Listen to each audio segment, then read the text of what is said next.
It's right between the sun machine. On the cloud side, in the night, any place it goes is right. Goes all lies there. Well, you don't know what we can find. Why don't you come with me, little girl, on a magic carpet ride? You don't know what we can see. Why don't you tell your dreams to me? Fantasy will set you free. Close your eyes, girl. Look inside, girl. Let the sound take you away.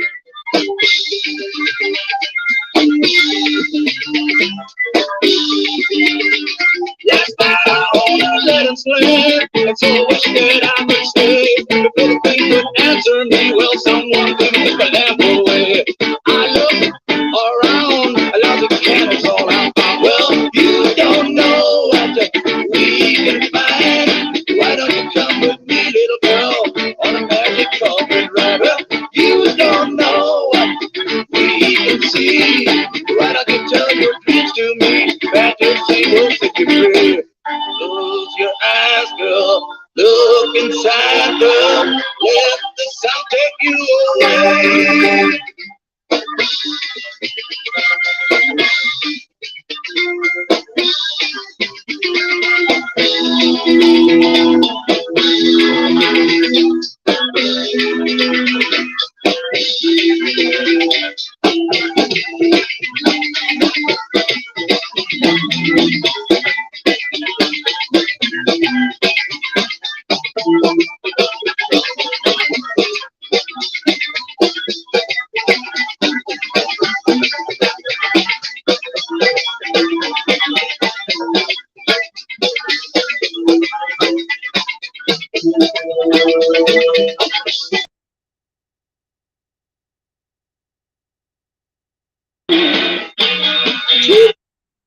The truth is found to be yes. You know the joy within you. Yes, don't you want somebody to love? Don't you need somebody to love? Don't you need somebody to love? You gotta find somebody to love. Well,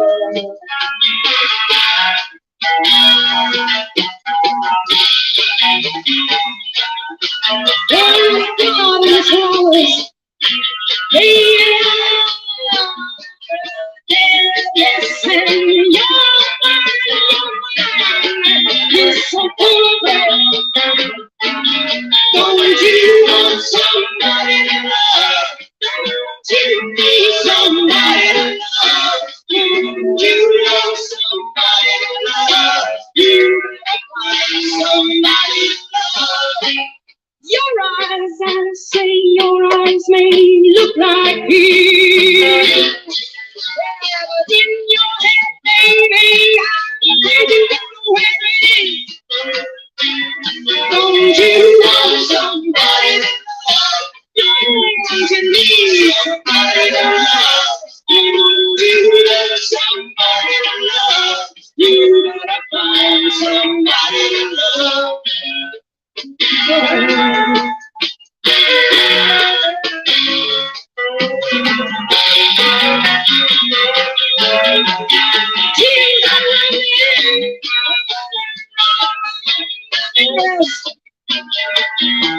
And your friends, baby, they treat you like a guest.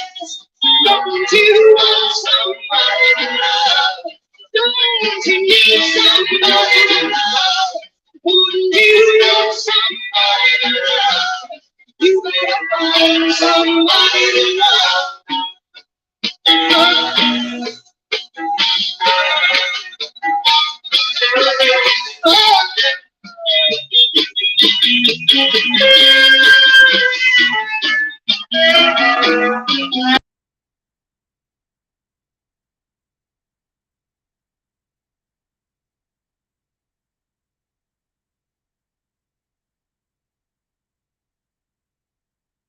Got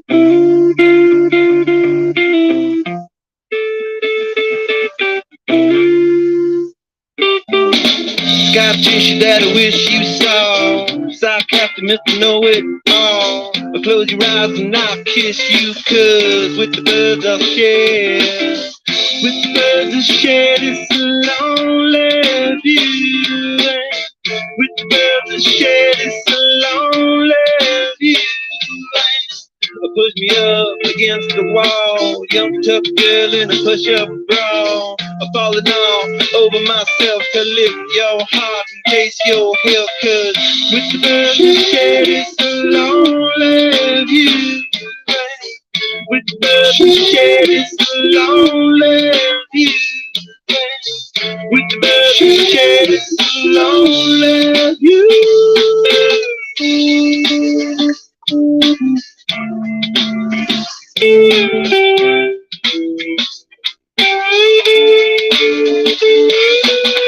Blood lost in a bathroom stall. A southern girl with a scarlet draw.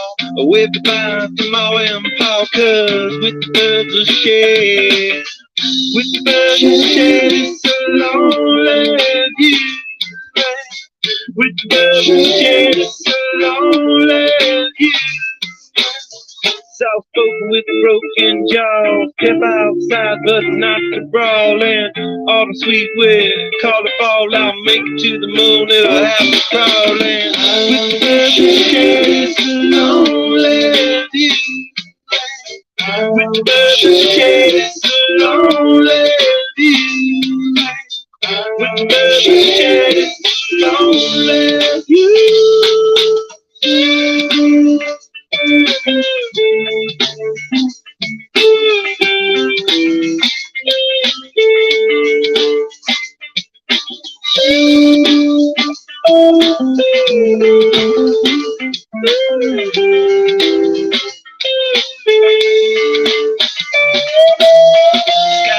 That I wish you saw.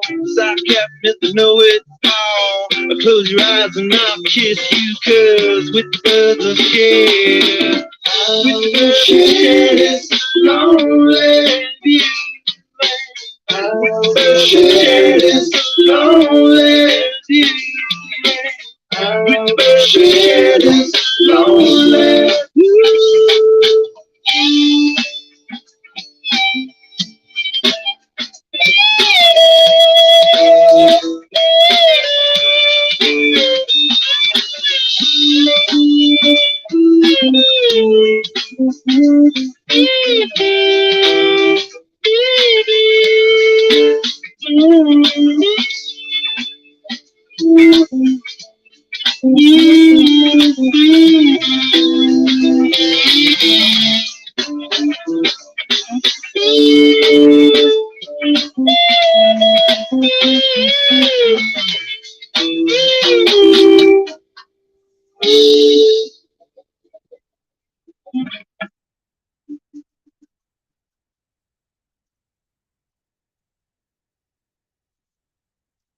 Hola, peeps.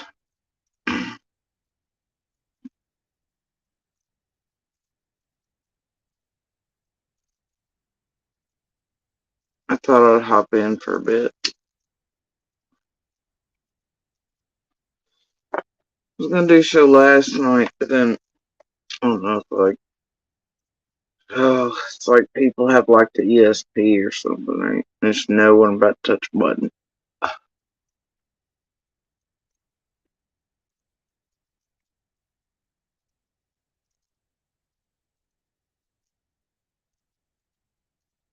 Anyway, I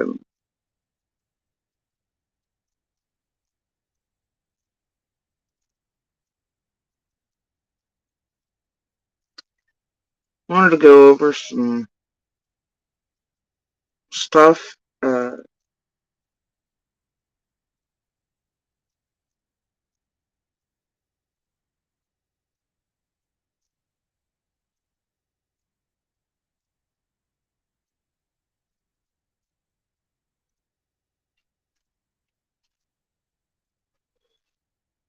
The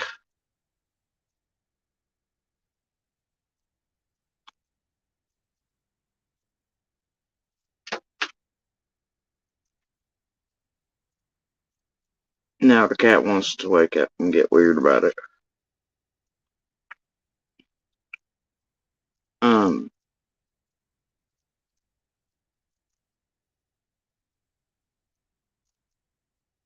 and I didn't really touch any buttons over here last night. I think I went into Josh's for a bit. Last 15, 20 minutes of it. Heard the calls. Um, or be call or whatever. I don't.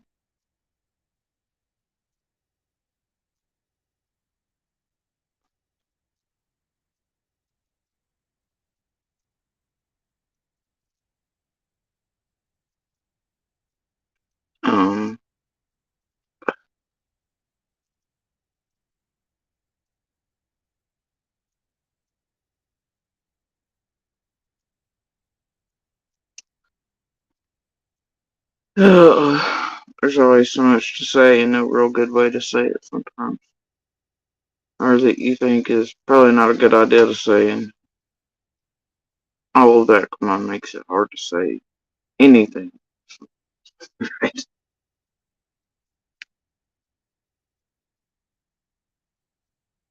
My perspective on things or my opinion is a little different than a lot of folks, but when you live beside of that for long enough, you know,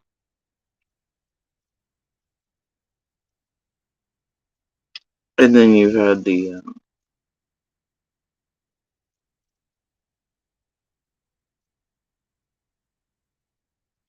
been unfortunate enough to fucking live there for so long beside of all that, and then summer vanish.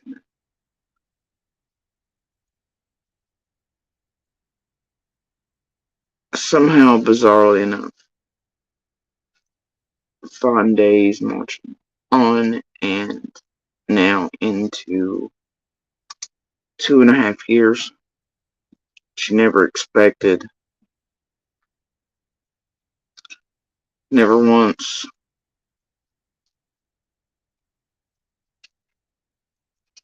did you expect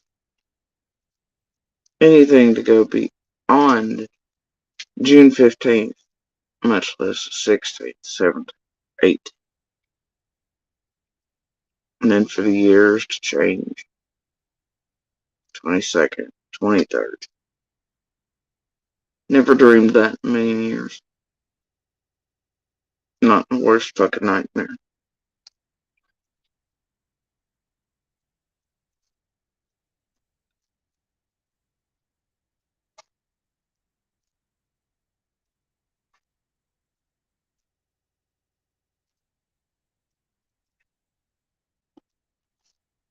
Um, I thought within a few minutes, I and other neighbors especially would find her. Thought by the end of the night, the police, the helicopters, they would find her. Thought by the next day, the same.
Alright.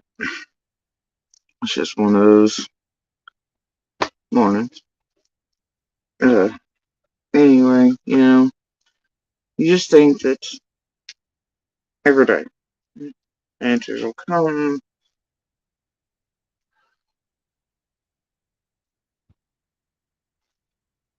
and the rest will be made.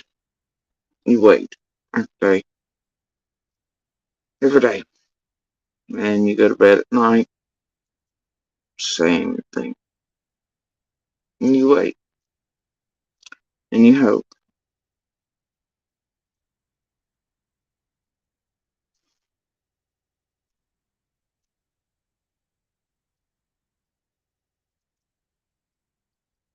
And,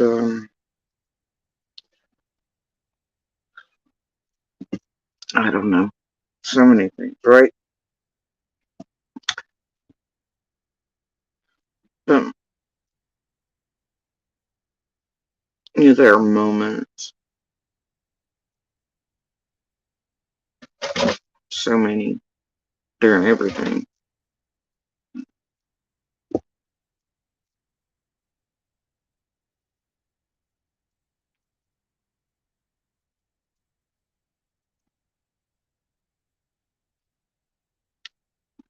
Sorry, guys, can't really get comfortable and trying to get my blanket all settled and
anyway,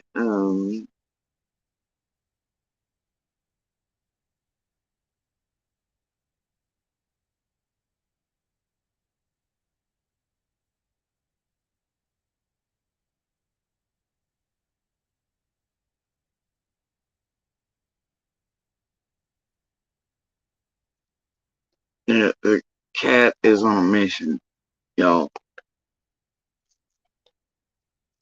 Anyway, I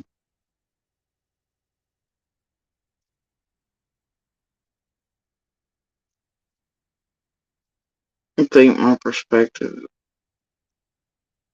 my opinions, they vary greatly from others sometimes.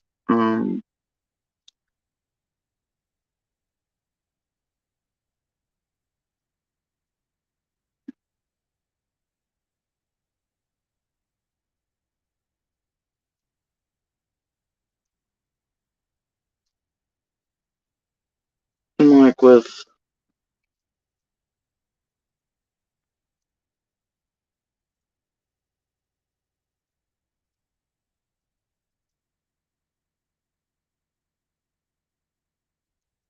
call last night that Josh played, I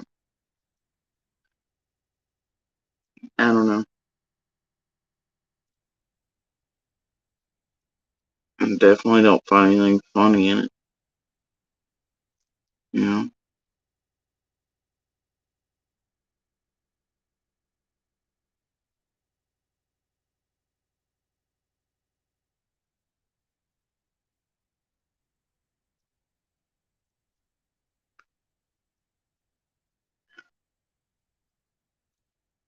But that's the way it's been.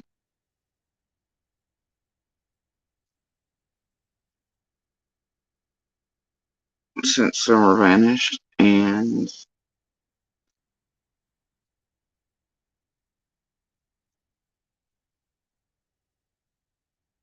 even well before that.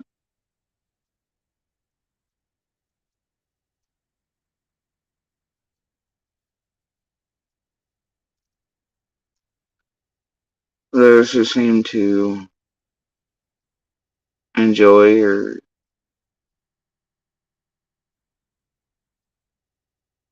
mm, I don't know,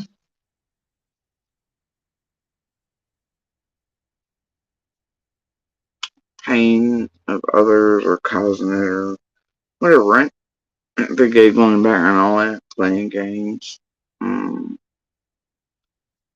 all this shit, I mean, it was known for certain people even before summer vanished. Summer vanished and just an uptick in it. And, I've heard and seen it myself while still living there after summer vanished. Them find great joy in all kinds of shit. Find it funny, humorous, hilarious. The games they're playing with you on YouTube here, fucking with the creators, fucking with those like Jenna type shit,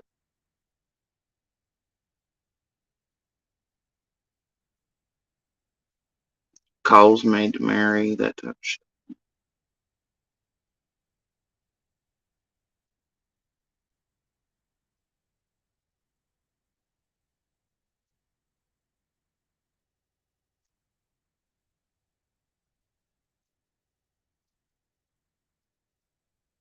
I've heard Mullins even state that they find joy in it, and when they can use YouTubers or this realm and social media to target everybody around Summer's case and everything else, even you know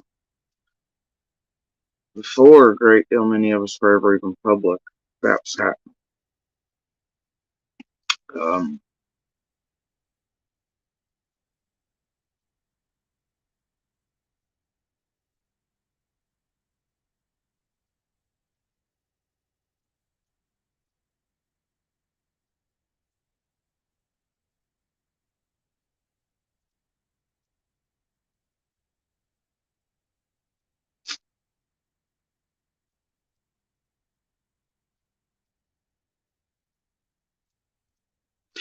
but here Mullen, you know, talked to others that are working with to target those around Summer's case.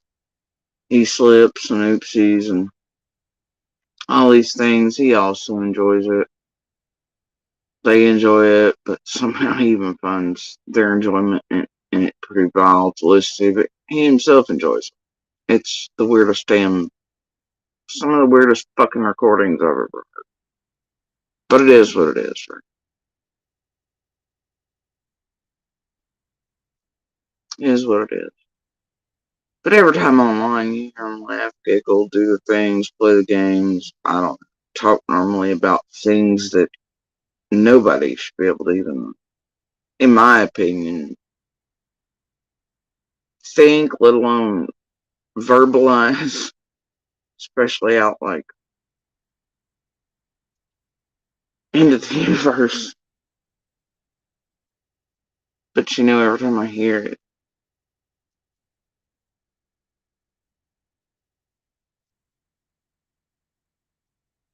it just reminds me of all the times in real life.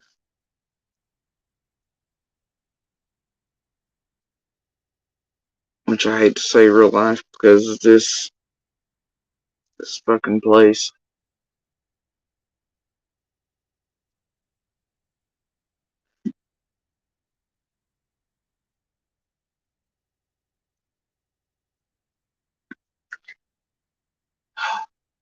It's entertainment, right? But it does affect real lives every day. In real cases of these real children and women and victims, survivors, fighters, law enforcement, courts.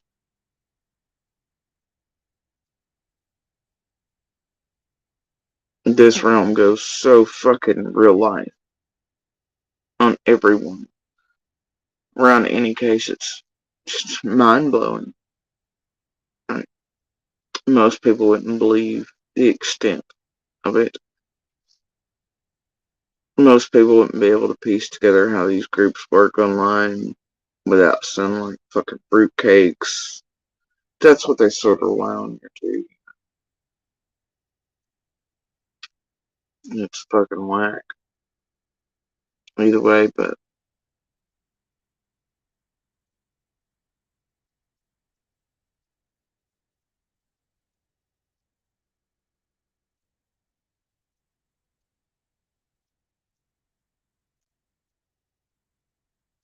yeah, every time I hear the laughter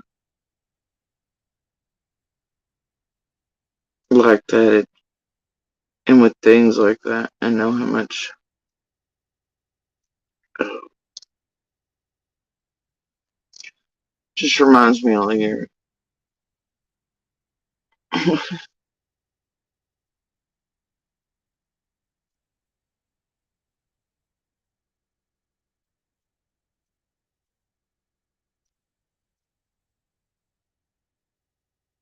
And until you've got enough time and distance, enough space,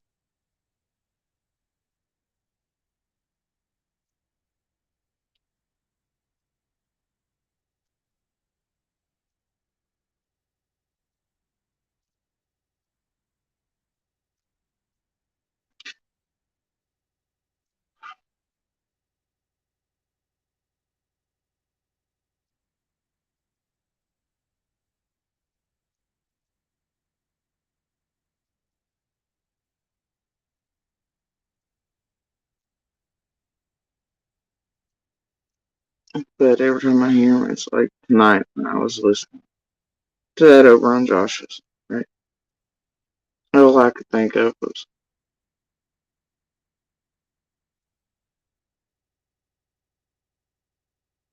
the kids being made to cry on purpose and how they'd laugh at them, and small moments of cruelty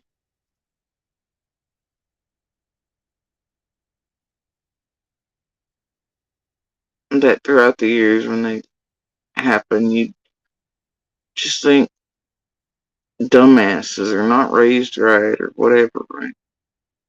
Because when you're that up close, sometimes things are harder to see the closer you are to them, I think. And you just think dumbasses, addicts, jerks, not raised right, don't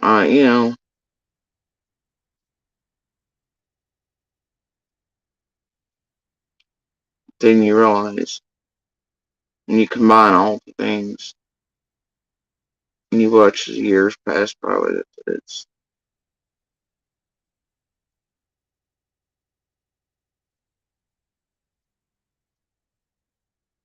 team sports for monsters. Cruelty and pain of others, things like that.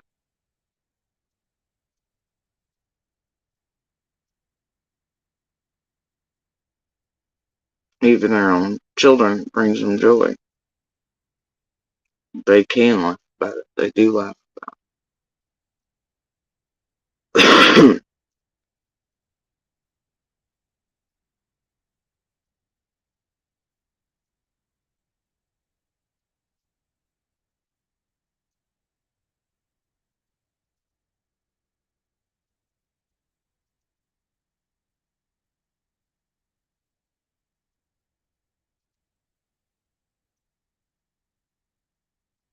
Yeah. And so when you hear things, you're dealing with people who probably before summer even vanished realized how social media could work for certain things. And did. But very quickly became entwined with, and have always used this place to seemingly tamper, target, screw up, fuck with.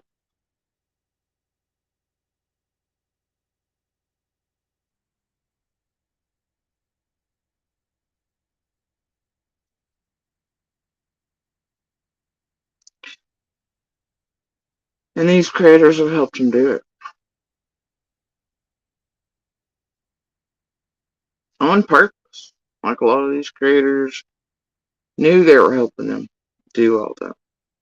And were willing to do that because I guess they thought in some realm if they did that then they'd get some full page confession or fact or truth or whatever from dipshits. That's never been the case. But then on the back end, they always knew even if they didn't, they could use it as Jerry Springer. Like they do all the cases. If they can fuck them up, it don't matter.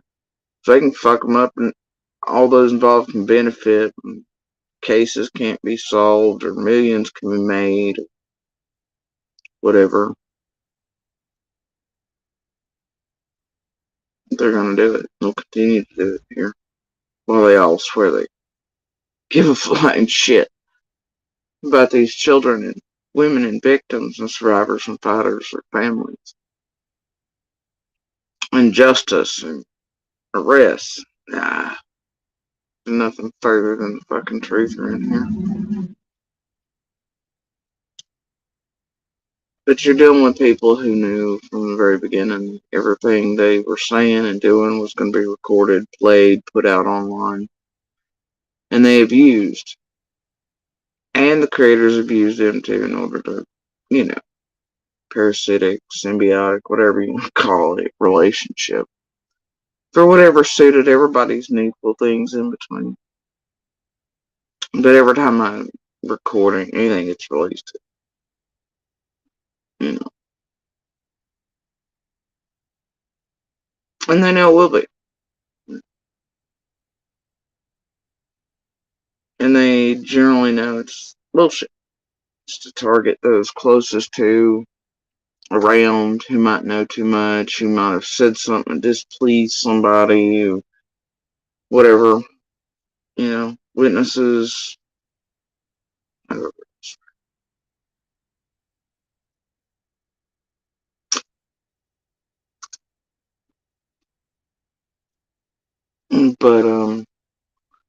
and to continue the chaos factor, right? Jello, mud, bullshit.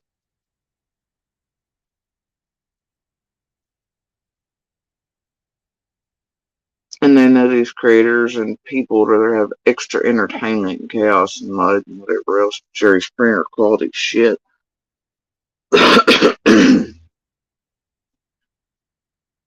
And so they'll do whatever. No, I'm not talking about Josh. So don't take it that way. I'm saying, look how many calls, how many pieces, clips have been put out by all of these creators 2.5 years. And what is featured in most of them? It's Jerry Springer shit. It's bullshit. It's C&D and such. It's always this person that, this person that, or some crap, right? Some garbage to make somebody else look some type of way or something else. And then these creators and their true crime junkies and everybody else take off with it. You know, then decimate real people's lives with the goddamn garbage. And what they don't realize, and yeah, some of them do, these creators definitely do. Some of these dumbass subs, not so much, because they're just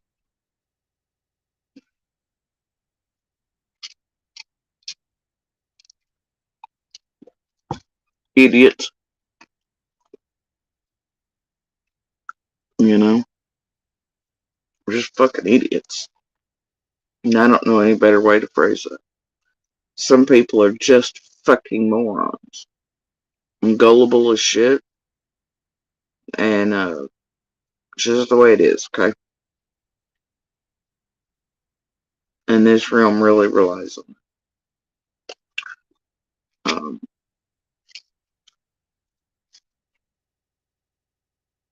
there's that saying, never underestimate the power of stupid people, especially stupid people in large groups. It should be the slogan when you enter the Jurassic Park fucking doors here into YouTube. Or social media, period, really.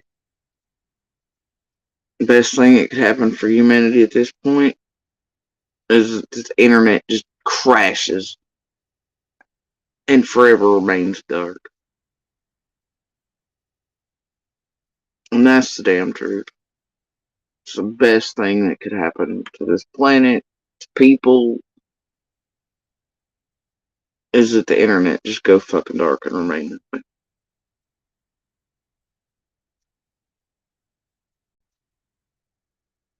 And I know, irony, right? Here I am using tech and on a platform I despise very much. I get it. I'm aware of it.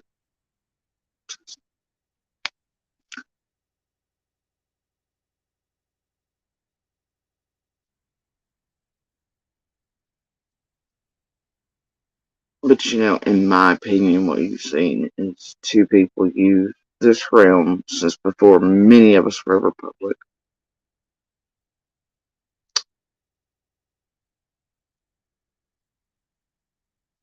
Um, use it to destroy their own missing child's case.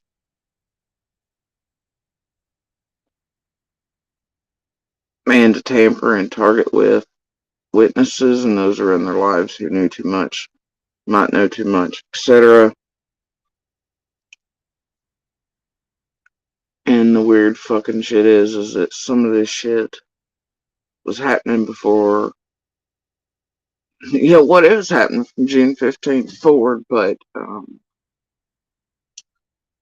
what's weird is after, quote, the uppers came into play, it seems like, is when real life shit really got real wild up in that fucking holler. I find that a little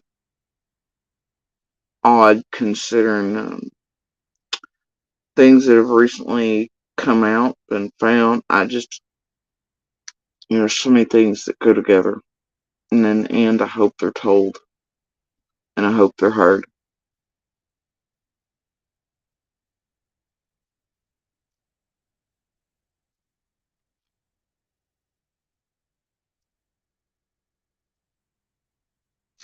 And I hope changes are made to where it can never happen again.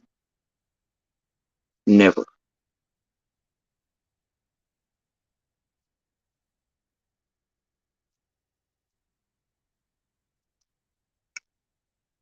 But I was talking to someone tonight.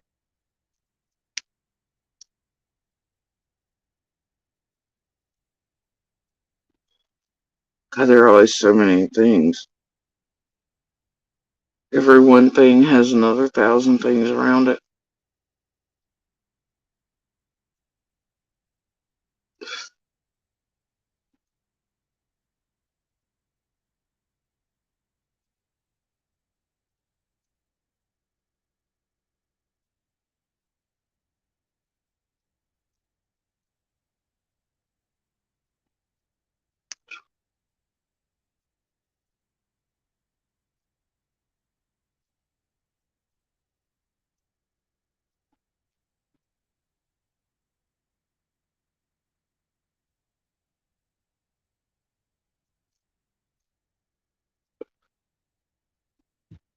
Your thoughts in the first minutes, hours, days, they change. As pieces fall into places, information's taken in or given, as you witness, as you watch, as you wait, and you hope, and fires and puzzles burn.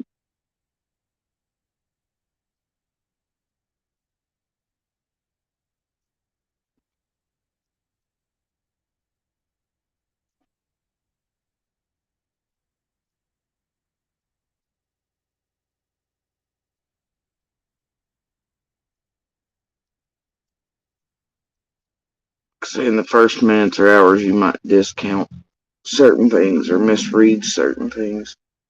But then as hours, days, weeks, months, sometimes years flow by,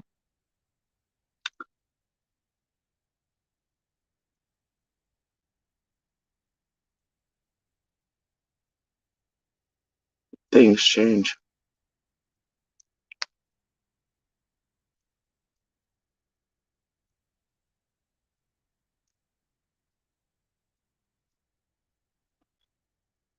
Sometimes within minutes, hours, and days, you realize what you thought you were seeing in the first minutes and hours and such were not what you were actually seeing or hearing. Like,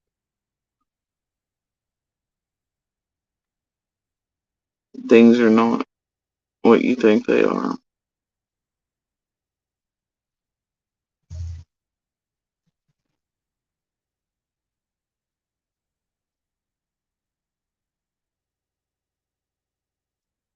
But this place, the addition of it immediately, definitely didn't help it.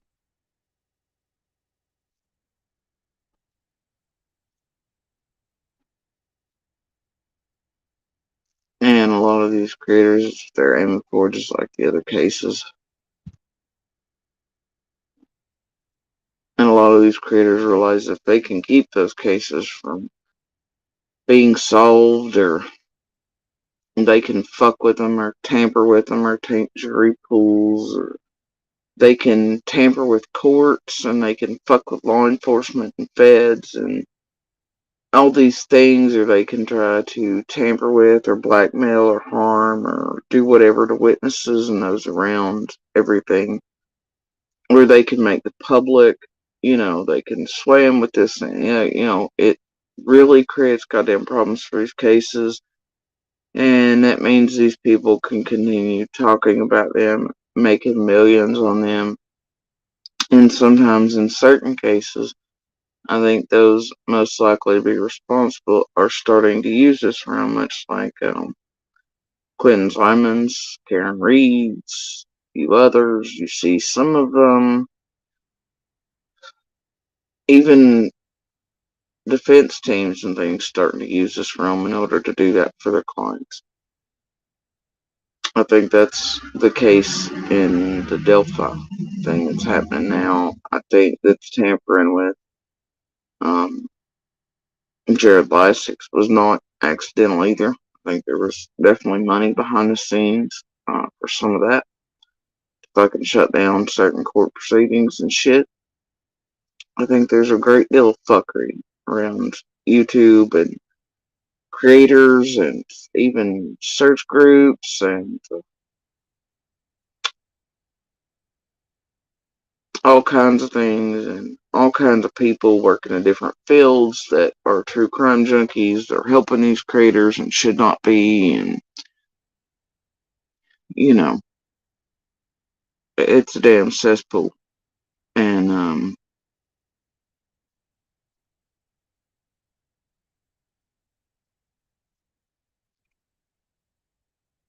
a million different wrong things. And I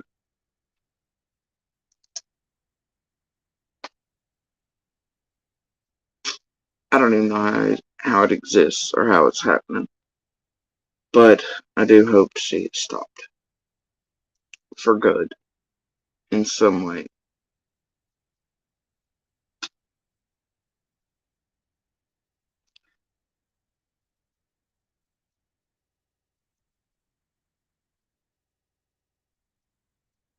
But I've watched recording after recording after recording come out, listen to some, listen to pieces of this, that, and the other. And generally it's whoever certain folks are mad at, I mean, that type of shit. Whatever's leaking at the time. I think there's something on one particular person's mind about jobs past few days, because it was apparently mentioned to Mary too about a job thing, and then got with Josh, there's a job thing again, and looks like I don't know how in the hell you laugh at another person being upset that something terribly awful has been said about them, this and the other, and they come to you for confirmation or whatever, and you laugh at them because they're all caught up and around this just for simply living near, being near, working near, knowing people for too long or living, just anything. How the destruction of their lives, reputations, all these things is funny or cute. I also think there's a little bit of a giggle, nod at, oh yeah, grown man crying. Yeah, well, most would, you know. And I think this place and others know it, and Predators, it's what I like around here. Shit, you've seen Carl and all of them do it repeatedly, call so and so a pedo this or a child R that, it's because it's something that most people are like, holy shit, really just accuse that, you know what I mean? Most normal people anyway, and they know what it can do to lives and how it can destroy and how it can also blackmail other creators or those who won't get along to get along and keep their mouths shut about certain things, how it could affect their real lives if accusations like that got out online by some dipshit creators, right, or was put out into the realm. So all these other little baby creators, I mean, we just watched a circle of that shit go on. But that can really destroy someone's everything, right? So if they call someone about it and they're like, holy shit, and they're upset, reaction to that should not be like, haha, grown man crying. It shouldn't be, but that's funny.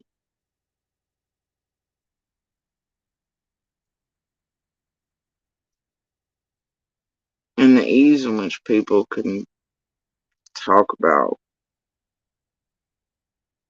summer like that, I don't get it. It's something I'll never get.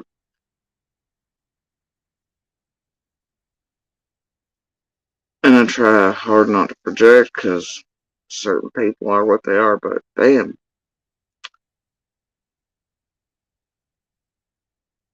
I can't imagine just being okay with speaking like that. I don't know. And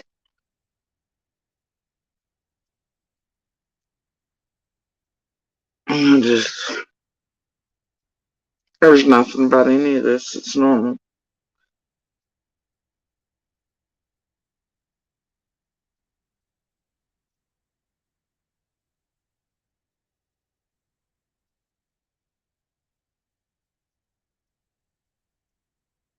It never has been. But the addition of this place and these creators,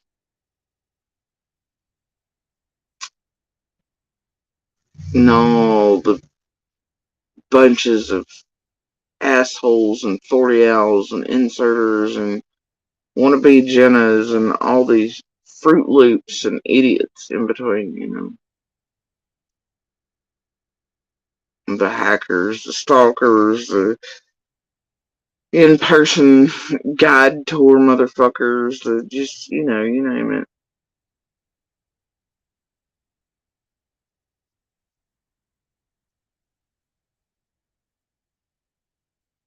It's insane, dude. But anyway, I've watched a great deal many come and go and build and do, and many of these creators that you all now like seeing, do you think, yeah, I mean, they were nothing and nobodies, and they still aren't, but, they just built, well, at least their newer versions, a lot of them, but they just built new channels, or some in here did build channels that were brand spanking new and they were brand new to YouTube. Regardless, but you know, they've now had years on mine eating and feeding and terrorizing, tampering with and screwing with and everything summer wells that they could manage and anybody around.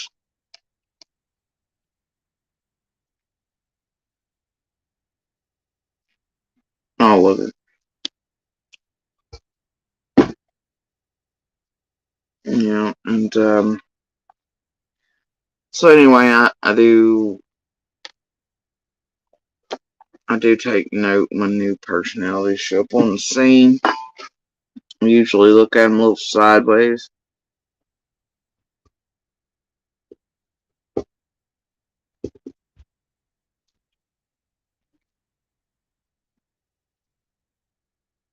Um,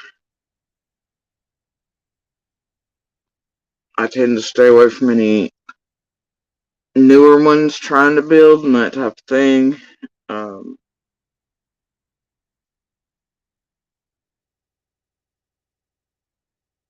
but there have been a great many characters that have come and gone.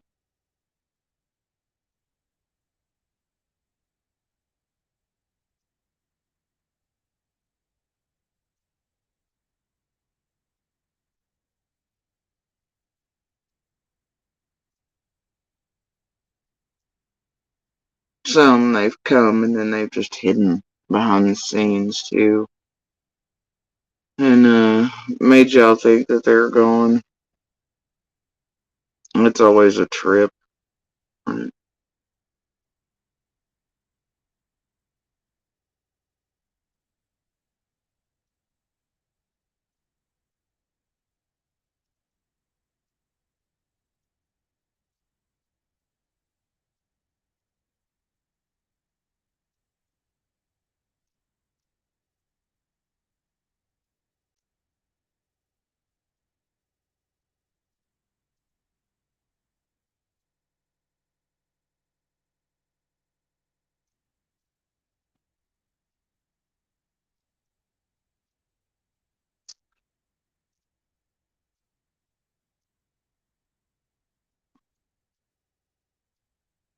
Now, a while back,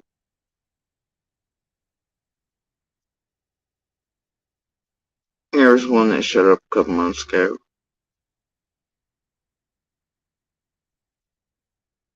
And hell, even I at first, I was like, well, this sounds pretty okay, you know?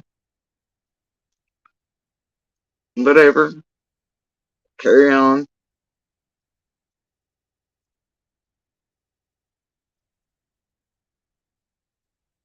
But then more and more it's been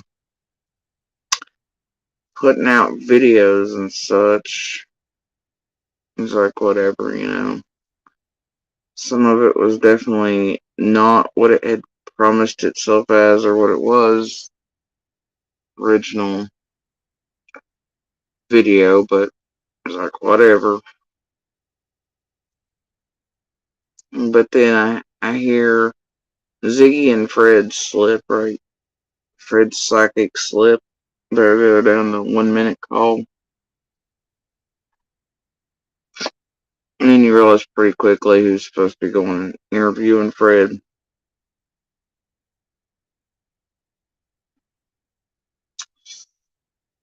I don't know, man.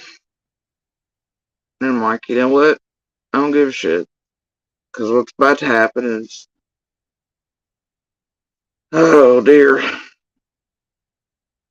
you know, just disheartens you, you know? I'm like, well,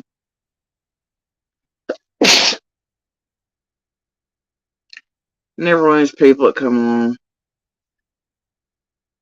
They swear they're doing whatever for summer, right?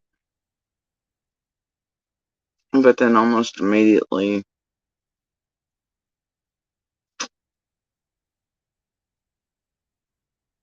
tragedy pimps, tragedy pimps, right?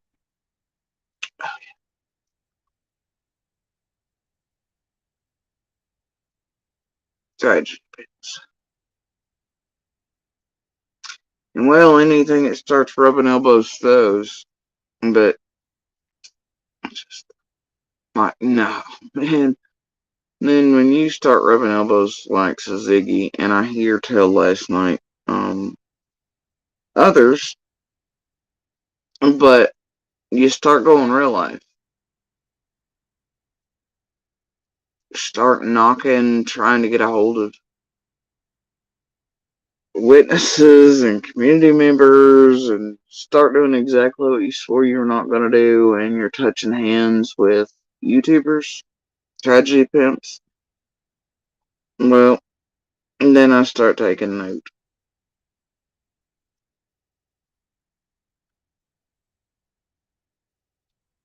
Because to me, from where I'm sitting, it looks like people could be being used again to try to get near, around, and to fuck with certain things. I just don't. I'm like, man, what the hell's going on here?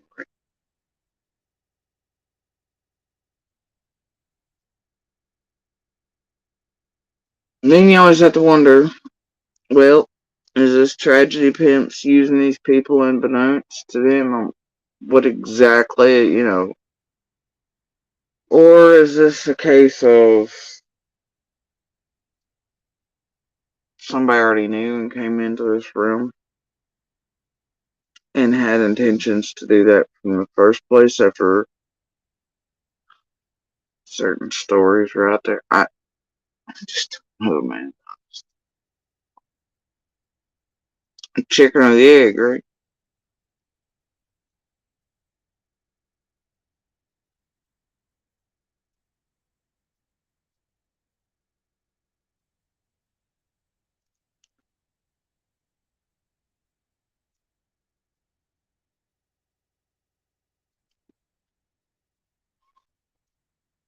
Hmm.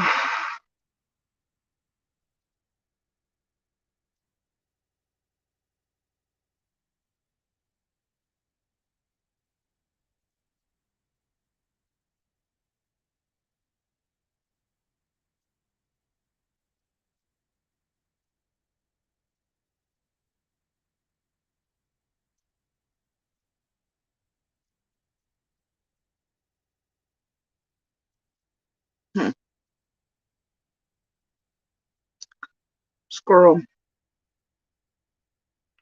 Um,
Sorry, I was sort of just had a moment with license plates.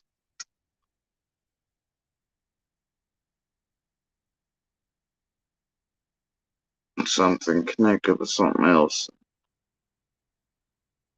My brain went back to certain cars and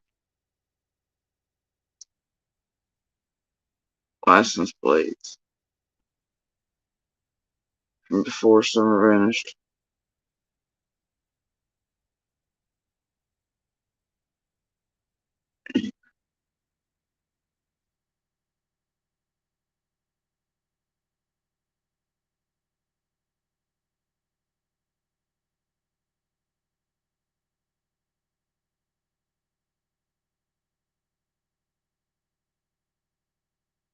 And how that particular license plate.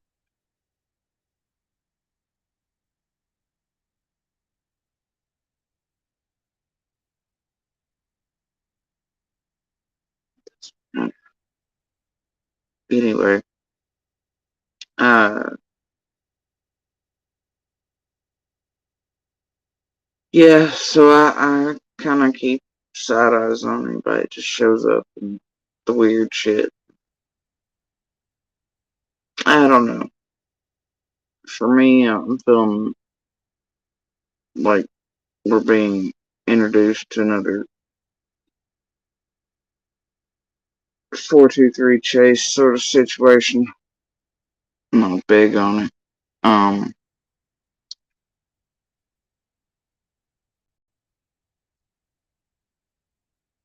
and then, curiosity killed the cat. So this morning when I got off the phone with others after hours of being on like usual,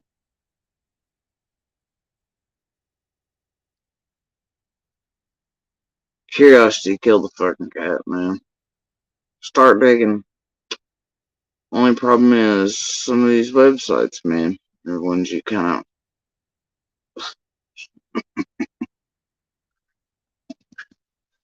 Oh, and there's always got to be some Bermuda Triangle bullshit in here somewhere, right?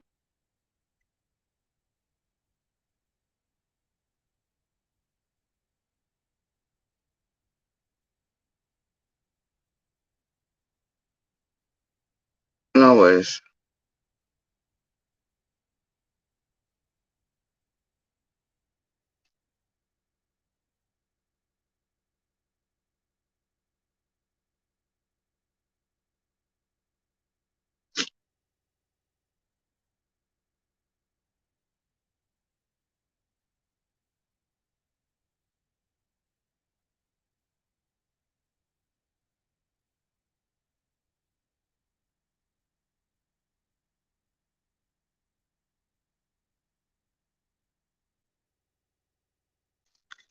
But yeah, I very much feel like somebody's being built up. Because A, it tis the season, and B, maybe unknowingly to them to tamper with, fuck with, screw with shit, and also to be untouchable in ways, right?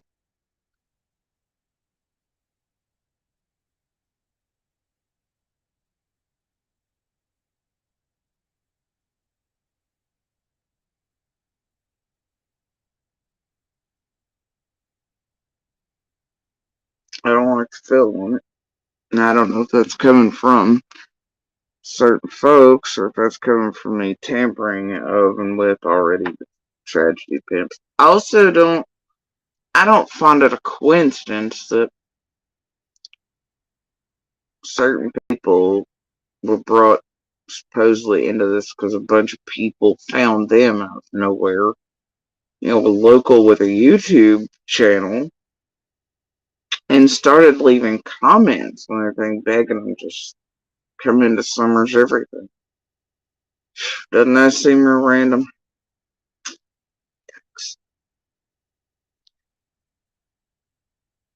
Ain't that what they did to Chase? Ain't that what they did to a great many? They just found these local people with nothing YouTubes. I'm like, hey, Go make the Meadows video for us. Go search this place. Go do that place. I guess we still count ourselves lucky, but hopefully Linda's not involved in anything around this, though. Isn't Johnson City, Washington County, Jonesboro? You know what? It's fine.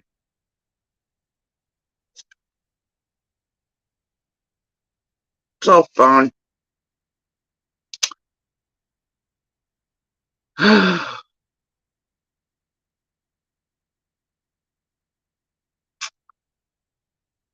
Whatever, right?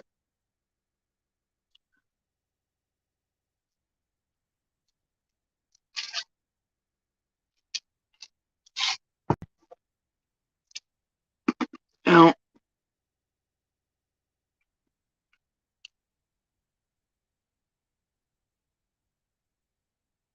here's what gets weird for me. Curiosity, the cats. Yeah, thank God I'm working on my 9th or 45th, so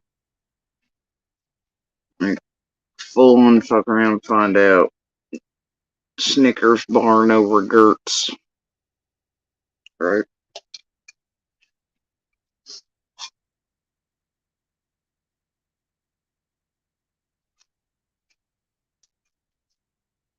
Lifelong motto of what's the worst you can do to me? Kill me.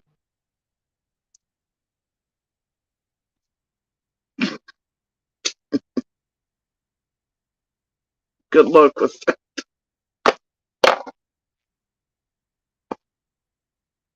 So anyway, curiosity this morning, it gets the better of me.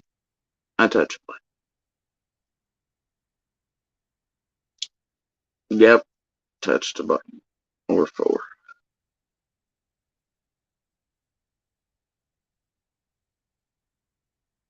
Y'all know what I found? Whole bunch of weirdness. This is what I found. Only thing is, it's like, is it legit or does it have like the Carl Builder figures on it or the Stacy Slay $129 auto print 3 bits filled to it, or what feel is there to this? Is there's always a goddamn LinkedIn and IMDb, just these easily accessed sites. I just don't know. Right? It's just so. And then is it somebody fucking with that person and building these things to make shit pop off or to use later? Is it? I just don't know, right? In this realm, you gotta wonder.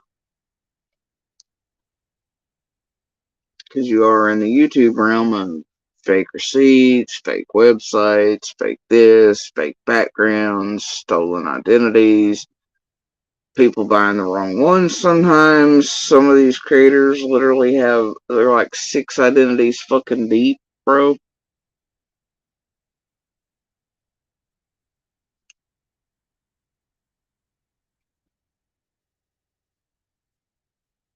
And I'd love to tell you I'm joking, but law enforcement around Quentin Simon's case,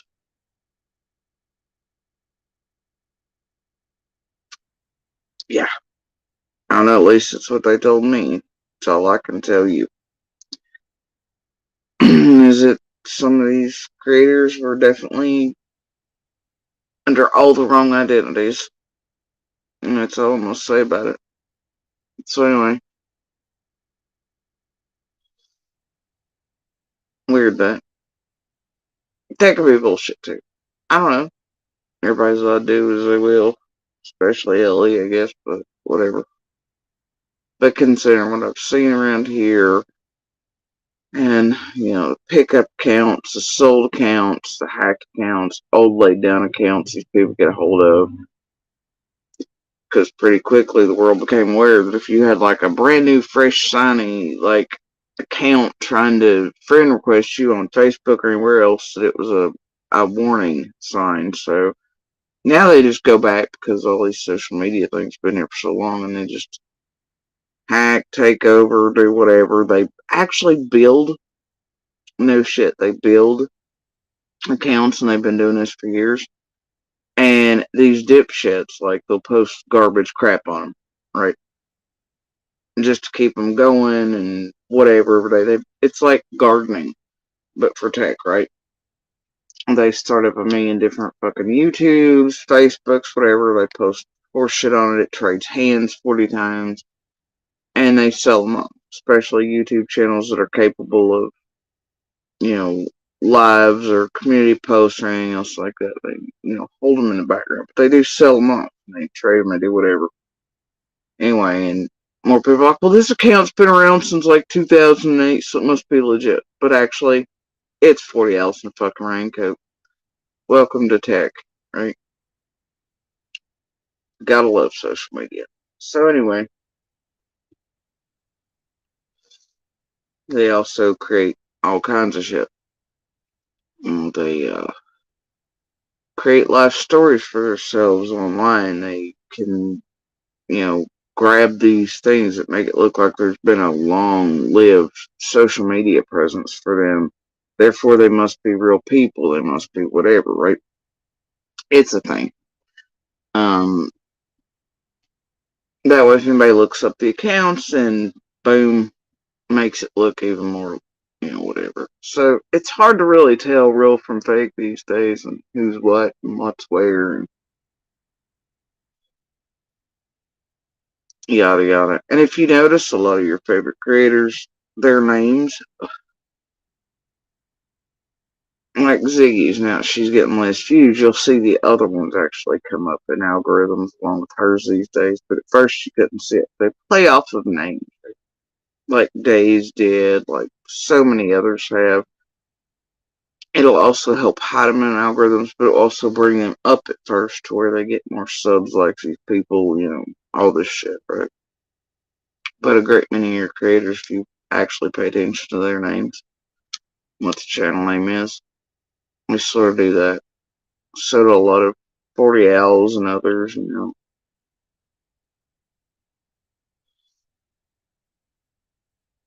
be some famous person or somebody that really has background, whatever. But, yeah. And it helps it. It's like, well, I'll Google, and then they see that name pop up. And I'm like, oh, so it is legit. Look at all this online presence. They don't actually bother to open the things or, you know, to compare, to dig deep, to deep dive. A lot of people, especially in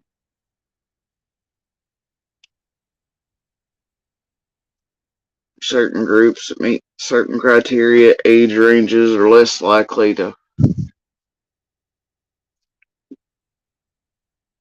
know what they're looking at and things too.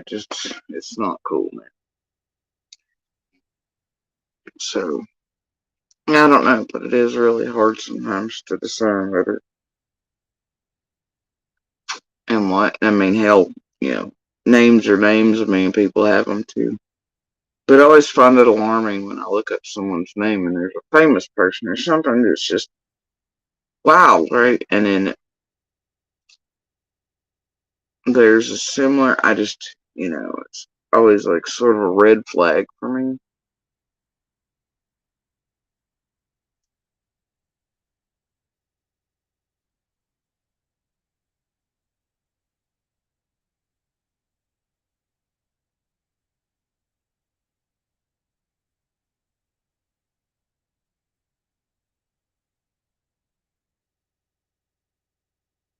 But,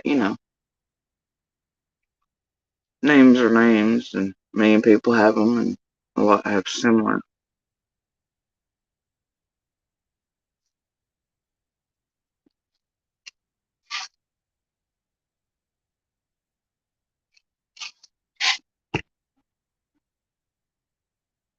I guess you only, trademarks on names are like the bullhorns and Elon Musk babies and that type of thing, right?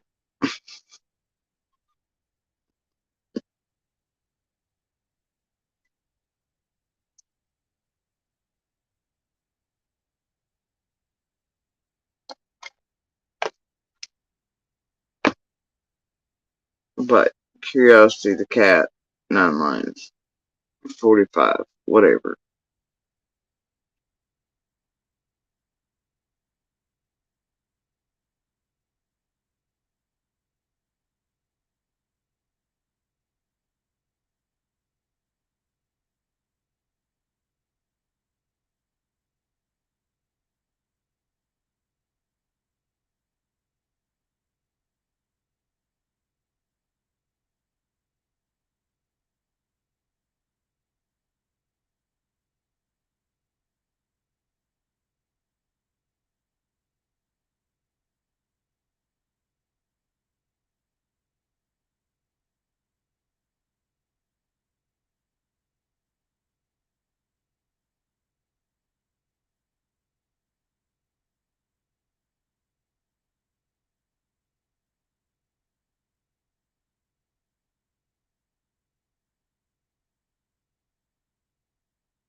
And I look up, just type in Google, okay? Just type in our new person on the streets here, as you can see. First thing that pops up, though, is someone with a similar name. It's actually reported at Wall Street Journal. He looks like that. I don't know. But then, you have images that clearly fit searcher guy here that are this one and this one. This one's from Facebook. Um, that's the Wall Street Journal guy. But and that one. But then you have our searcher guy here, right? This is searcher guy. Yeah, yeah. You have a myriad of pictures. Oh, and this was supposed to be searcher guy, I guess. I mean, I guess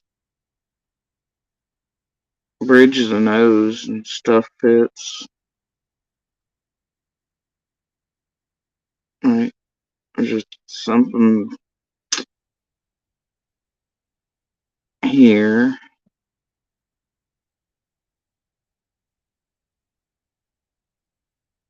And this is supposed to be from the History Channel. This is supposed to be our searcher guy, right? Um, this is him as a investigative journalist. That's where this picture's from. Is from that website. This one's him on the History Channel doing a thing, and this is searcher guy on LifeWire. Now, curiosity, man. And I mean, there's obviously age between this one and this one here.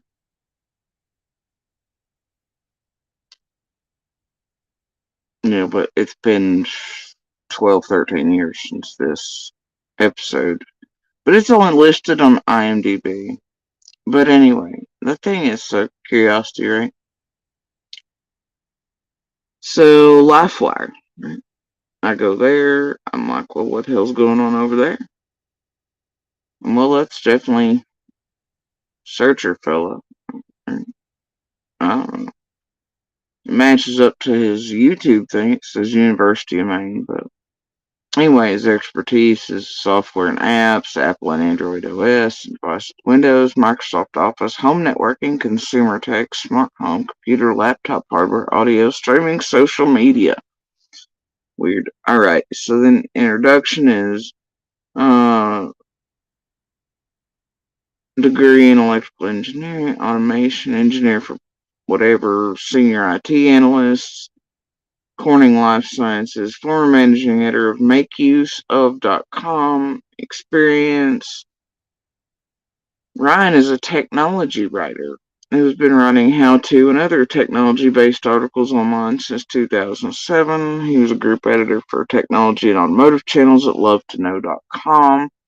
Served as the managing editor of MakeUseOf.com from 2014 to 2017. He also writes for Help Desk Geek, online tech tips, switching to Mac.com. Ryan has had a long career in technology to fuel his writing. So I guess he's actually a writer, but he uses his career in tech to, I guess, fund his writing.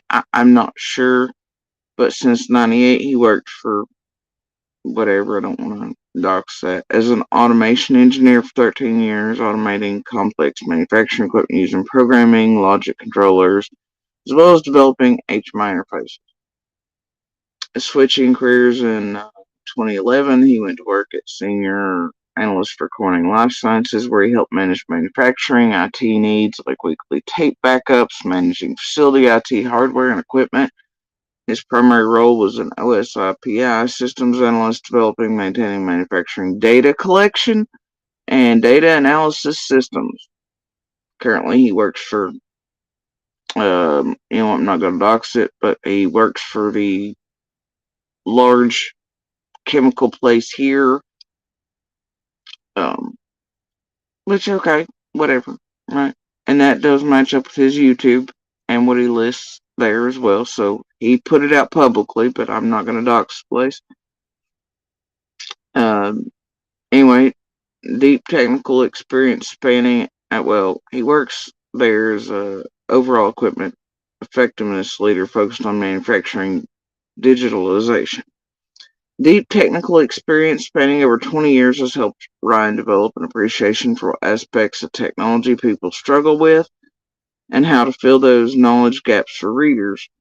He's a fan of streaming music and movies, uses Google and Microsoft apps to get things done, and is always looking for and testing new software and hardware. Ryan's success, both offline and online, led to numerous public speaking opportunities. He presented at the OSI Soft National Conference in San Francisco in 2014. Has been featured on national TV, History Channel, and Canada's Vision TV, as well as radio and various podcasts. He says, my gear is my primary machine is a Windows 10 PC. I carry a Google Pixel phone. I always have a Google Home. Wemo smart plugs fill up you in my smart home arsenal. Okay. Education. He attended Maine, Ohio, where he earned a Bachelor of Electrical Engineering. Over the years, he's earned numerous certifications in automated manufacturing, as well as process data collection and analysis. Data collection and analysis. A message from Ryan Duke. The greatest reward for me is when a reader reaches out and tells me that one of my articles helped them accomplish something with technology that they were struggling with and couldn't find an answer anywhere else. So I guess he's more of a writer.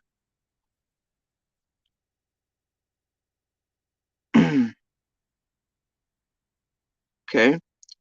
LifeWire and Meredith. LifeWire.Meredith brand is top 10 technology information website. Trade.com's core leading internet measurement company.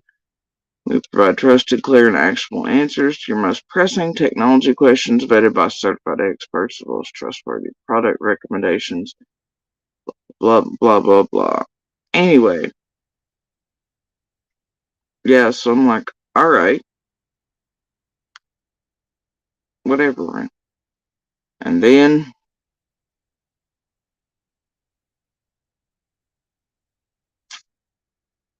uh, this happens. I guess now on ryandube.com on his website, I don't know, man, because this is the same fellow, just aged a bit.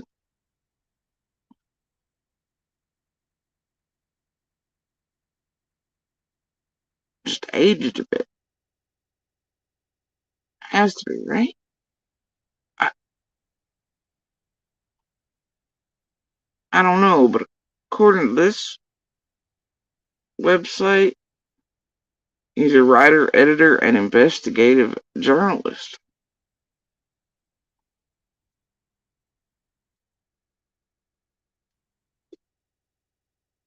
So I'm like, what the fuck's going on here?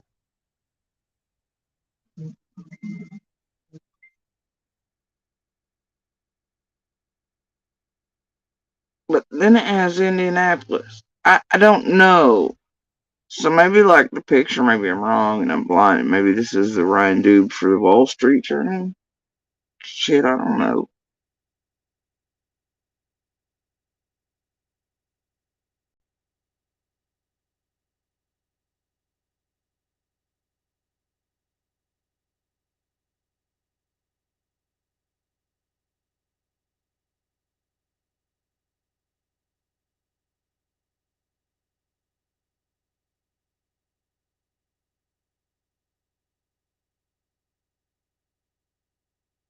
Now, granted, if y'all recall, the Ryan, it's searching for summer here. He did. He's not a local. He moved here, so maybe Indianapolis was his prior place of residence, and this is an old thing left behind as he was really into the writing and all that stuff, and that's definitely an older picture. But the bridge and the nose match. So, whatever.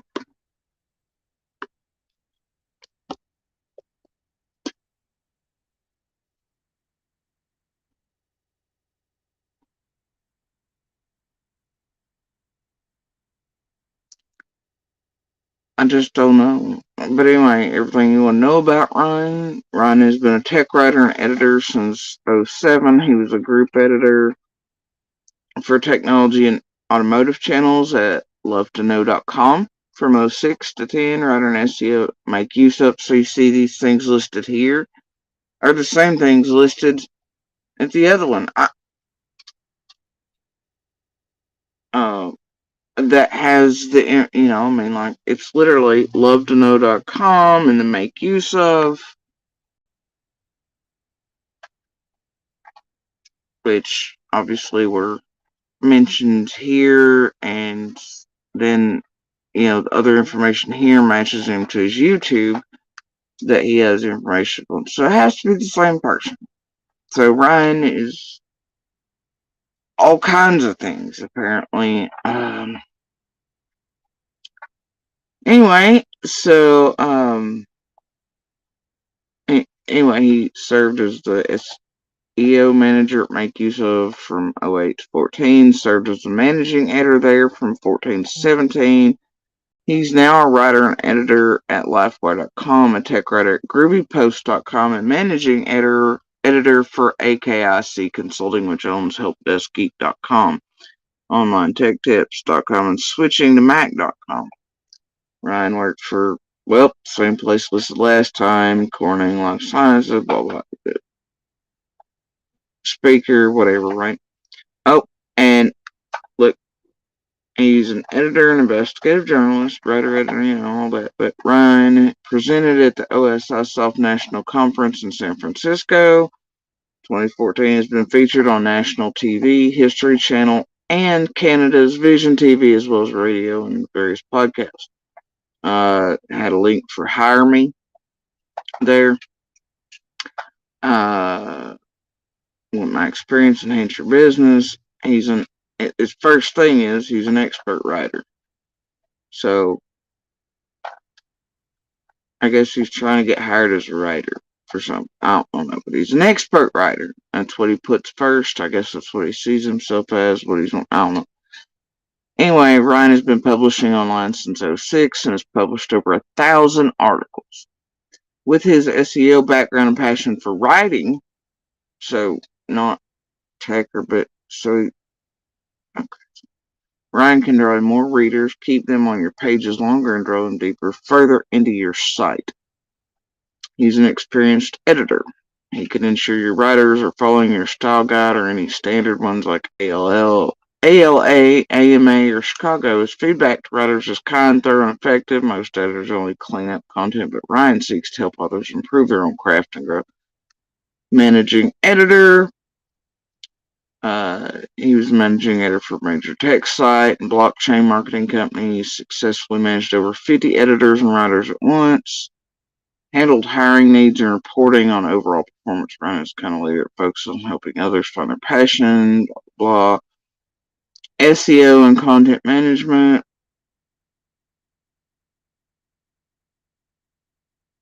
Ryan can help you enhance both the on-page optimization of your site as well as the back-end technical SEO aspects.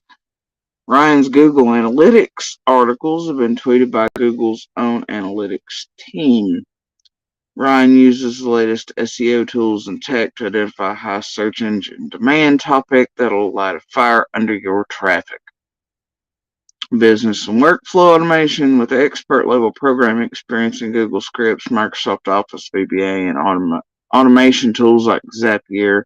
Ryan can take manual processes inside your organization and convert them into automated, streamlined workflows. Stop working so hard and let Ryan automate your work for you. And then investigative reporting is listed as well. Ryan has been featured on Vision TV and the History Channel for his investigative reporting and innovative stories that few others have explored. If you're looking for an insightful writer who can get to the bottom of any story, you need to look no further. Previous companies, words from, there's testimonials here, and blog posts. And then suddenly there's this weirdness.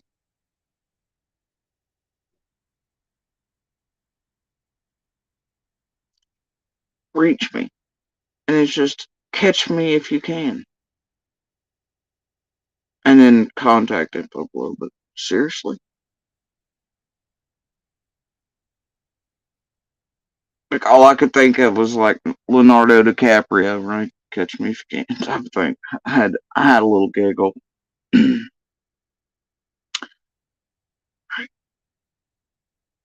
had a little giggle. But then I was like, wait, where else do we go?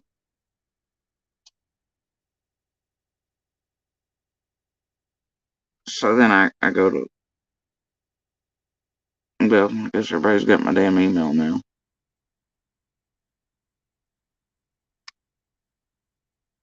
Whoops. It'd be alright. I don't give a flying shit. Alright, so anyway.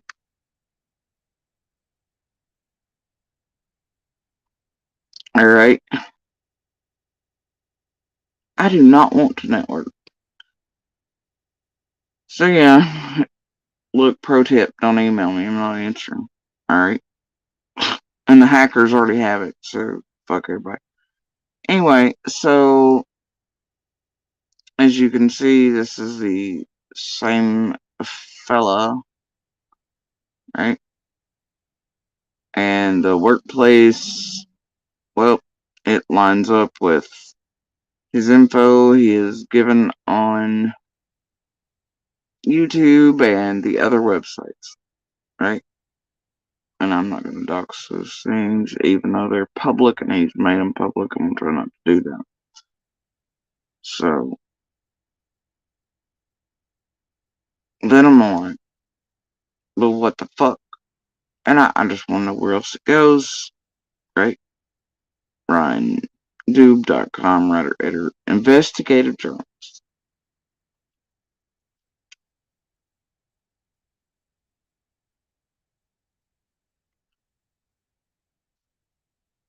And then there's this one. This too lines up with his workplace and all the information he gives on his own websites, etc. public info, blah, blah, but this is him, bridging the nose, matches, home run.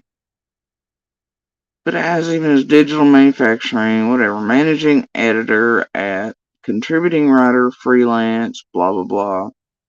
As seen in MUO, LifeWire, Groovy Post, Love to Know, online, blah, blah, blah, blah, blah, right? And then it advertises his hikes for David on YouTube, which is now Ryan Finds Truth on YouTube, I guess.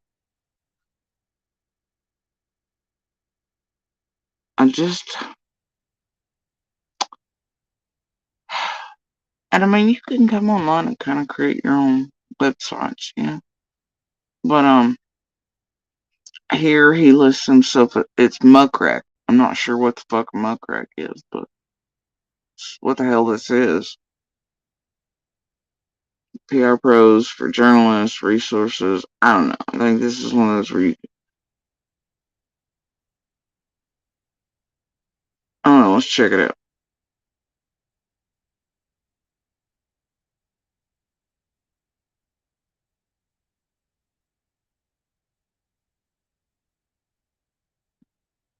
Hmm. It's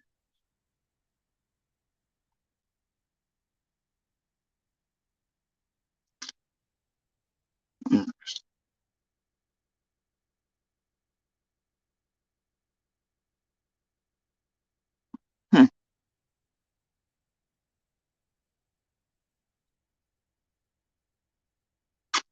Oh dear. Okay. Whatever. Um. Actually. Mm.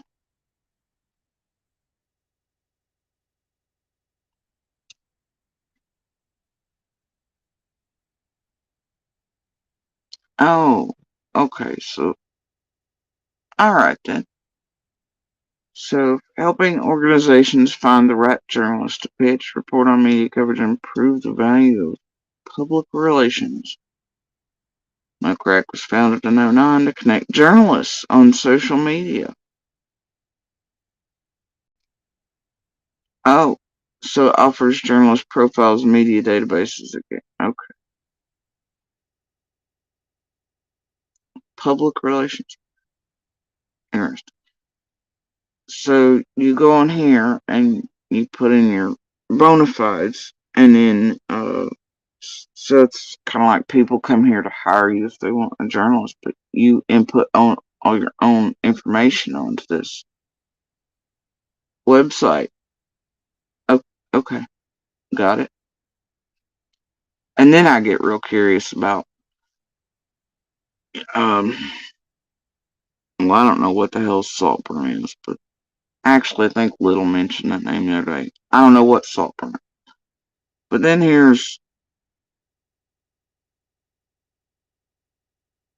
he is. This is supposed to be the episode of Secret Underground, America's Book of Secrets, Season 3, Episode 8 on the History Channel. Um, Americans may be aware of what's above ground, but do they know what's concealed beneath? And could subterranean facilities on U.S. soil house secrets? So dangerous our government would stop at nothing to keep them hidden? Huh? We examine the tunnels, cities, and fortresses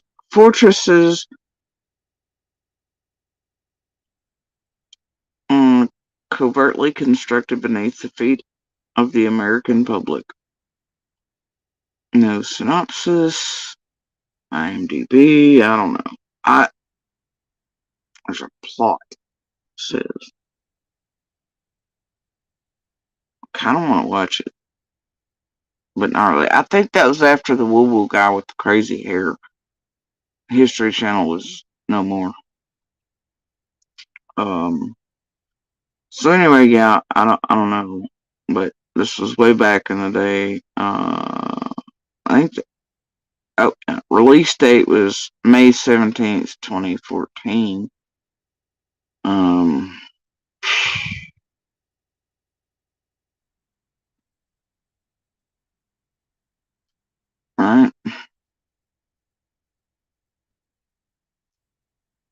I don't know.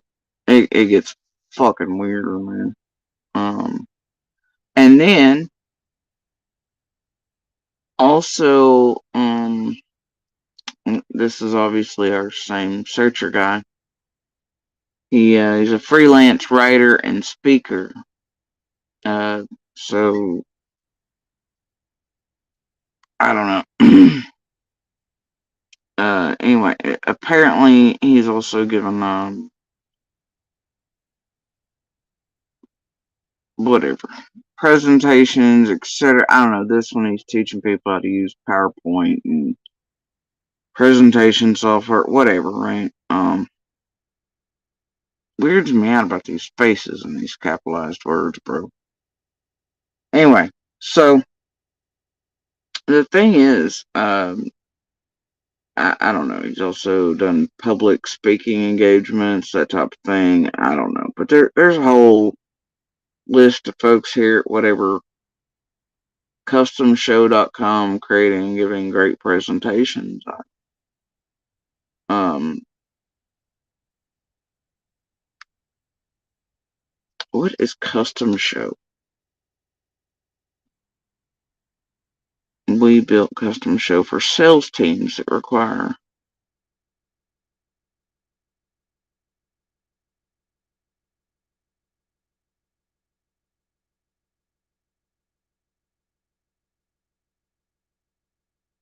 Real-time online collaboration between designers, marketers, sales teams. Accelerate presentation.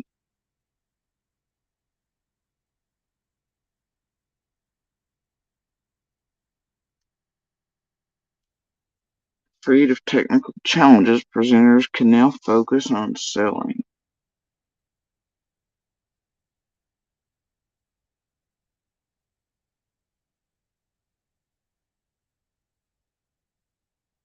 Uh-huh.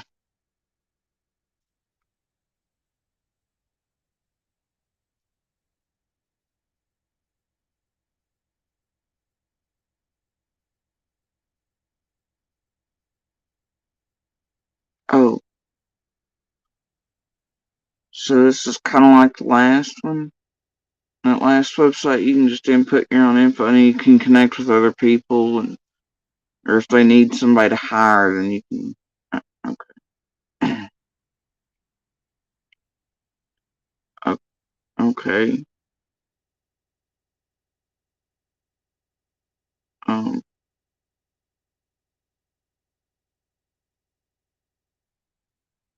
All right. Got it.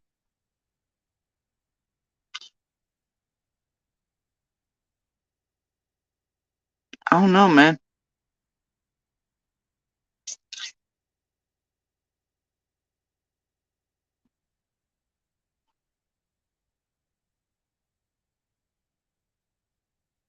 I just. What in the world, bro? What in the world?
And I also found something with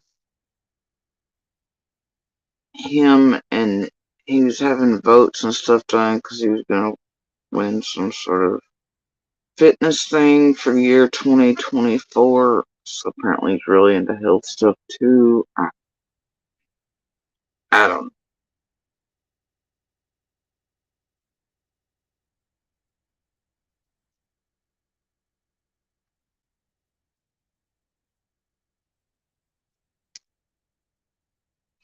A couple years ago, of a missing girl. Her name was Summer Wells. A good portion of my latest big surge of subscribers have been people who were attracted to my. And this was his second video, and the first thing he mentions is his latest big surge of followers and subs, because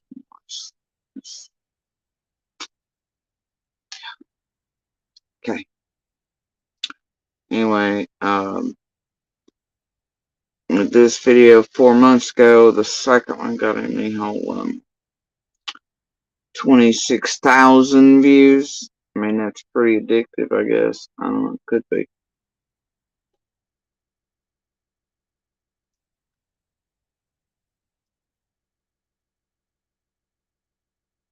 I don't know, man.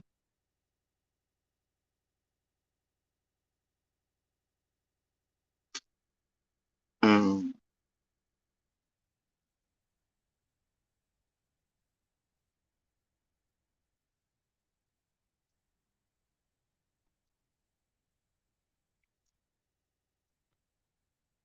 Whatever.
And a month ago, he's starting in on other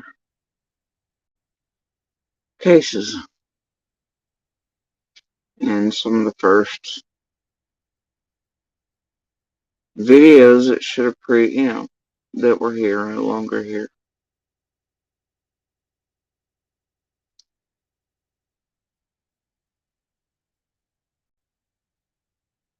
Now he's going around with Serafina and Ziggy and all the other weirdness. I don't get it, but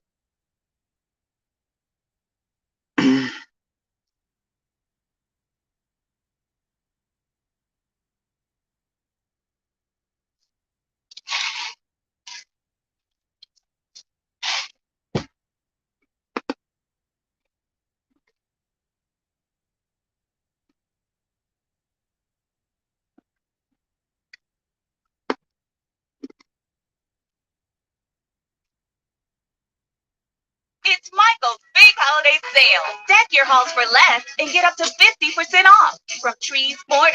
Use with the parents. I don't think that Summer Wells is dead.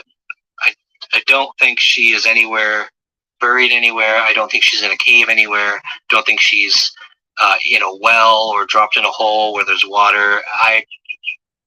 You've got what's a good portion of my latest big surge of subscribers have been people who are attracted to my Laurel Run hike because I live in the area. I'm maybe 20 minutes from Laurel Run. The whole Kingsport community is my backyard. The Rogersville community isn't far from there. I've been hiking in that area and the whole surrounding area for a long time now. I know it well. There was a case a couple years ago of a missing girl. Her name was Summer Wells, and it attracted a lot of attention. Unfortunately, a lot of national and international attention.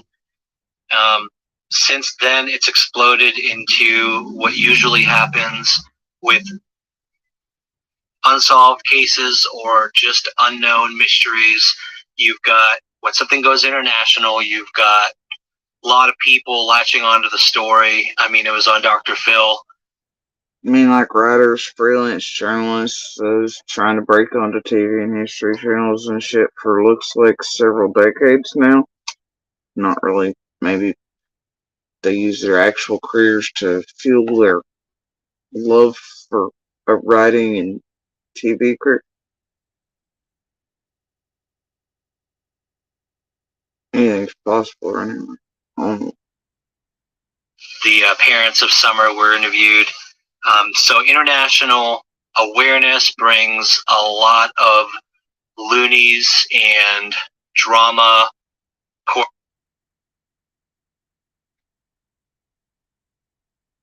Yeah.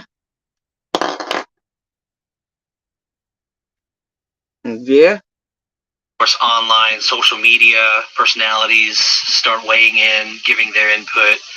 And when that happens, you end up with a lot of misinformation, a lot of bad information put out there. Sometimes not at the fault of the people that are putting it out there. Sometimes it's out of greed. They want subscribers. A little bit about myself, just so you know, my background. Years ago, and I left this in my distant past, I'll tell you why. In my 30s, I was a conspiracy theory debunker, the opposite of a conspiracy theorist.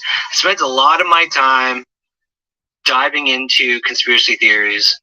In cases like this, a lot of times in just paranormal, weird claims people were making, and I would take a case like that, a mystery, and start looking at scientifically proven variables at the beginning of the mystery, and follow the trail that each provable fact, back supported with evidence, led, and try to use that trail to debunk a lot of the misdirection, misinformation that people were putting out there on those stories. I have not done this with missing persons cases just because my focus was honestly non-personal mysteries. I didn't like conspiracy theories around real people, missing people, because most of the time the story was very depressing, very emotionally taxing, because 9 times out of 10 the person literally was either abducted or ended up being discovered. I really didn't want to end up having to find a body, or trying to track down an abduction is nearly impossible. So my focus was not usually that kind of story. It was usually just really someone claimed that they were abducted by aliens, or that there's a government conspiracy on a certain location, and around whatever the claims were, I would prove what the location really was all about, and just try to debunk these things. Sometimes I discovered, some parts of claims were true. All that to say, what I discovered in the process of doing that for about 10 years is that it's a lost cause. People who choose to believe something, who choose to believe a conspiracy theory, will ignore evidence. It's called confirmation bias, cognitive dissonance, whatever you want to call it. It's part of human nature, part of human psychology, to ignore hard evidence when they've chosen to believe something. So I gave it up. I stopped doing it. It was tiring. It was exhausting. It was pointless because I wasn't accomplishing anything other than doing the core mission I wanted to do back then, which was focus on the truth. My core belief system, my core values are truth, justice, which sounds kind of like a superhero tagline, but it truly was why I was doing what I was doing. I believe strongly in the truth, regardless of the outcome. I think truth is always the correct path. And was I revealing the truth back then? Yes. Did it change people's minds? No. Most people. I think some people maybe, but it was not. I felt like it was. I had a young family. I felt like I had to focus my time on more productive things that I could make a better impact on the world. So, I focused on taking care of my family more, being with my family more, and focusing on my work. So, fast forward many years, I'm much older, much wiser. I like to think so anyway. Started doing the hiking videos really out of compassion for my brother who's disabled, to show him places in the world that he can't get to, can't see himself. So I really wanted to show him these things, and my hiking videos have taken me to some of the most beautiful places in eastern Tennessee, in Virginia, North Carolina. I love what I do, and I love sharing the beauty of these areas with my viewers. I don't care if I have one viewer or 112 viewers, which I have now, up from like 85 in the past week. And I don't care if that goes up to like a lot of these conspiracy theorist channels, because conspiracy theories are popular. People like. You're iffy. That's twice 6 minutes he's mentioned view counts, sub counts, and how he's grown. No, Death Cat. No, we're not killing me today, bro. You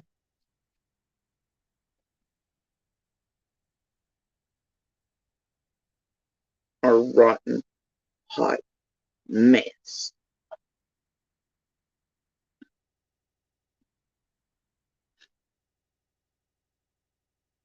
Alright, Death Cat. Fuck it. Let's hang out. You want to? Okay. You watch this fella? Let's do it. To people like drama, they like to believe wild stories, and it's just it's entertainment for people, which is unfortunate in a case like this, because a missing child is not a form of entertainment. To this case, my attention was first brought to it when I had all of these comments on my video. Comments from very nice people, very. So his attention was brought to Summer's case, not by all the news media coverage. Nope. It was brought to his attention by people on his low sub, low count, nothing channel just suddenly appearing and making comments and asking him to search. Just out of the blue on his local YouTube account with very few views and subs. Yes. Suddenly all these nice people just show up and start leaving comments. And then want him to help out. And then that's when he's made aware suddenly. So, alright. And then he starts searching. Didn't they do Chase the same way with the Meadows? But then again, Linda was involved in that. She was riding around with Chase. And Tiffany, and it's fine. Let's just all. There was Scott in there. It's fine.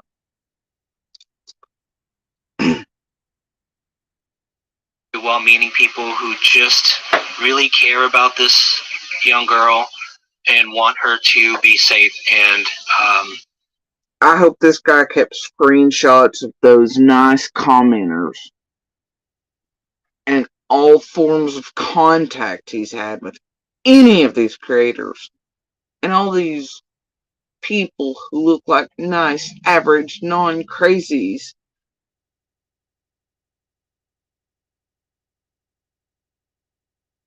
contacting. I hope he, for his sake, I hope he kept the proof and evidence. And since he has a background in tech and PR and all, I just, and he's anti-conspiracy theory and all these things, and very, I just hope that he, and he's aware of crazies and conspiracy theories and how true crime and all that works. And how crazies, random nutters might find some random low count, no sub channel for a local and have them getting up to fuckery about like they did chasing others. Lord, I hope this boy has kept his proof and he's went back and looked at these people and searched some of them up and done background checks on them. Yeah, I did it. I did it again. That's what I get for twirling it. Anyway, and you, Cat, are not helping my situation. I think we done had a stroke yesterday, and now lit a cigarette backwards. You're more tenacious than I am. You're persistent. I'm tenacious. You're persistent. Then killed the whole cigarette. Look what you did, and that smells funny. I'm never getting that smell up here. It's gross. So anyway, that's the second time.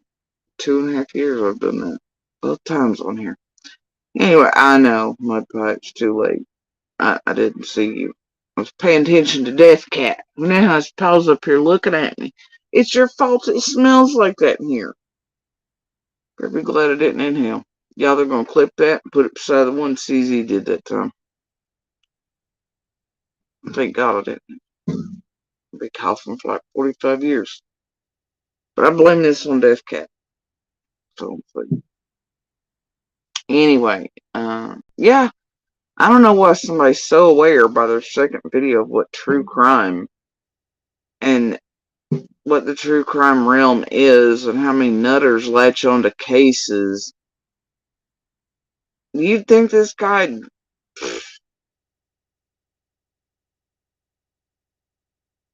had prior knowledge of something. Or some knowledge of true crime, or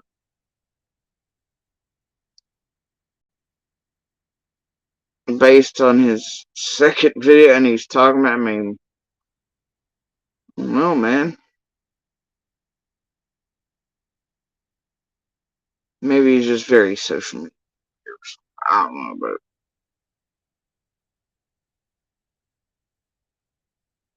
ever, my dudes.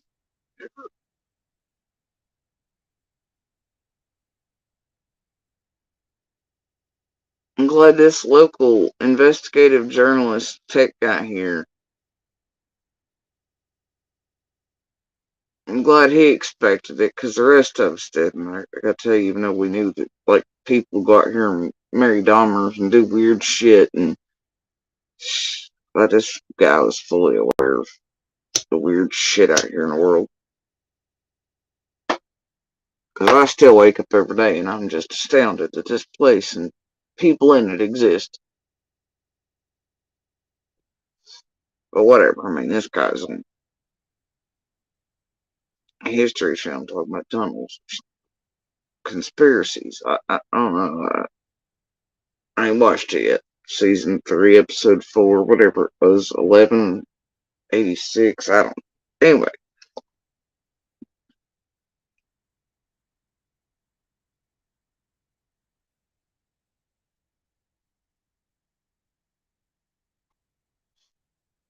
All I can tell the poor dude is hope he kept records and receipts, proof. And he keeps a very close eye on all the changing and swapping of clothes of those who contacted him. And honestly, I can't even believe he's touching certain creators around here. If he's this aware of true crime and nutters and cases, why is he visiting channels like he's visiting? Explain that. If he doesn't like that shit and he doesn't like places that put up misinformation and do this area, why is this fella? How in the hell can you visit one of Ziggy's lives and be like, yeah?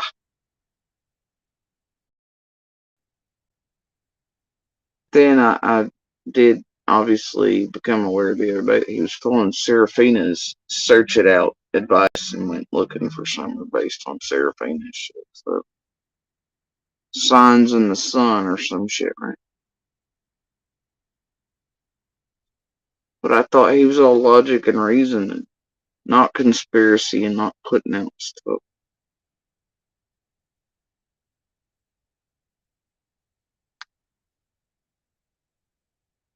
I guess a lot changes in 4 months. That's what I hear, Mudpie. And, well, did you catch the part in the jail call between Ziggy and Fred the other day? The 1 minute freebie call? Where Fred turned into a psychic himself better than Serafina and Juanita together, and suddenly knew the sex of the person coming to, quote, visit him that was a local and wanted to do interviews? It was later outed that that's Ryan here. That Ryan's supposed to be the one going to interview Fred in jail. Thought this guy was just out here searching, but then it's also been told lately that Ryan here has been knocking on community members' doors and those in Beach Creek want to know if they'd talk to him or whatnot. And I thought he started out as someone who said he wouldn't bother the community or be delving in a case like that. He would just go on public stuff or what was allowed to be searched, and he would help with Summer. But now it seems like, from what's being told, he's knocking on doors. He's trying to interview people. He's going to the jail to interview Fred. And if you caught that, you could tell Ziggy and Fred had probably had contact through other people's chirps and shit in jail and got caught at it. And Fred got a free 1 minute call, but somehow clearly knew that a male was coming to interview him before Ziggy ever said it. It was such a great slip. I don't know if Fred's more psychic than anybody else, but turns out it's said to be told that it's Ryan here who's going to interview Fred. Then hear tell through the grapevine of other locals here, because I didn't touch other places and realms last night. The only place I watched was Josh's, and that was the last few minutes. But hear tell the fuckery in the streets the last few days and last night. This one's maybe up on Ziggy's or PG's or somewhere. I don't, but either way, people are now wanting to do the whole drone thing, getting all the same shit started, right? You can't go searching shit with drone. Like, I mean, drones. I'm worried about where this is going and what creators are going to use it, and they will. They are. And now this guy in 4 months went from hiking for his brother with 12, 20 views to 30, 40, 50,000 on bids, and then suddenly started not just talking about Summer's case, but other cases. And now, and he said he was at the first stop, it was that he was not going to have anything to do with anything. He just did the one thing, whatever, but that he would never bother or, do all things. But now it's being told that he's trying to interview, knocking on stuff, all these things. Mud, I did not, debate ball on the goofy shit from the night before, and more proof for the pile of the bullshittery.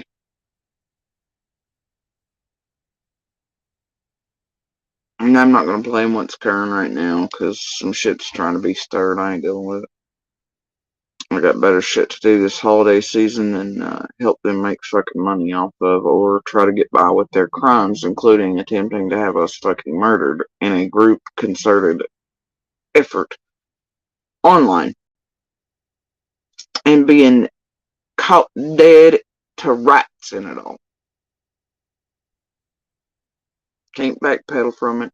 They can't fuck around with it, and that's what they're trying to do, to where they can possibly get out of that legal rent, and they've done fucked up. And I know what they're doing, and I ain't playing in it. Their own words, their own shit, their own actions. You don't do something like that, and you do not do it online in a group effort to witnesses and expect to get by with it. But they're going to try to tamper with it using YouTube and propping these people and doing certain shit. And it's been happening continually since after Benny's. I know what they're up to, and I ain't having it. So, not having it. And they're also trying to set up drama, and they're gonna try to eat and tear it. And, they use the same shit for seasonal shit, rinse repeat. So, anyway,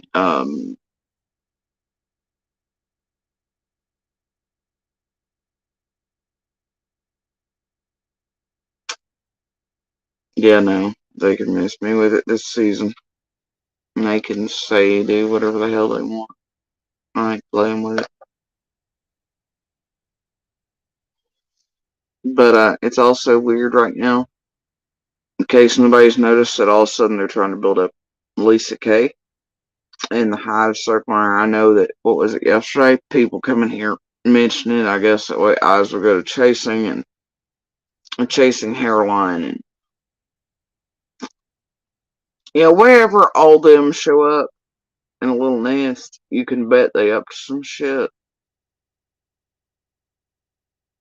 And it looks like they them are, and the sudden mentioning of Lisa K everywhere should not be going by anybody's, like, and I even noticed it in Josh's last night, and people pointing over to her community while I was like, wait the fuck a minute. And I remember like a month ago, Lisa K put out a damn post saying everybody needs to leave swimmers, everything alone. She wasn't going to even talk about anymore, but then here's the hive ball of villainy over there, right? But they've long been touching little toes. Do you think those like Jenny and Adrian in their database ever weren't in contact with those like Lisa? Come on now. Anyway, but right now they're doing something around that, and you can bet it ain't gonna turn out well. And they'll use her probably to target someone, sort of like or they're doing something. So expect some fuckery and continued fuckery around that realm. Wherever those bitches show up, and they show up out in the open. Oh yeah, especially chasing hairline. Oh yeah. And especially right now, since the cleansing of the wells, it began before the vigil. You can damn well bet there's no good behind the scenes, in front of it, or otherwise, and you're getting to see a shit show. And something bad happening to somebody somewhere around Summer's case. Yep, no good to come of it. And if I were all of you, all my advice would be to stay the fuck away from where the bitches are, and whoever they're trying to build up at the time. And if you see other channels participating in it, to stop fucking with them too, because that means they're fucking in on it.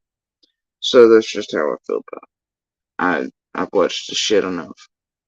Anyway, we're gonna carry on. Brought home. Let's just say they want her to be safe. They want to know that she's safe and that she's okay. As I started digging into it, I saw the claims many people were making about Laura. And was I revealing the truth back then? Yes. Did it change people's minds? Theory will ignore evidence. It's called confirmation bias, cognitive dissonance, whatever you want to call it. It's I really didn't want to end up having to find a body, or trying to track down an abduction is nearly impossible. So my focus was not usually that kind of story. It was usually just really, really someone claimed that they were abducted by aliens, or that there's a government conspiracy on a certain location and around whatever their claims were. I would Now, see, he's laughing at conspiracy theories, all this other stuff, says he's not one of those. Then here he is in a video just doing the Serafina shit. What the fuck is going on right now? And how you can easily look up the article Serafina and all her crew and all that. She found this and she helped solve it. And dude, any discerning mind with logical reason and common sense can tell what the hell it is. It had nothing to do with Serafina. It's just a, nope. Can't. Alright?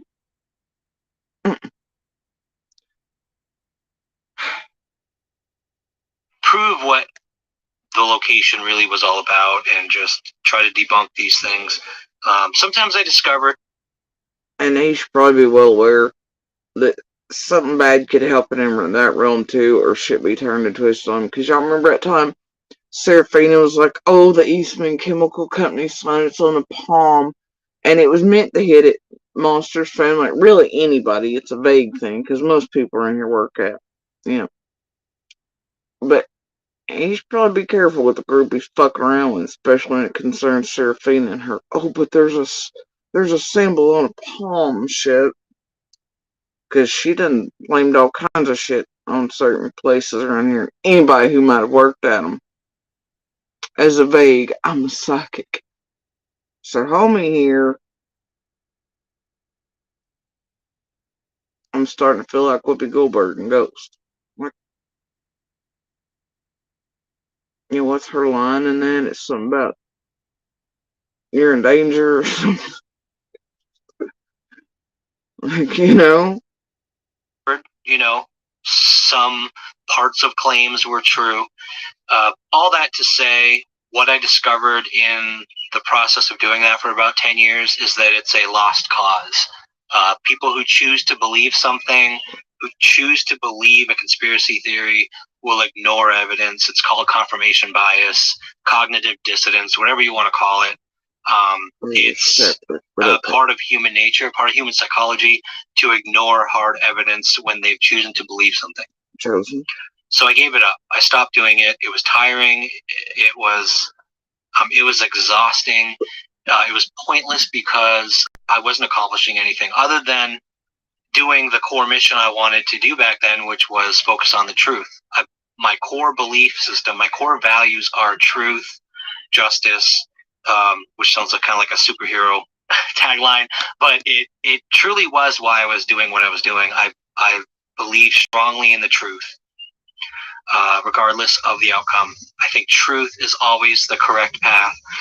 And was I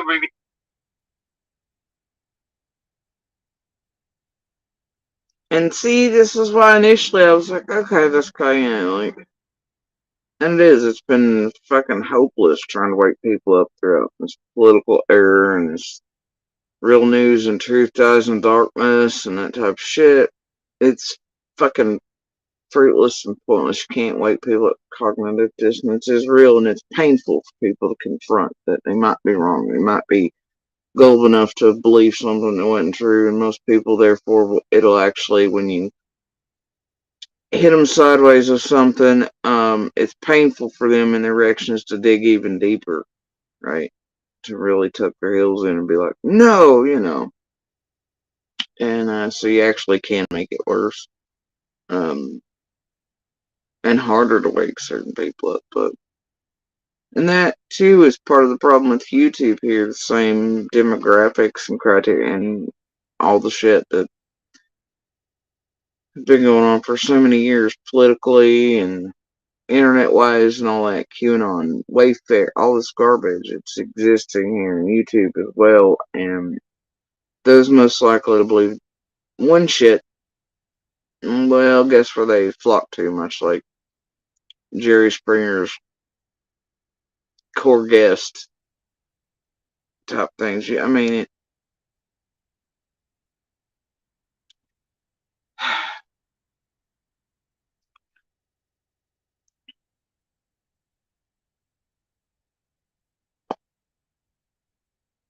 Yeah, I don't want your mud pie.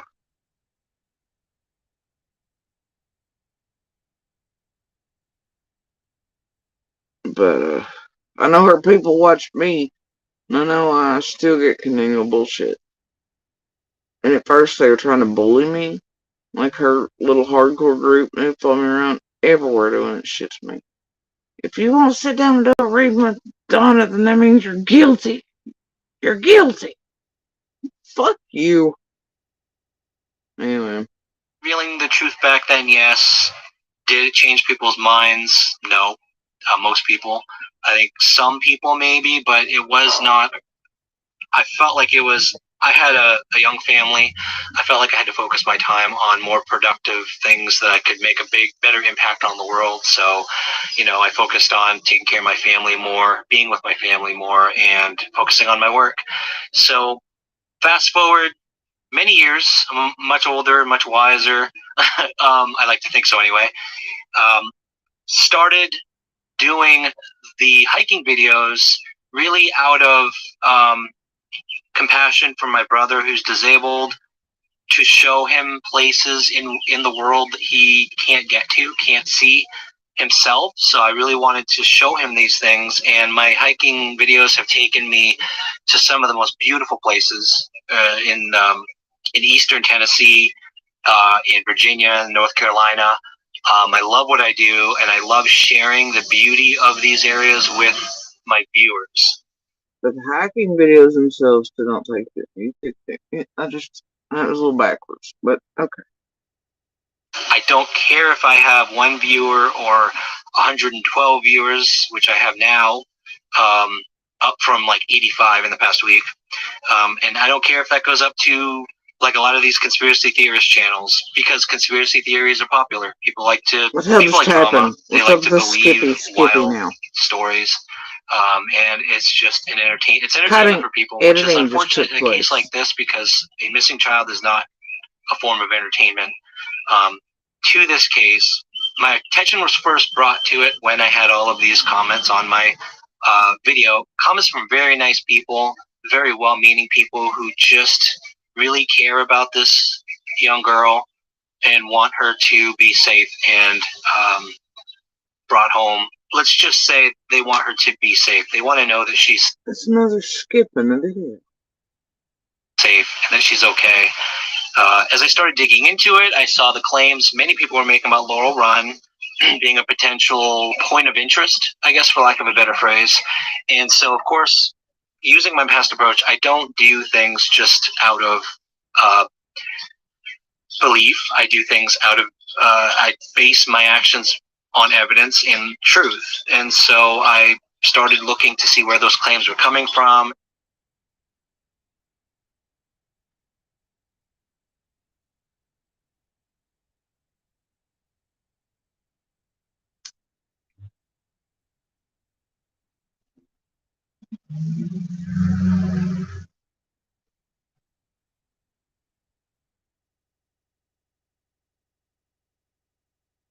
Okay, I'm gonna touch the button.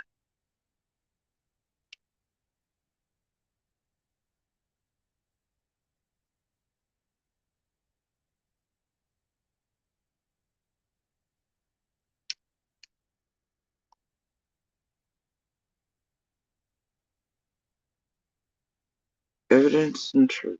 Bases it on.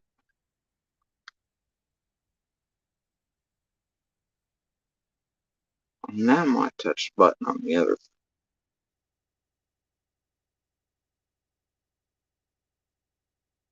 Okay. Wow. I guess a month ago he did how to not give up. Why everyone's success. Why every success comes from you. So he posted his own picture from editor, top secret writers. So he posted some of this himself, it looks like, in a video. We'll get there in a minute.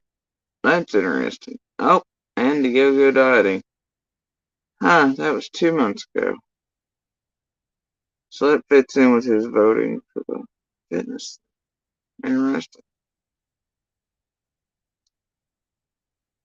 He's investigating the haunted Tunnel in Church Hill, Sensabaugh. Is he aware that he's not the right one? Let's see. What makes the train so magical? It's not just the enchanting call of the whistle, or the adventurous.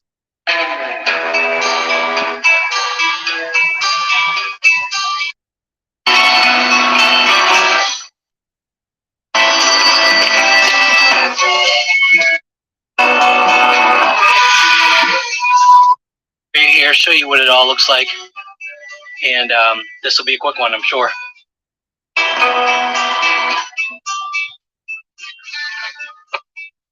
So today we are at Sensabaugh Tunnel, supposedly the creepiest spot. But you're not actually at the Sensabaugh Tunnel.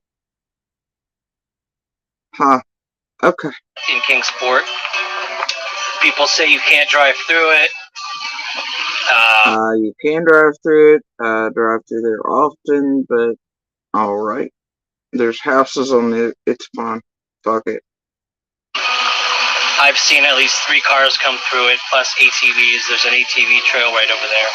But I'm going to explore it. I already drove through it, obviously. So you're still under the impression you're at the actual and correct Sensabaugh Tunnel. Alright, got it. I am going to take the path on the side here. I'm not even bringing my backpack because there's really not a whole lot to explore here, but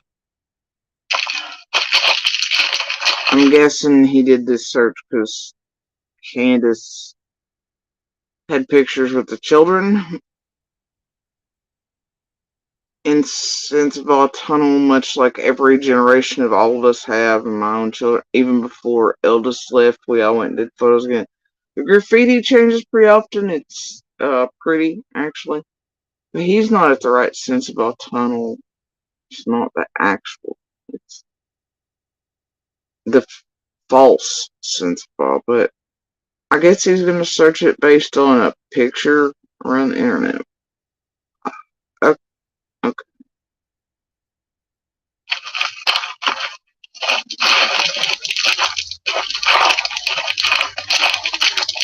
Okay, so he went up the hill a few feet, and he's on top of the false Sensabaugh Tunnel, which most of us take pictures around, especially near Halloween and shit. Cause I remember when my own people took us there when we were little, like spooky season, right? Hot clue, y'all. Super internet. Y'all really working on this whole thing. It's like fucking Carl and all them put out this photo. Don B's done the whole thing. How many creators here have done this Sensabaugh bullshit? Based on the photo Candace posted of her and the kids there. Alright.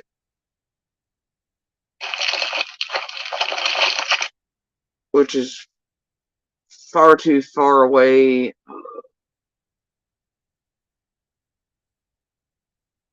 From Ben Hill to even being time. I just fuck it.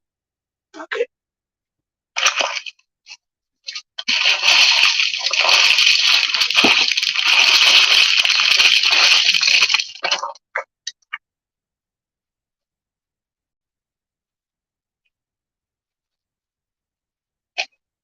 Who the fuck's out there filming?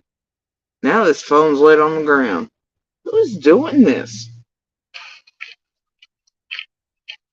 Okay, walk by the camera. Okay, is this about searching for summer or is this about making pretty videos? Fine. Let's carry on. So let's just say that walk was a little more strenuous than I had planned. Not because it was the climb, although that was fairly tough, but very, very short. On the way back down, you kind of have to slide on your butt. And I forgot my phone was in there, so my phone came out. I didn't realize it. Got to the bottom, got to my Jeep. Checked my pocket, phone was gone, so I was hoping it was in the Jeep. It wasn't, so I had to reclimb. And my phone was sitting right there at the very top of the climb, so that was fun.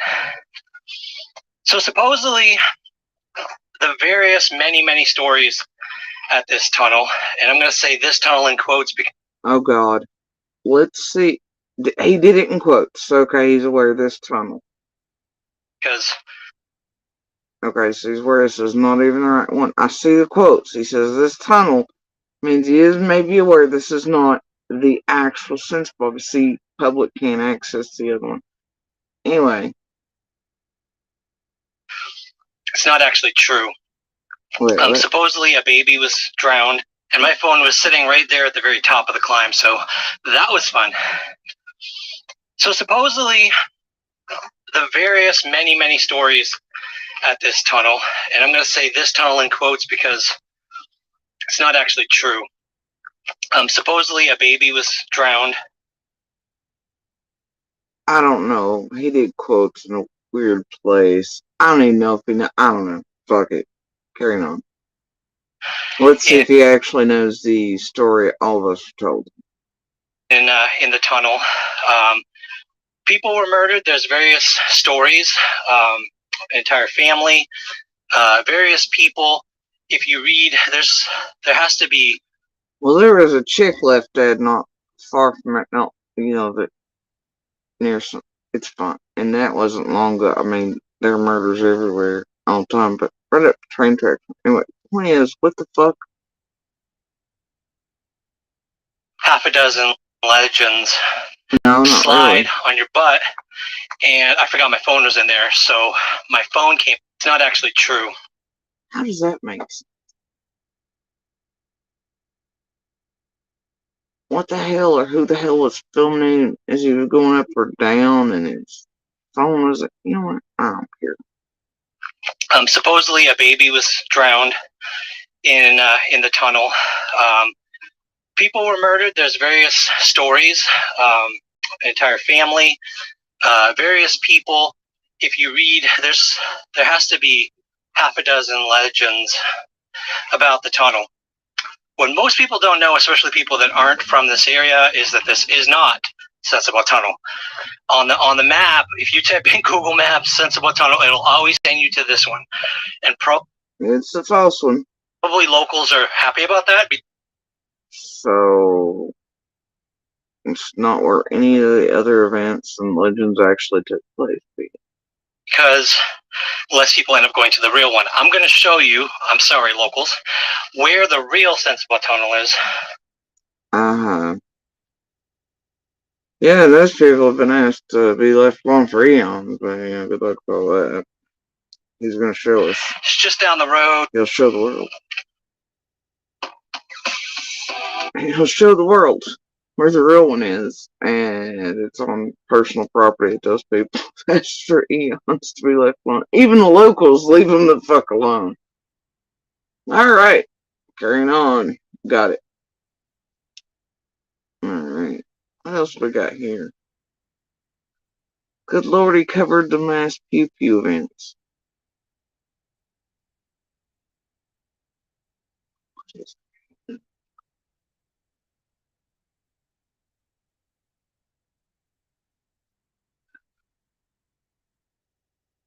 Let me look for the one where all the stuff I just showed on.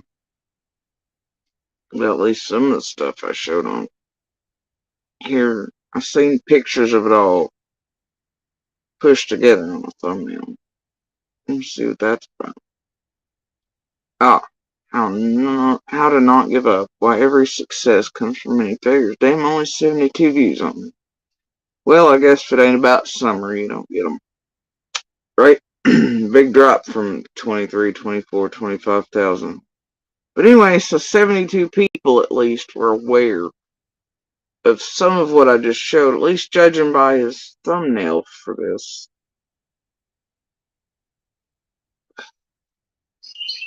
There are three main characteristics of people who can push past their limits. The first is that they'll die before they give up on something that they've started. The second is that they're black belt experts at establishing habits. And the third, believe it or not, is that they're not perfectionists. Now, there are several times in my life where I can think of where I had to push through my limits. The first was when I first started doing research into conspiracy theories and different mysteries, and I had a dream of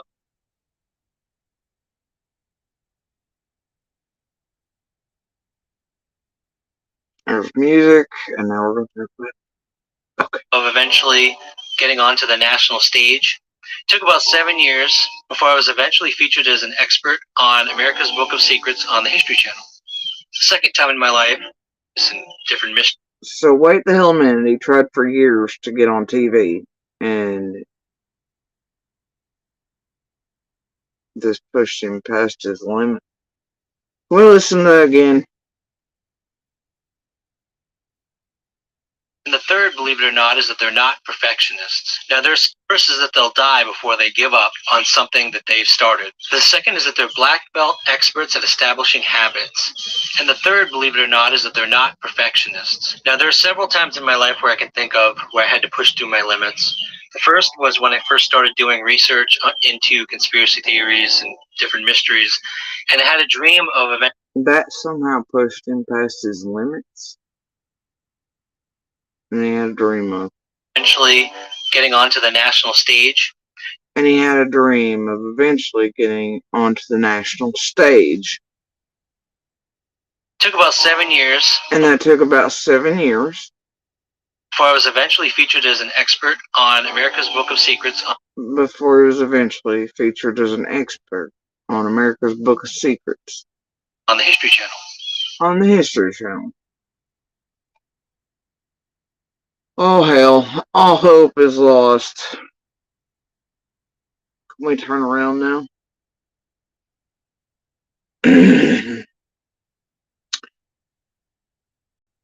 Okay. I think we're done here, right?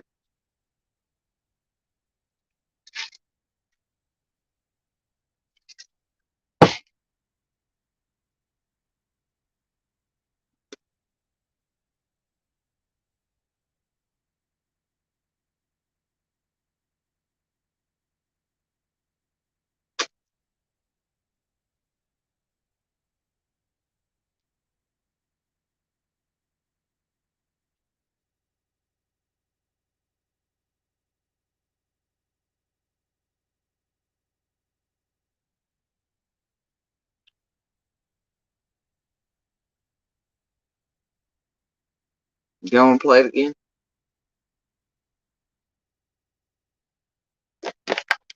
Let's play it again. Can't even.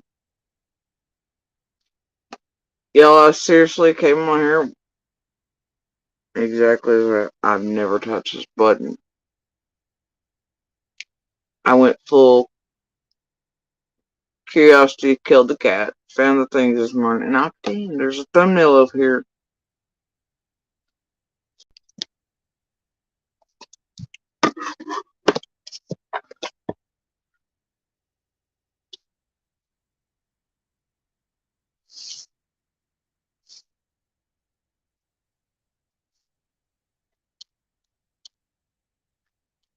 There's a thumbnail over here. It has 72 views on it. And it was posted a month ago.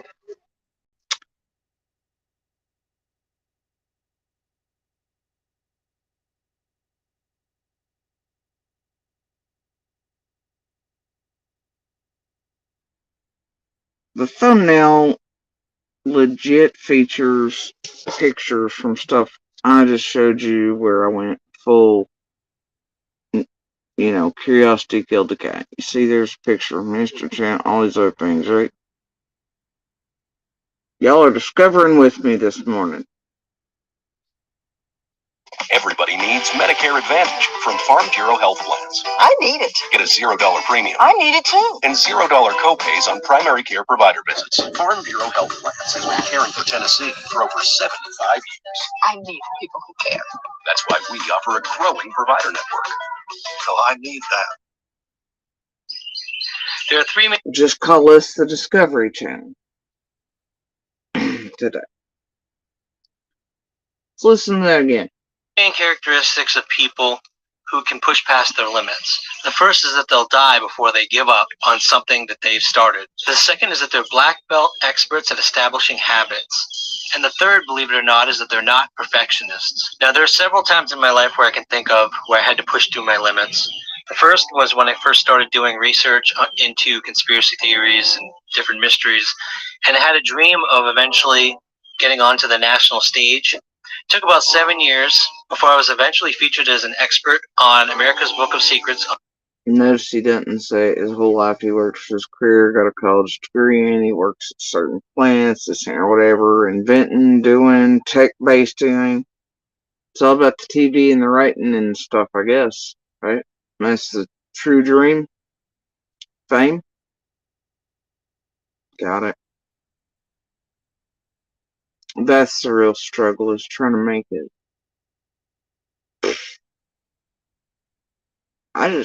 What? What I just hear? Surely There are it's three not. main characteristics of people who can push past their limits. The first is that they'll die before they give up on something that they've started. The second is that they're black belt experts at establishing habits. And the third, believe it or not, is that they're not perfectionists. Now, there are several times in my life where I can think of where I had to push through my limits. The first was when I first started doing research into conspiracy theories and different mysteries, and I had a dream of eventually getting onto the national stage. It took about 7 Getting on to the national and world stage with, I guess, his expertise in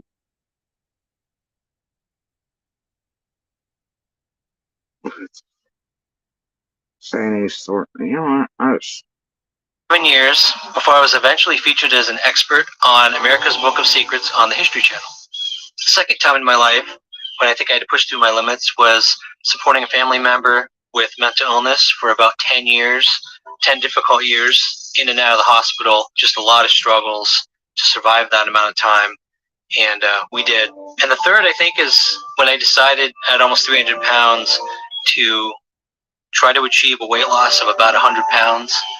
And while it took about 2, almost 3 years to accomplish that, I was able to do it through a lot of hard work, persistence, and a lot of failures, but never gave up.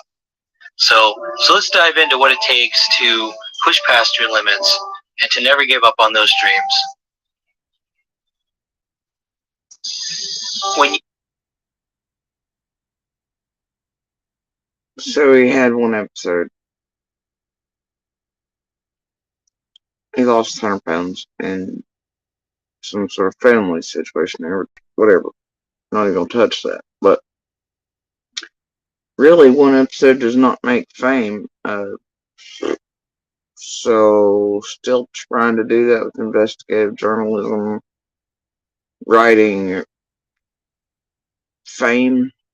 I'd say not broken into that realm yet or accomplished yet, like 100-pound weight loss and stuff, which he's needing votes for somewhere on something to win something or be voted whatever for 2024.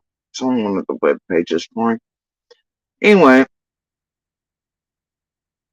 so maybe this is accomplishing what? Major third goal. you make the decision to commit to a goal, you have to set up steel fences on both sides of that path to that goal in your mind. And no matter what, never divert from that path. The words quitting and failure never enter your mind. And there will be times when you're so tired and exhausted that it feels like you're crawling through quicksand. Now, does it really look like he's lost that much weight from his other pictures on social media? Looks like he stayed pretty consistent from like 12 years ago on the History Channel. Now, I mean, it's.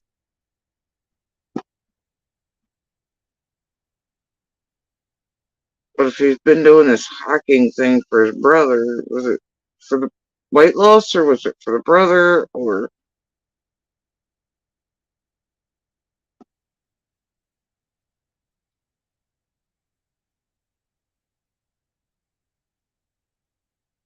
Then how experienced of a hiker can you be if you were extremely heavy things for eons?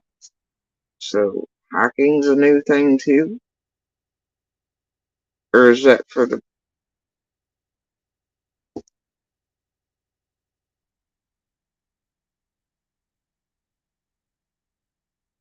Yikes, I didn't think of it that way, did I?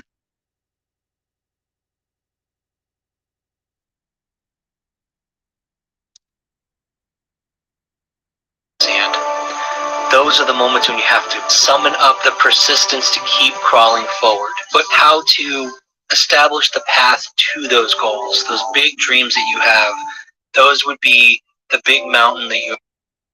Who is this woman drinking the coffee in front of their lake house?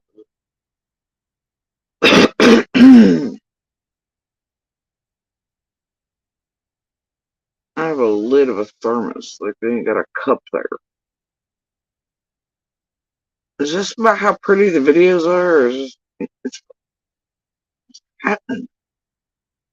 Eventually want to summit. Lay out that path with boulders along the way of the milestones you need to reach to get to that big goal. Find out what other people who have achieved that goal have done to accomplish it. What big steps are required along the way. And then break those down into smaller steps until you have the whole path drawn out in front of you. And then at that point, forget about the path. Forget about the entire journey and focus on the one boulder that's right in front of you today. Now, the only way to climb a mountain is to walk up it. You have to put one foot in front of the other. And walking is something you don't even think about doing. You just do it. You put one foot in front of the other.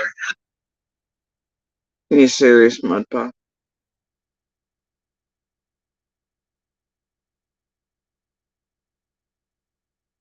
This process is very similar. You're going to use habits like steps toward these goals. Once you know the steps you need to take to accomplish that first goal, lay out the daily habits you need to have, the things you need to do every day to get to that first goal, that first milestone. And then treat it just like brushing your teeth, going to the gym. It's just another thing you do every day. And you commit to that.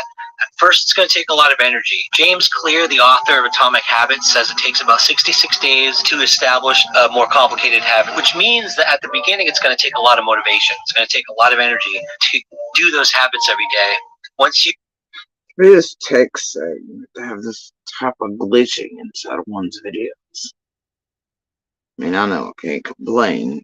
I mean, I'm not about that tech life, right? But I know glitches want to seem, and seamless should be the way to go, especially if you're a tech pro, one would think. It's fine. Y'all ever seen the splash jobs they've done on my vids around here? Damn, you can barely, I mean, sometimes you can't even fucking tell it. Some of these creators are good, and shit, they're just idiots on the street using basic doofus software.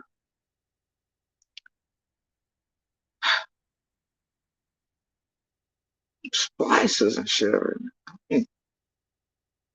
You establish it, once you keep doing it, once you keep getting that motivation, it starts to become second nature. You won't have to think about it as much, and it takes less motivation, less energy, and so every day it just becomes easier and easier. So that's how you get there. But what are your limits? Meaning, you're working toward these goals, but maybe at a certain point you're just exhausted. You've hit failures, and you're having a hard time moving forward and continuing. Everyone has a breaking point. The thing is, the breaking point is usually well above the breaking point that you think you have. I remember the second time I was climbing Katahdin. The first time I had climbed it, I had suffered a really serious ankle injury. And so the next year, I thought I had trained hard enough to do well on the hike the following year. So the next year I went with a friend of mine. So if he's been hiking all these years,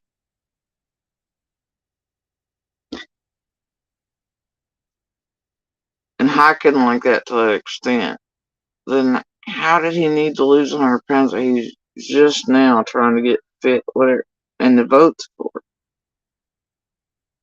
And if the hiking was about, I don't,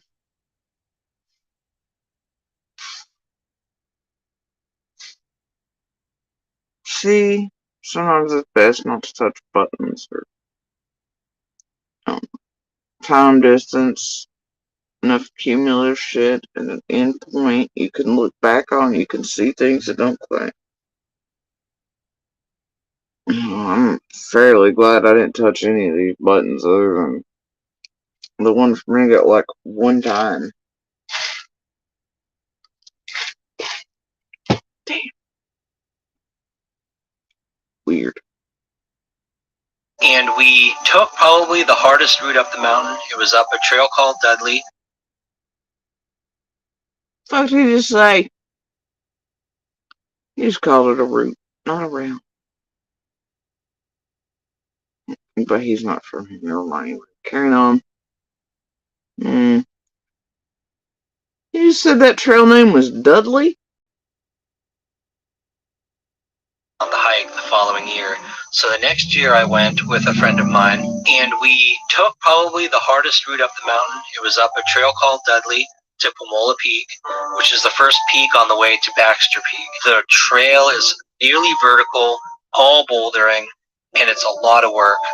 And about halfway up, I thought I was gonna die. My thighs were spasming uncontrollably. I had to sit down, and at that moment I was really thinking to myself, have I trained enough? Can I actually do this today?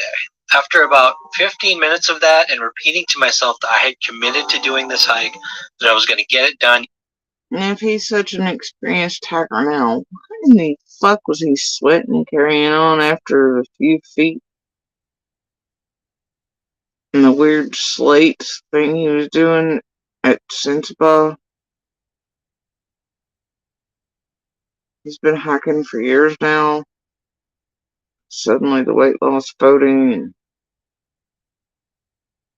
expert, but sweating like that just on Sensiba.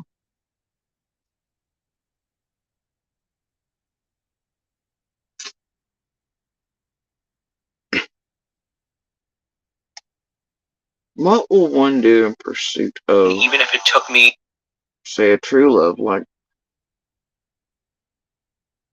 TV shows and writing and things?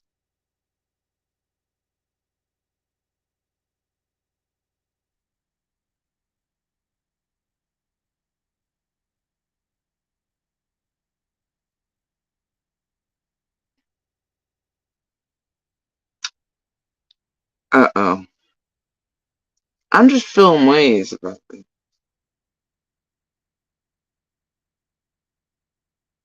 15 hours rather than the 9 or 10 it's supposed to take. I got up and I continued up, and I No, let's see where that is.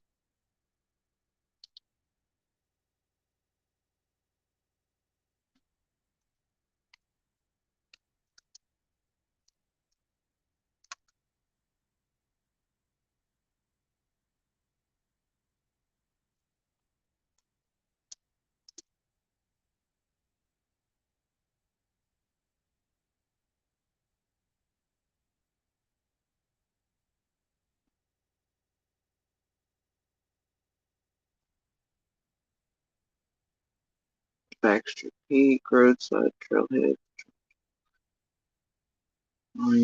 Brook Campground, Dudley Trail, Baxter State, Maine. Did he take videos of it too, like he did Northeast Tennessee, Virginia, etc. for his brother? Are all these on his YouTube so his brother could see? Dudley, Not Bad Shuttle Trail Loop, Maine. Let's see what this looks like. Oh, there it is. See the. Ooh, Dudley Trail remains closed. Oh dear. Introducing the Ungun, the non-lethal self-defense platform. Lightweight and simple to use. It uses an easy-to-load 5-round. Word is one of the most. That dude just pulled that straight out of his butt cheeks. I don't care if I was a non-lethal pew or not. Who stores that between their butt cheeks? Who is teaching these people? You know what? Never mind. Popular trails up Mount Katahdin won't be open again this year. We're talking about the Dudley Trail. Officials at Baxter State Park say they still don't know when it'll be back open. They had to close it down almost 3 years ago after a big rock slide. Crews are now working on relocating a section of the 1.3-mile trail, which is a really popular loop that connects Baxter Peak Summit with 2 other summits. The park initially said the trail would reopen last year, but it's just taking a lot longer than they expected.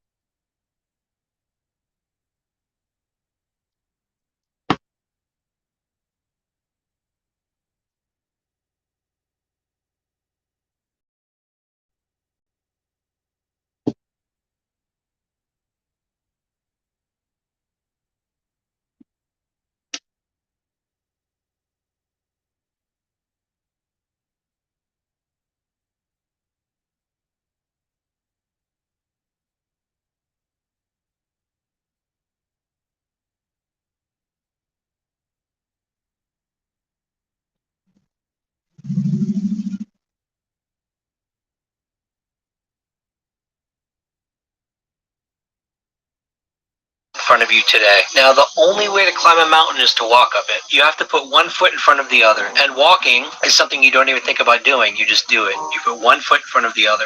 This process is very similar. You're going to use habits like steps toward these goals. Once you know the steps you need to take to accomplish that first goal, lay out the daily habits you need to have, the things you need to do every day to get to that first goal, that first milestone. And then treat it just like brushing your teeth, going to the gym. It's just another thing you do every day, and you commit to that. At first, it's going to take a lot of energy. James Clear, the author of Atomic Habits, says it takes about 66 days to establish a more complicated habit, which means that at the beginning, it's going to take a lot of motivation. It's going to take a lot of energy to do those habits every day. Once you establish it, once you keep doing it, once you keep getting that motivation, it starts to become second nature. You won't have to think about it as much, and it takes less motivation, less energy. And so every day it just becomes easier and easier. So that's how you get there. But what are your limits? Meaning, you're working toward these goals, but maybe at a certain point you're just exhausted, you've hit failures, and you're having a hard time moving forward and continuing. Everyone has a breaking point. The thing is, the breaking point is usually well above the breaking point that you think you have. I remember the second time I was climbing Katahdin. The first time I had climbed it, I had suffered a really... He puts up. He don't even spell it right. He put up Katahdin is the highest mountain in the state of Maine, reaching 5,269 feet, just under 1 mile high. He spelled it wrong. Okay. really serious ankle injury. And so the next year I thought I trained hard enough to the breaking point that you think you have. I remember the second time I was climbing Katahdin. The first time I had climbed it, I had suffered a really serious ankle injury. And so the next year I thought I had trained hard enough to do well on the hike the following year. So the next year I went with a friend of mine, and we took probably the hardest route up the mountain. It was up a trail called Dudley to Pomola Peak, which is the first peak on the way to Baxter Peak. The trail is nearly vertical, all bouldering, and it's a lot of work. And about halfway up, I thought I was going to die. My thighs were spasming uncontrollably. I had to sit down, and at that moment, I was really thinking to myself, have I trained enough? Can I actually do this today?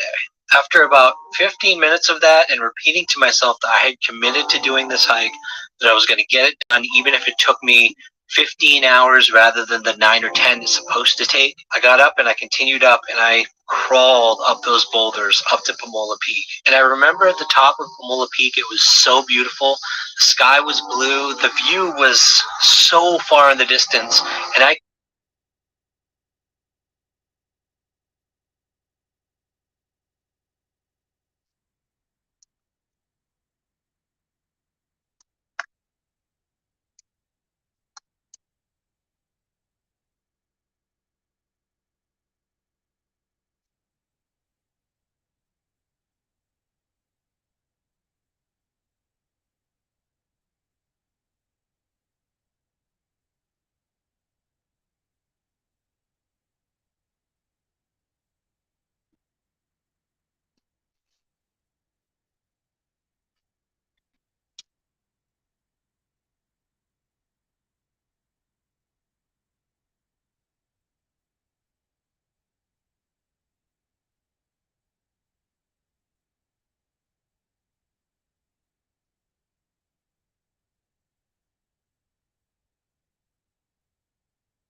But it doesn't seem like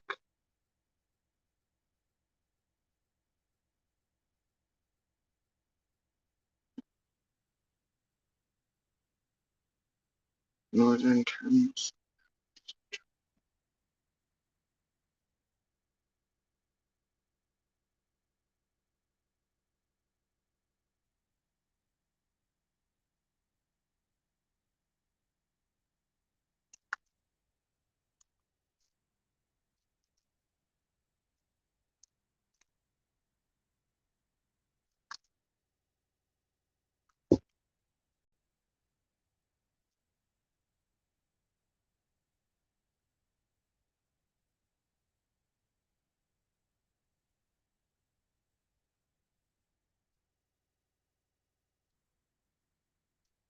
Addison's the side of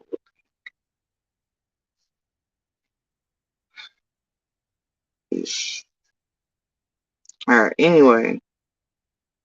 I wonder what years, multiple years, he hiked Dudley Trail since it was closed for so many years. Word is one of the most popular trails up Mount Katahdin won't be open again this year. We're talking about the Dudley Trail. Officials at Baxter State Park say they still don't know when it'll be back open. They had to close it down almost 3 years ago after a big rock slide. Crews are now working on relocating a section of the 1.3-mile trail, which is a really popular loop that connects Baxter Peak Summit with 2 other summits. The park initially said the trail would reopen last year, but Okay, so this is, and it wouldn't reopen that year either. Okay, and then let's see what the reopen date was for Dudley Trail.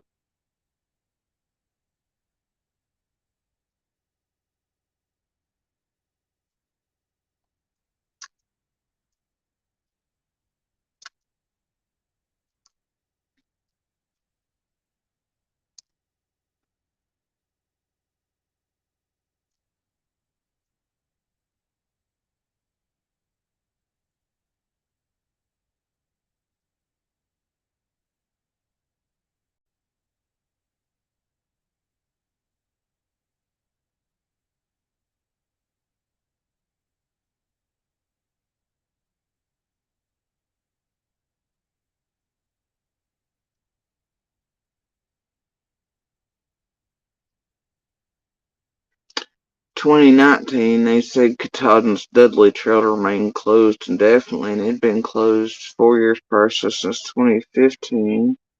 Oh no, the Dudley Trail's been closed since 2016 because of unstable conditions caused by rock and debris.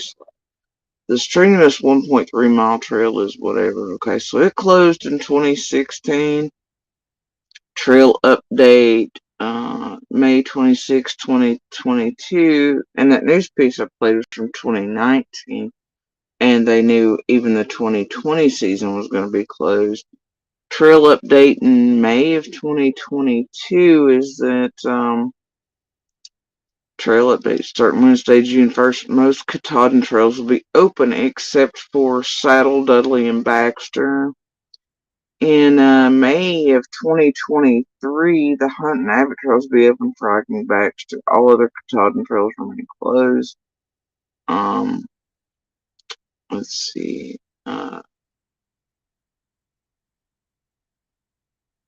This year's other pieces talking about its closure 2016. Nope. Let's see. Katahdin's Dudley Trail to remain closed indefinitely. I'm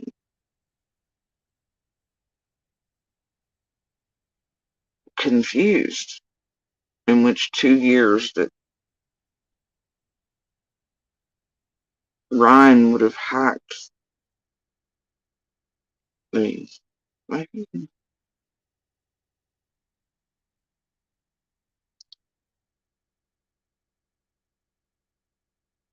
Although that one says 2023. They're clearing. So, I mean, I guess it could have been maybe 21, 22 season. Nope, could have been 22 either because trail update Wednesday, June 1st. May, Saddle, Dudley, and Baxter were closed. Dudley had been closed since 2016. 2019's article say 2020 season was a no-go. 2022 it says it's closed.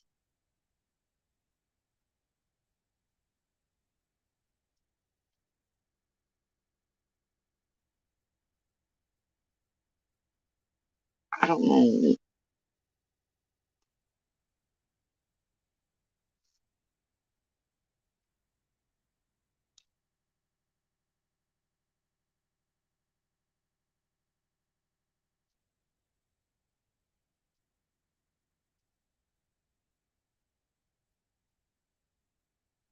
They thought it was in 2018, but we're in 2019. 20, we're going to be close. I don't know.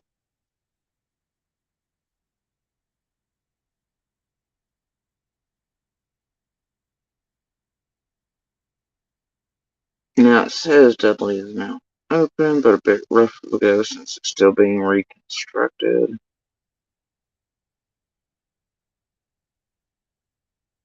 see what this.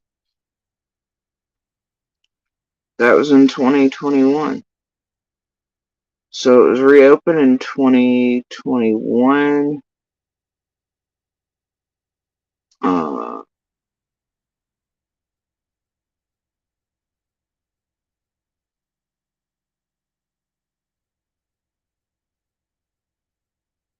No, it was September of 20 August. Oh, yeah. So I guess possibly 21 and 22, but even experienced mountain climbers were having issues in 22.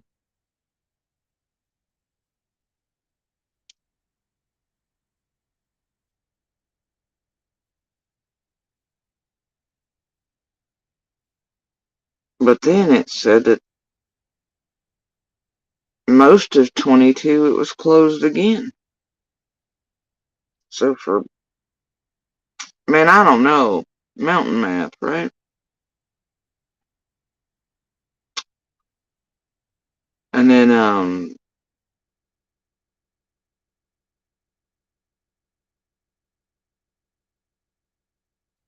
May of 2023 it was closed. I don't know. Whatever. Whatever, bro.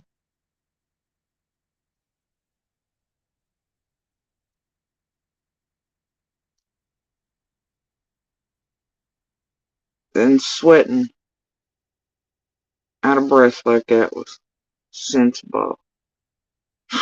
Tell you what.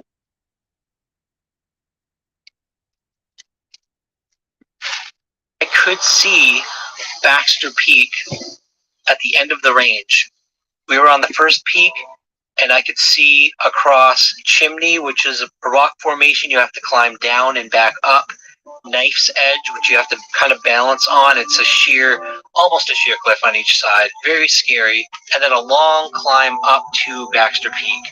And one look at the entire journey, and I honestly wanted to go back down Pomola Peak and give up the hike. And I'll never forget what my friend said to me at that moment when he could see that my spirits were gone. Say what? Why when you're at the top would you look back down and be like, I want to go up the journey? No. That I'd hit my limit. He said, don't look at the entire trail all the way to the summit. He said, look at the section Oh, of rock Jesus. formation. And once we got there, I looked across the chimney, the task in front of me that I had to do, climbing down sort of a smaller cliff face with steps and everything, down and back. Are we going into motivational speaker territory? I know he has, apparently, according to his online websites, public speaking engagements under his belt, whatever, but are we moving into motivational speaker territory?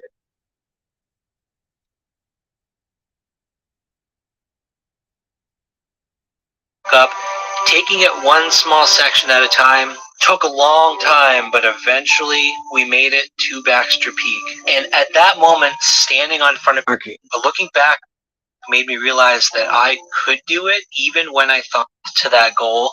The next thing you have to do, maybe in the next month or the next 6 months, and focus on that. It looks far. No. And the first 2 years of college, you maintain a 4.0 average. And you're going for a really hard degree. So you're getting excited about graduating. with this very difficult degree. Jesus Christ.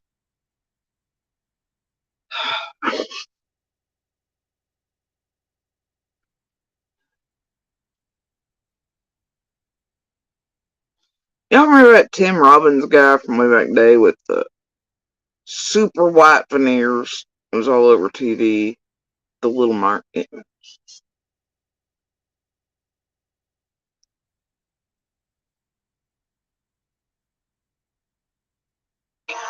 a 4.0 average. And then junior year, you take a class that is really difficult, and maybe you don't do quite that well, and your GPA drops down to 3.5. Is he telling me to self, but pretending it's not now?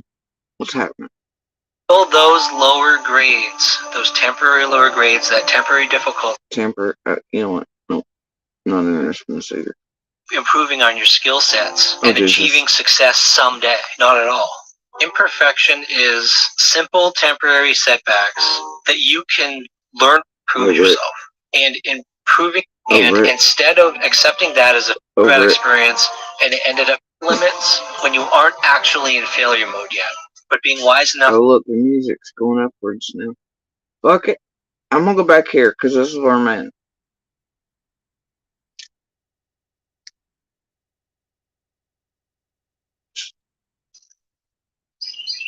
There are three main characteristics of people who can push past their limits. The first is that they'll die before they give up on something that they've started. The second is that they're black belt experts at establishing habits. And the third, believe it or not, is that they're not perfectionists. Now, there are several times in my life where I can think of where I had to push through my limits. The first was when I first started doing research into conspiracy theories and different mysteries, and I had a dream of eventually getting onto the national stage. It took about 7 years before I was eventually featured as an expert on America's Book of Secrets on the History Channel. The second time in my life when I think I had to push through my limits was supporting a family member with mental illness for about 10 years, 10 difficult years, in and out of the hospital, just a lot of struggles to survive that amount of time, and we did. And the third, I think, is when I decided at almost 300 pounds to try to achieve a weight loss of about 100 pounds. And while it took about 2, almost 3 years to accomplish that, I was able to do it through a lot of hard work, persistence, and a lot of failures, but never gave up. So let's dive into what it takes to push past your limits, push past their limits. The first is that they'll die before they give up on something that they've started. There are three main characteristics of people who can push past their limits. The first is that they'll die before they give up on something that they've started. The second is that they're black belt experts at establishing habits. And the third, believe it or not, is that they're not perfectionists. Now, there are several times in my life where I can think of where I had to push through my limits. The first was when I first started doing research into conspiracy theories and different mysteries, and I had a dream of eventually getting onto the national stage.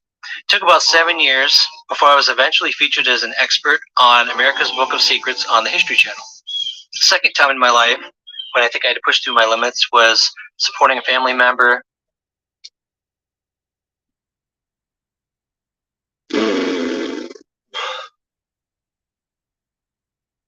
Those have to overlap. Alright. Thanks, bro. Alright.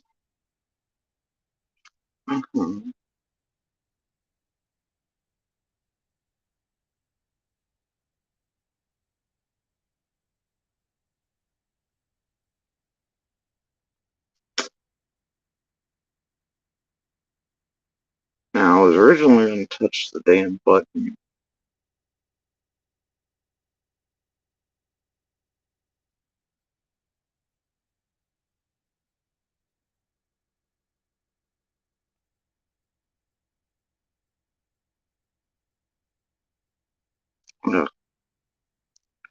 Holy shit, that's 40 minutes of Domtar Park.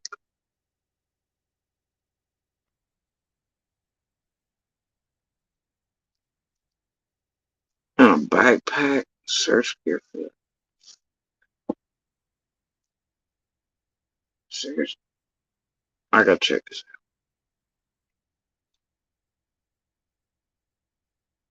It's Michael's big holiday sale. Get up to 50% off holiday must-haves for every room and budget.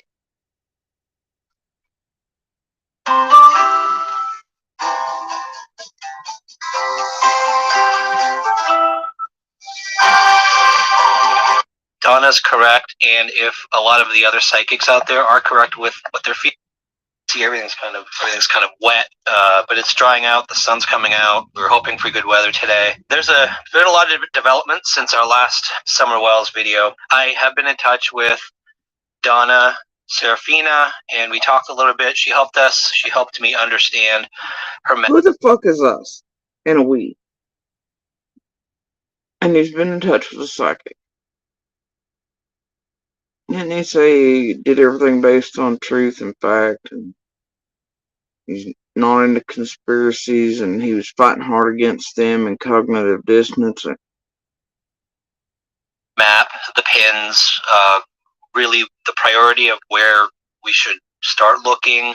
I will share something about this case, that if Donna's correct and if a lot of the other psychics out there are correct with what they're feeling, it's a dangerous case, and Donna does not want to.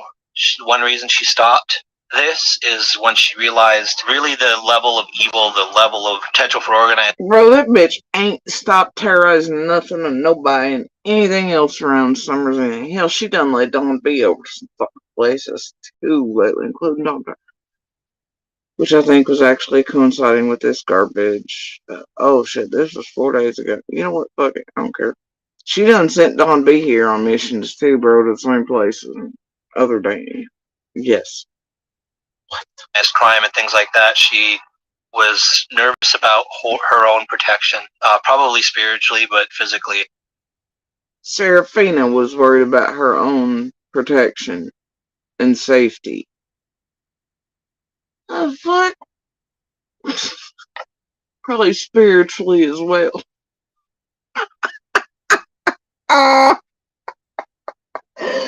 Are y'all fucking serious right now?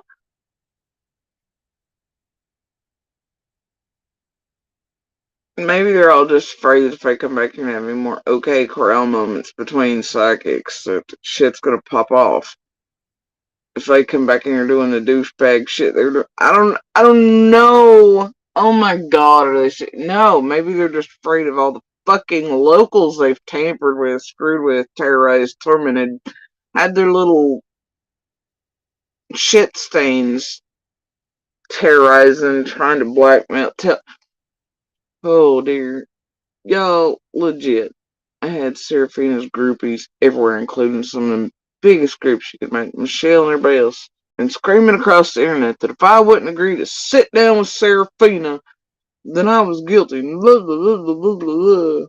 And then they, by God, went on a campaign to make me look such because I wouldn't sit down with their little goddess Serafina. It's fucked up, bro. Same time, Serafina's in my inbox. You know she damn well sees it and knows about it. Plus, you know her tie-ins with Sweetie and all them, and the first calls and the places they were taking place from, and the first doxing of all of us and everything else. It leads right back into the group here and around Serafina. And that goddamn. And the Juanitas and everybody else. Hell, who's acting hard and blowing the shit out of people? Gonna make you look like if you don't cooperate and do what they want, get them some clout and the psychics. Oh my god, y'all. What the fuck is going on? The psychics are worried about their safety.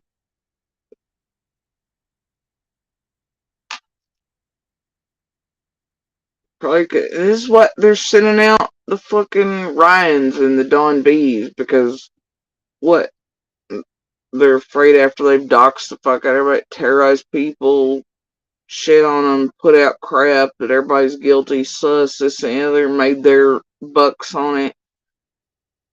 Now they're like, oh gosh, can't come into town, and so they're sending these people out. You can, and what happened to truth, fact, and whatever? Who the fuck works on this? Bless my soul. Obviously, and I respect other psychics out there are seriously, he said that. Correct with what they're feeling. It's a dangerous case, and Donna does not want to.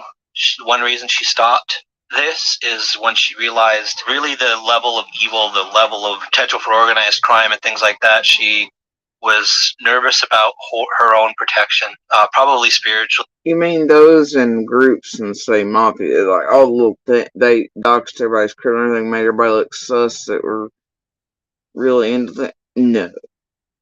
And that now they're afraid of those very real people they've fucked with and put out all their shit about? See, that ain't psychic, that's them knowing what the fuck they've done to real life people and what they've tampered with. And then they send out this shit and the Don B's of the world to then go look for them and fuck around with shit. See, this is a problem. But physically, obviously, and I respect that. I appreciate her help with guiding me in our phone call on where to continue with her map that exists out there on the internet. I would never ask Donna To continue with her map that exists out there, implying or anyone else. she's, you know what, fuck this, fuck that, fuck YouTube today, fuck all y'all.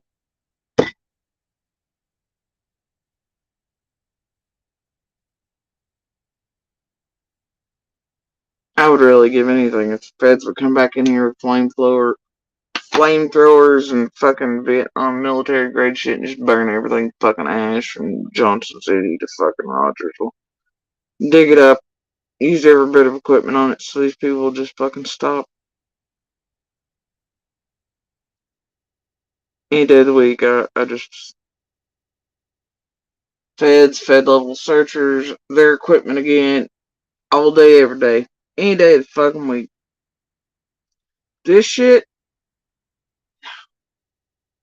fucking EquaSearch shit, it's all shit, bro. Psychic shit, goofy shit, dolly shit, YouTuber shit, touching places with all the nefarious ass shit they get up to and get around in and touching, like a Petito shit, like they tried to do on 110 shit, like they've tried to set up shit, tampering with shit. They shouldn't be touching shit, accessing shit, or walking on anybody's anything shit, alright? This is horseshit. Please God, just let the feds come in and burn everything down. Like flamethrowers and dig it up and scan it, and I don't care. Any day of the week, all day, anything but this shit.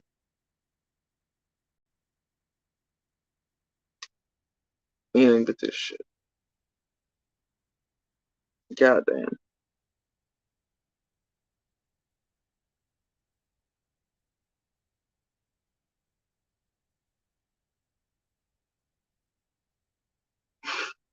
What a joke.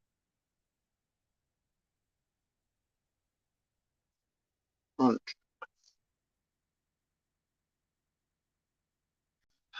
To be willing to put themselves at risk. Several things. I have noticed that many of the other psychics out there. I'm telling you, the dude with so much tech shit under his belt, according to his websites, and what all he's built, and whatever else this, that, and the other is, splicing on these videos and shit and editing sucks! I mean, maybe they talk to each other, maybe they don't. Some of them seem clearly unconnected and kind of independent, doing their own thing. Some of the channels are very small and very few viewers, but yet they're that particular psychic's reading matches Donna's and others as well.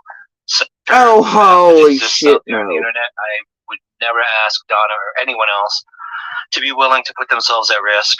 Several things. I have noticed that many of the other psychics out there, I mean, maybe they talk to each other, maybe they don't. Some of them seem clearly unconnected and kind of independent, doing their own thing. Some of the channels are very small and very few viewers, but yet they're that particular psychic's reading matches Donna's and others as well.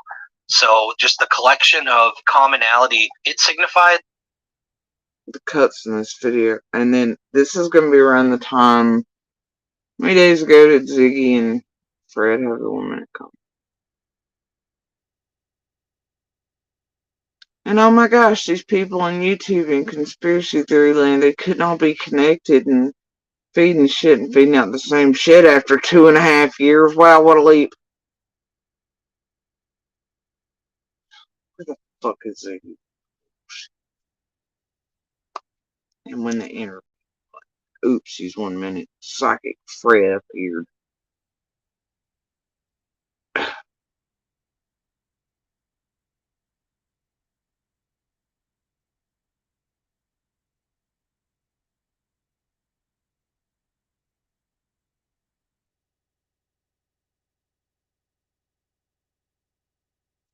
5 days ago.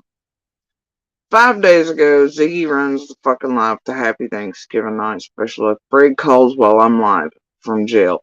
That was the 1 minute free phone call where Fred becomes a psychic and knows suddenly that Ryan is going to come interview him. Before Ziggy ever says male or gender or anything else, and they want to make it like it's all. She's like, somebody's wanting to come interview. Suddenly, Fred has knowledge of this. Doesn't make sense, and he knows the gender. That was 5 days ago. Alright. Ryan's was 4 days ago. The morning after that. Who is it that's trying to become psychic lately with the Empress channel? Hi.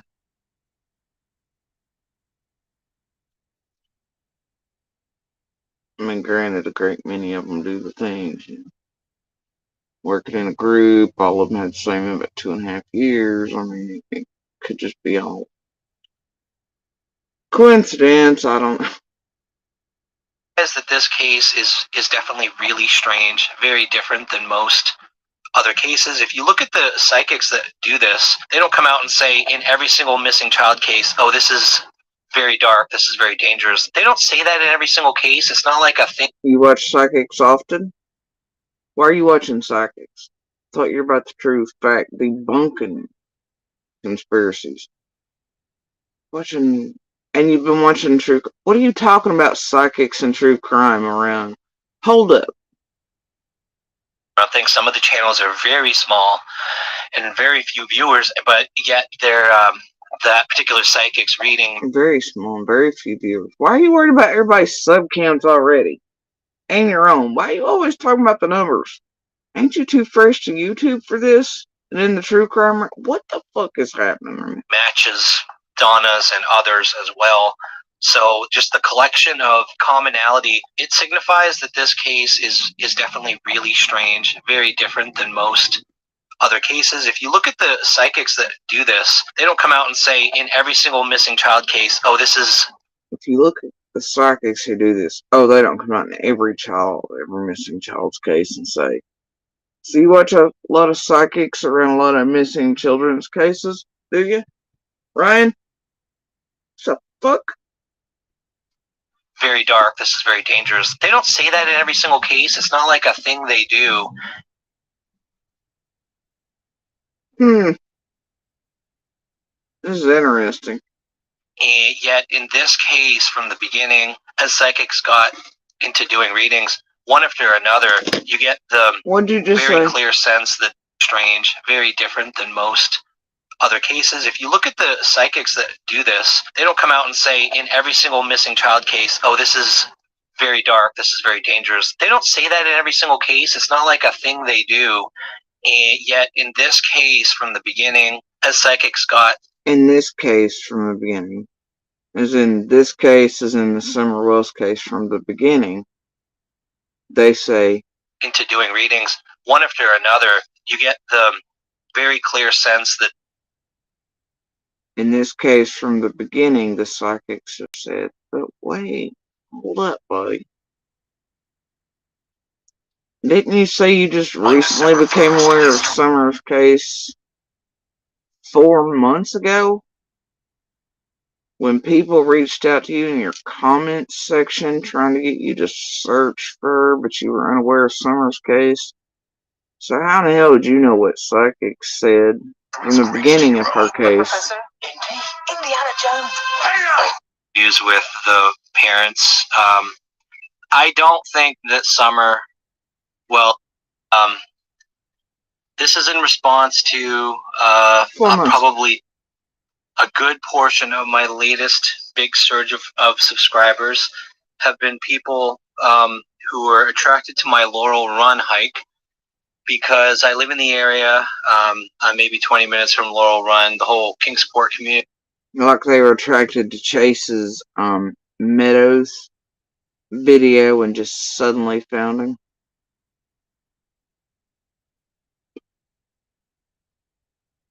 Him and Linda were, who taped those together.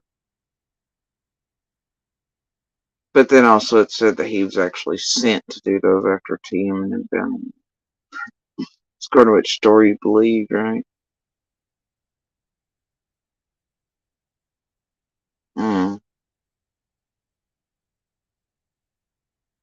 4 months ago.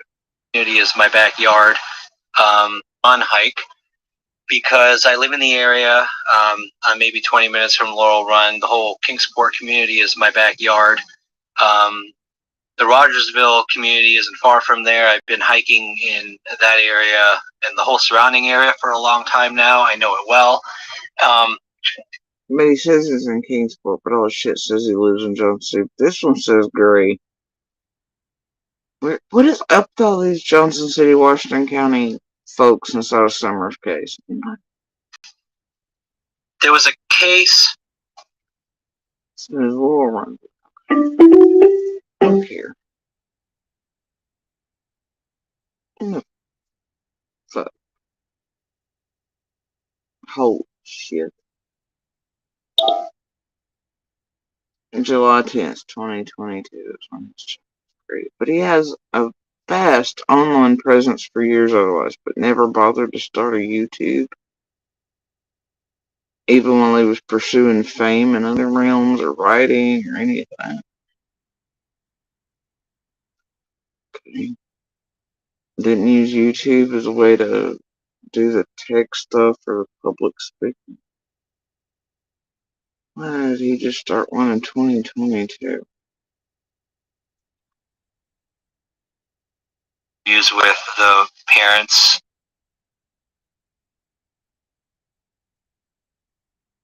July. That leads up to the vigil. What is the word on the streets these days about Frazier.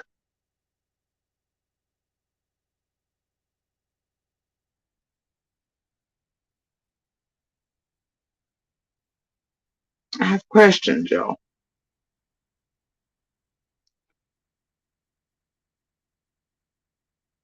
I don't know.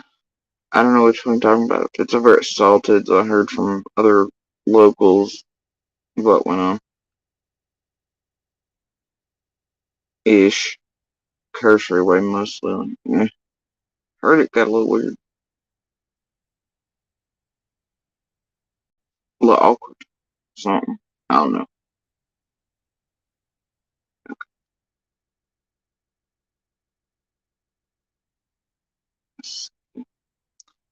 He builds up much like the rest. 10 views, 20 views, whatever, leading starts channel right before summer, around that era.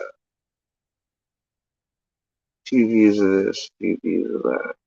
Enough to build up, finally do vids, live.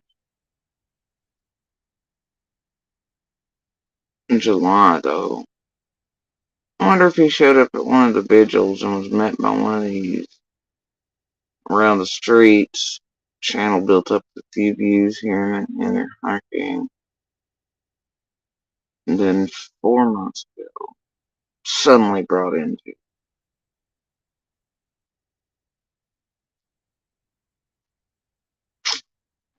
CZ shit, the other builds. If you were doing hikes for your brother, why only July of last year start the channel? What does that do, brother? Showing the video. 1 year ago. It'll start right after summer's vigil. In a couple weeks of all the teepees hitting the ground here, people meet and greeting. Then suddenly, a lore run video. Then suddenly, people from Summer go over and want him to do hikes for Summer.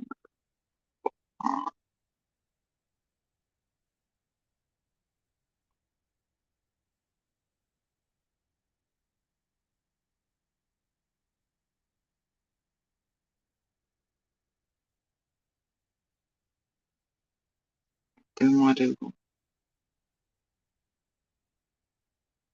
Only comes out near the cotton.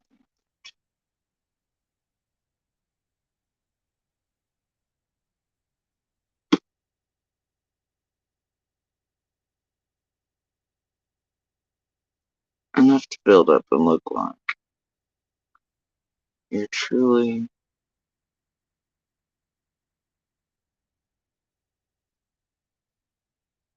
comes out with the end.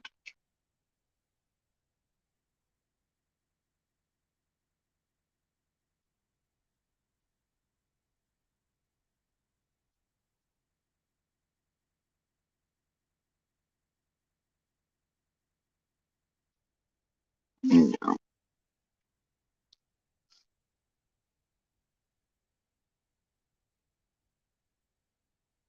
nope.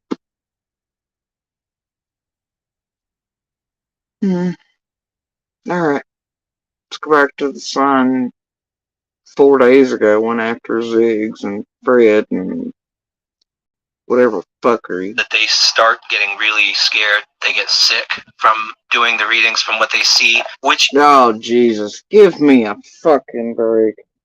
These poor psychics, they're just over here barfing and shit on lives for cash.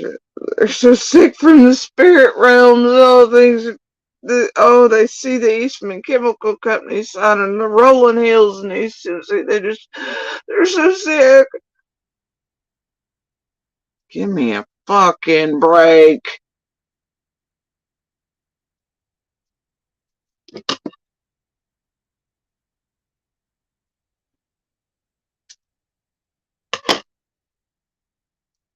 Should have really known better with any guy who visited the History Channel during the super era of the guy with the wild hair. History Channel has been shit for eons now. I do miss the original History Channel though, and the original Discovery Channel, and all the rest of them before they all went fucking bananas. Conspiracy nut, Bermuda Triangle shit. All of them have reality TV shows on them, like the polygamy Utah craziness and the 9,000 pound. I don't even know what the fucking has to do with Discovery or History anymore, but it ain't no.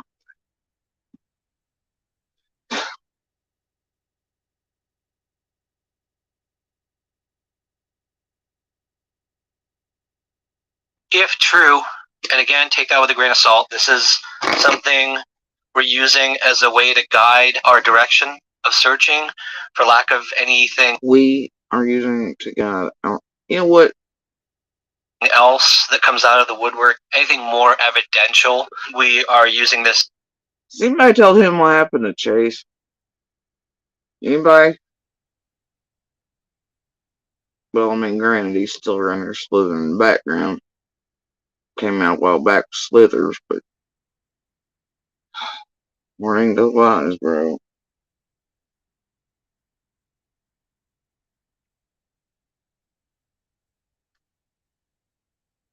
This is just sort of a guide, a compass to point us in the right direction. Makes you wonder how Chase actually started his channel. Conveniently named 423 Chase that added up with Paw Patrol and shit. And the hero of Summer Wells in the Summer Wells community and brought him by. And then ringing around the money train and the marathon that weirdly people knew about days after Summer vanished. Strange, though that was yet to take place for months and months down the road, but people knew about it. Seemingly psychically.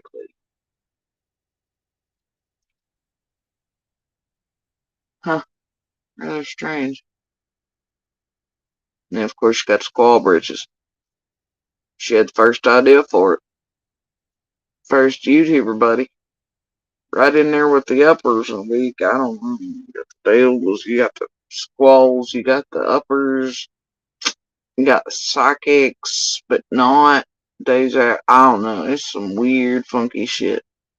423 just built this channel right before Summer vanished, so just a couple days before.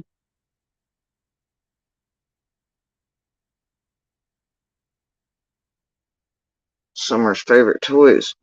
Chase on the game.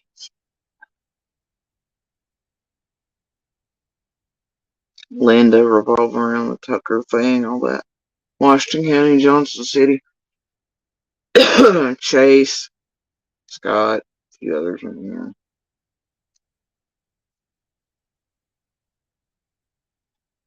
Real funky shit, bro.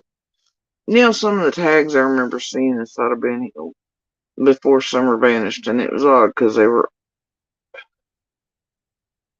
was only a few locals that actually come to check out properties, and they always stuck out. You know,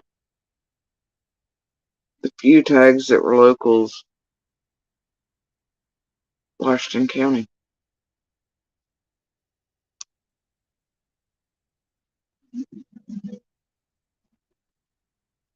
One of those being a blue vehicle.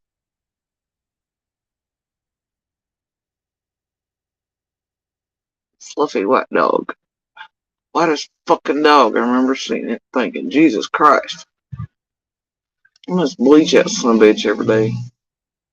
As in the passenger seats, they come back down. They didn't stay long enough to actually look at it like it's one of those that's just driving by and don't want to stop. They realize the piece of property is garbage. They know better. They're just on their way out, you know. They did go in and turn around really quick. They didn't even, there's no way they could even win all the up. I had to go just to the back down. It was Washington County tax.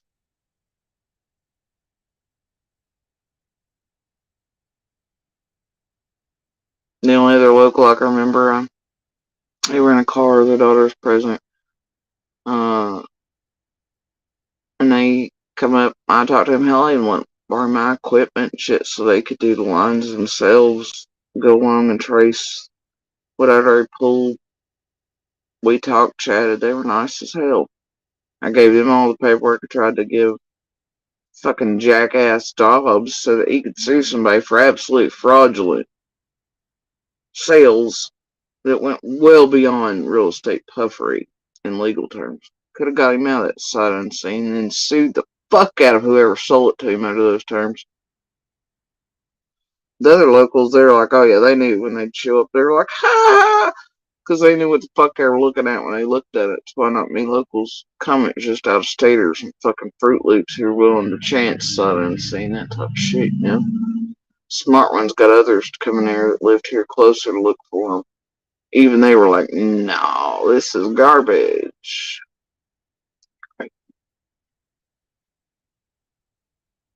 Locals knew better. It's why there was only a few that showed up to wear tags, and they always stood out. But Washington County, that one was, I don't know. You know,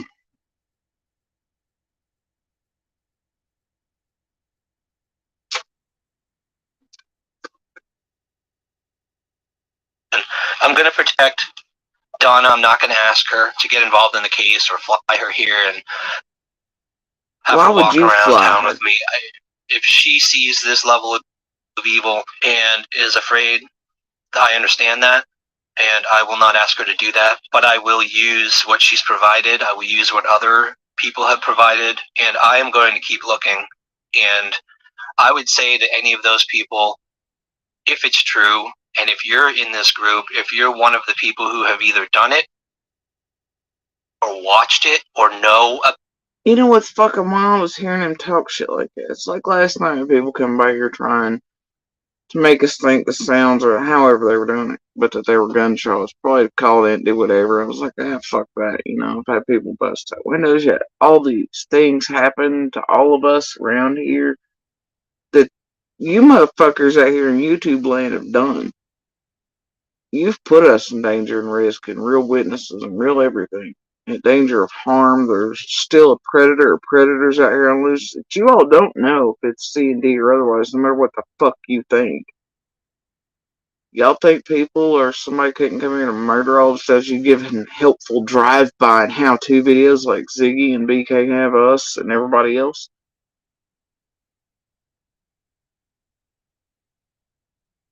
But then these psychics are like, oh, the bad energy there, we're in danger, we're all gonna... You know, what the fuck ever. Fuck all y'all. Y'all fucking stupid.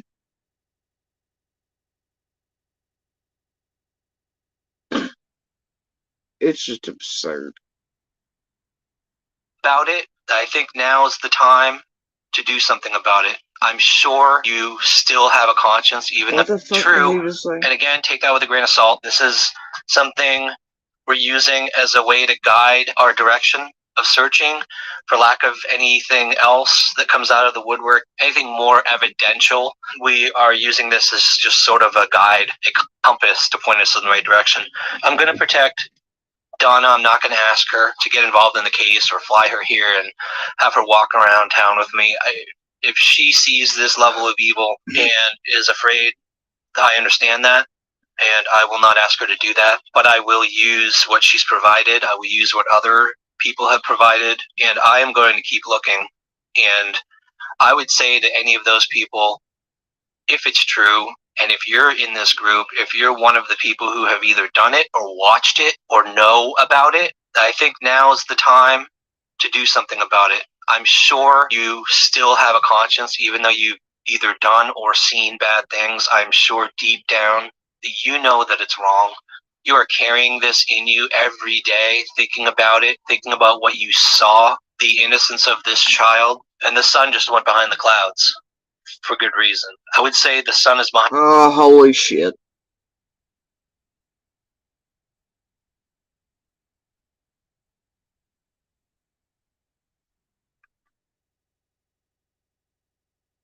Are they trying to trigger Dawn or Candace or something into, like, working with the psychics and shit again and being like, oh, is that what this is?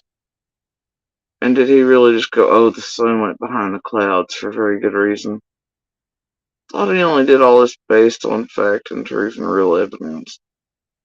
And if he's doing this based on Serafina, then why the fuck is it then on Ziggy's not for, you know, he's got to, much like Serafina, try to contact all of us around Summer's case.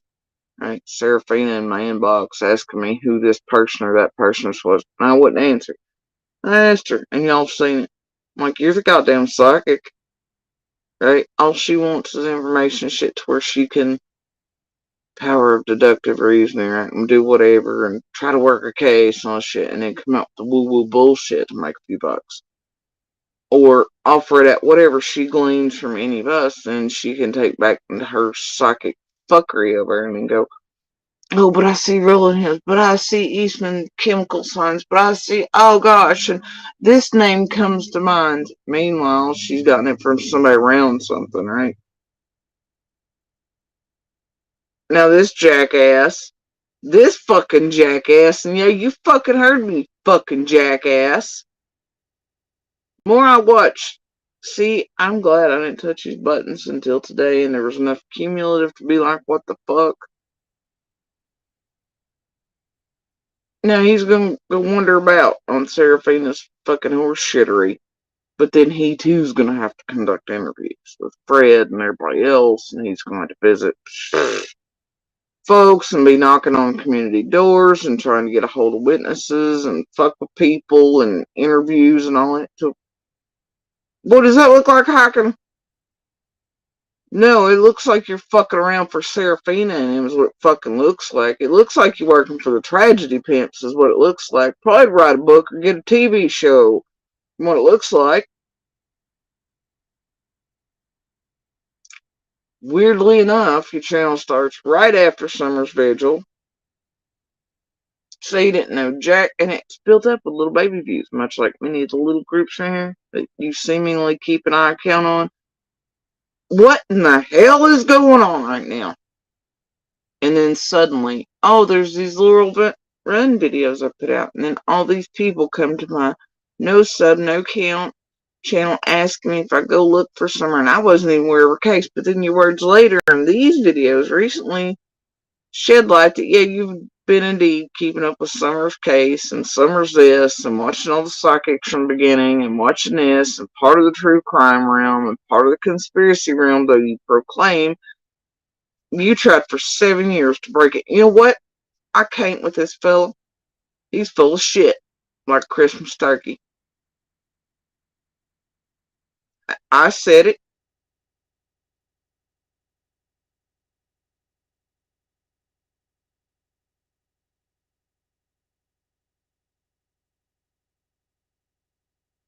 Now he's gonna go traipsing around doing all the interviews and shit. You know what? Say about Summer at all. I regret sharing this dude's first video. Ain't about Summer. It's about the 7-year hard climb to the History Channel to get on there to debunk shit. Then here you are playing with psychics and running around amok after claiming you won't bother anybody else, and then here you are doing jail interviews, all this shit. What, psychics ain't good enough? Their info ain't? What the fuck you doing interviews and shit? I guess compiling for whatever book or TV show. Real weird. The channel starts up after Summer's Vigil 22. Then it stays low. There's a few hikes done. 22 counts, 38, 78, 100, whatever. He apparently keeps down his subs because first video he only had 138, whatever. Then it gets shared over here, and I even shared that first fucking.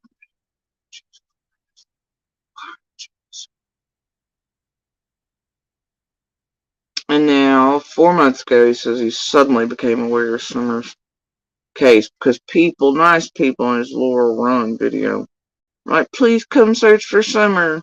Yeah, randomly, like they came to check. Well, we found him because of his Meadows videos. That wasn't quite true either, was it? Yeah, I really was gonna do a short bit on this. Just be like, what the hell's this I found with the Google search? Now I've touched buttons and all this shit don't add up. And we're, wish I hadn't just left it at the Google pages, but anyway, and then I was gonna move on to this piece I wanted to go over about Brad fucking with Sean and Chase thing, but it really just happened to be that the universe lined up this morning, I guess. This is more shit. That's what the fuck this is. This is more shit. Somebody's met somebody around the vigil. I guarantee it. And then the channels, and then, and then suddenly, oh, a Laura Run video, and oh, will you come search for Summer? And then, like, he doesn't, no, no, no, no, no, no. There's too much here this morning. He's been around watching all the psychics since the start of Summer's case tells you he wasn't unaware like he proclaimed 4 months ago. And he says, oh, you very rarely see, these psychics say something's dark and whatever in all these missing children's cases. Well, that tells you he watches true crime. He watches and he's aware of missing children's cases and psychics around them. Tells you he's played a mighty fine role around the internet somewhere. And he's been, math ain't mathing, y'all.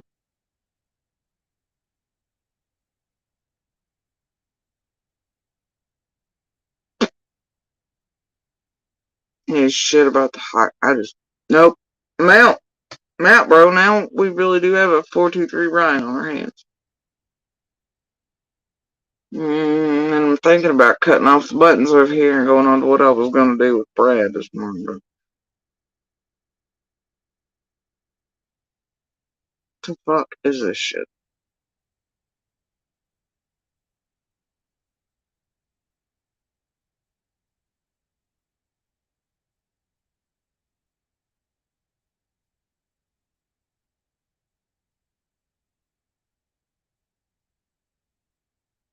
But yeah, Mud Pie, I mean, it looks like he has a career to sustain himself, so he doesn't need it, you see.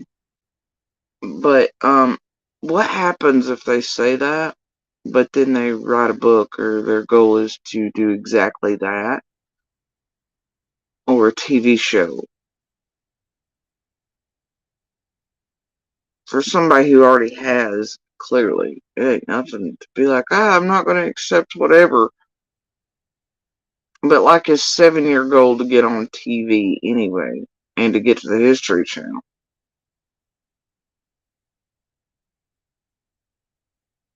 What's a few hikes and waiting a year to build up to be? Hmm? And to become maybe super famous, right? Based on a book or a TV show you're able to sell up. And for this group to pander with somebody and to touch hands with a dude that maybe might have connections into journalism, or I don't know, the History Channel or people like that, maybe they could slide right on in and slip right on in too, couldn't they? Right on his coattails. Especially those running the vigils every year, you know, that have already been trying to do TV shows and Discovery shit like Skilo, Chasing, Deets, Jenny, Adrian, etc., right? Molly's, Justin's, what was her name? Mallory, all them, you remember that? So it's a little year sacrifice or something to get all the things and then right back do whatever. Right? Being with this group. And then if he gets clout and his channel builds and all that, every video he does where he's mentioning them gets them eyes, views, subs. So yeah, it's a kumbaya fucking symbiotic parasitic relationship. Needful thing over here isn't money. I mean, as long as his job is what he says it is and shit, he should make it bank. He clearly has a house somewhere here. It's fairly nice and like whatever, but what if somebody, obviously doesn't see the career he has as the massive thing in his life. He fancies himself a writer, a journalist, wants to be on TV, and his actual career, if he has one, is doing what he's saying he's doing at certain places. He shouldn't be hurting for money. So his needful thing is probably going to be fame. And these people will take him for right, and he'll take them for one. Possibly, potentially, in my opinion, allegedly fair use, entertainment purposes only.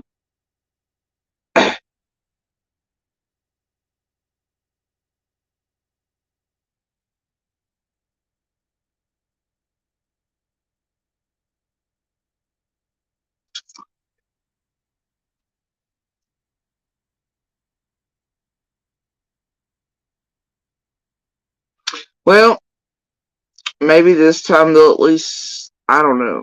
Man, if by next week they have him suddenly named after or anything to do with Paw Patrol, I'm just gonna lose my whole shit.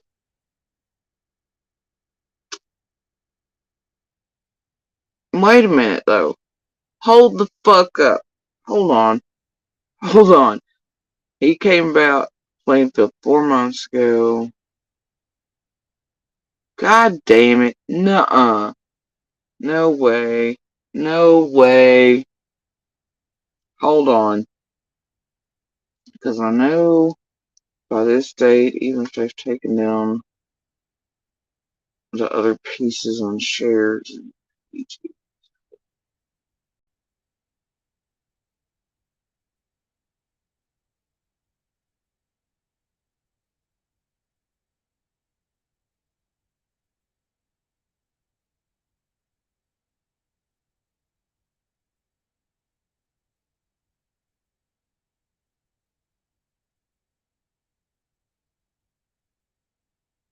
I missed that piece.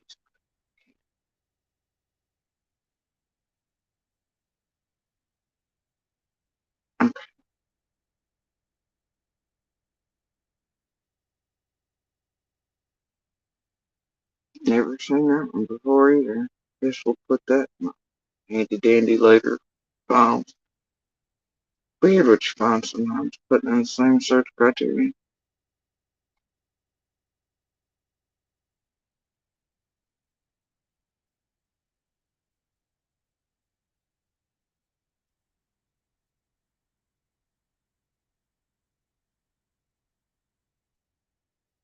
And one of those two. I've got to stop touching buttons.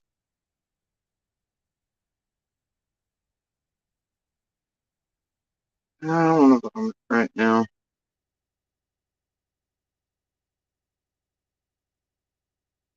Pretty funny that they have social media sleuths blocked Hawkins County right under. Was one that set off my ego, and after I called them fucking Collins and pieces of shit too. And it's right under scammers and some and pieces are run by the news. Yeah, I'm going to go back up there. I'm gonna stop cataloging. They really did a piece on the fucking horse. I swear I did. Holy shit. Things you find. Okay.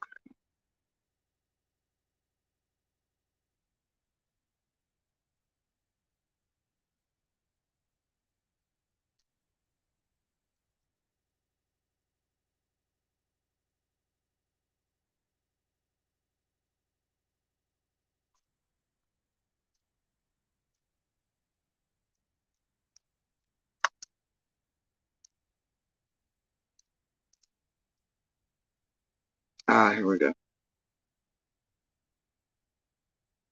This was May.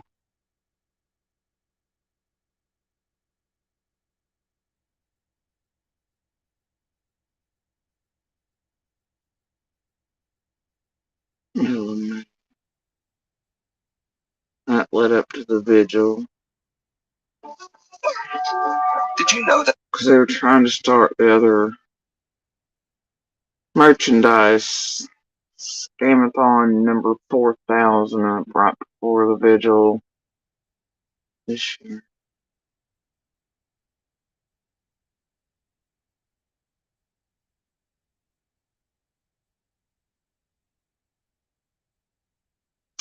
Oh, let's see here.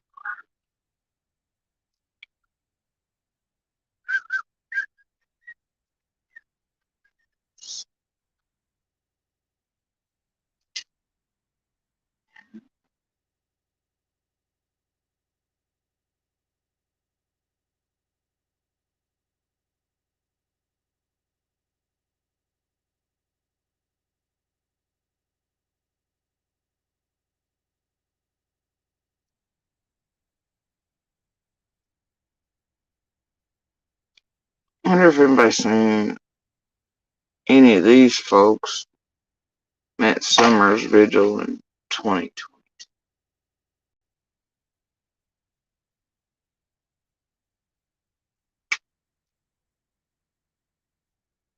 I'll go back and look through some of the vigil pieces. Is with the parent.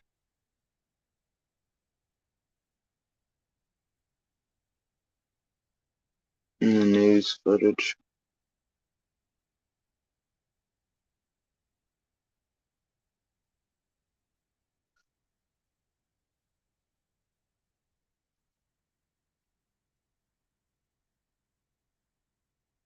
What a damn shame.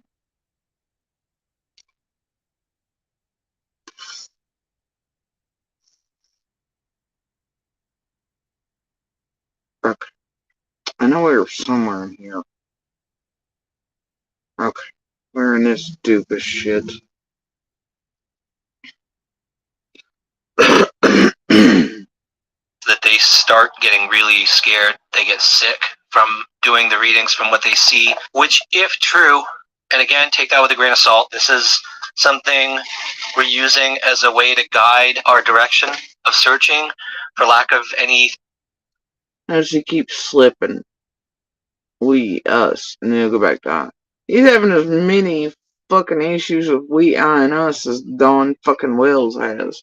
when he's scared and terrified of, other people going to prison in his first WJH interview. But us, when Ainsley asked who my the boys and what changed and shit. We have problems right now.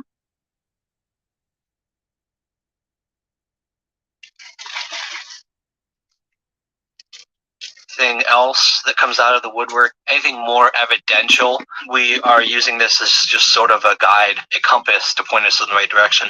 I'm going to protect. Imagine using a psychic and saying that's your compass. Point you, yeah. Sounds totally legit for somebody who knows about cognitive dissonance, conspiracy theories on shit, and proclaimed to be totally,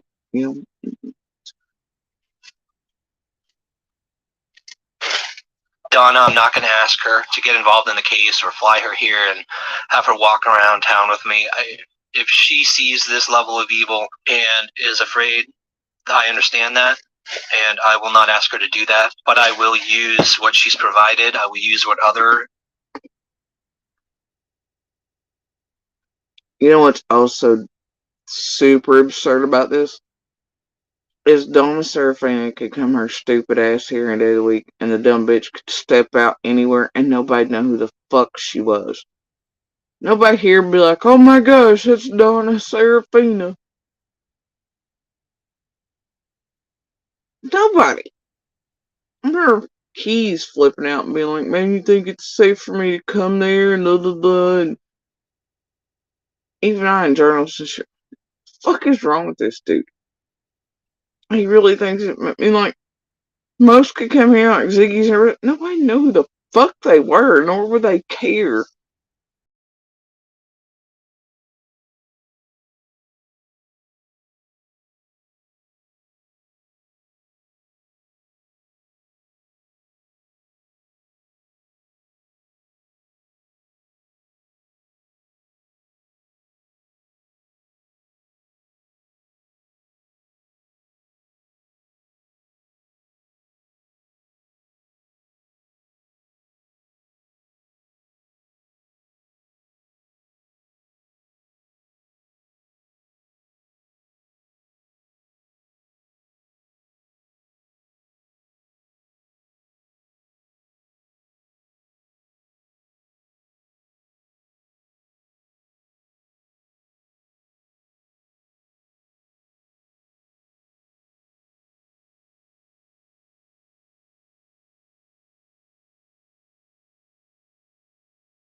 Alright, I might be back. Battery chasing as always, right? Happens. Happens a lot.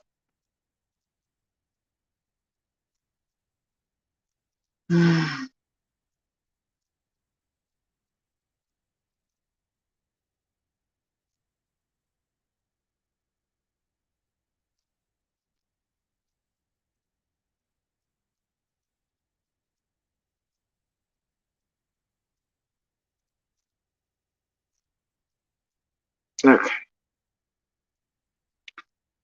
So anyway, like I was saying, yeah,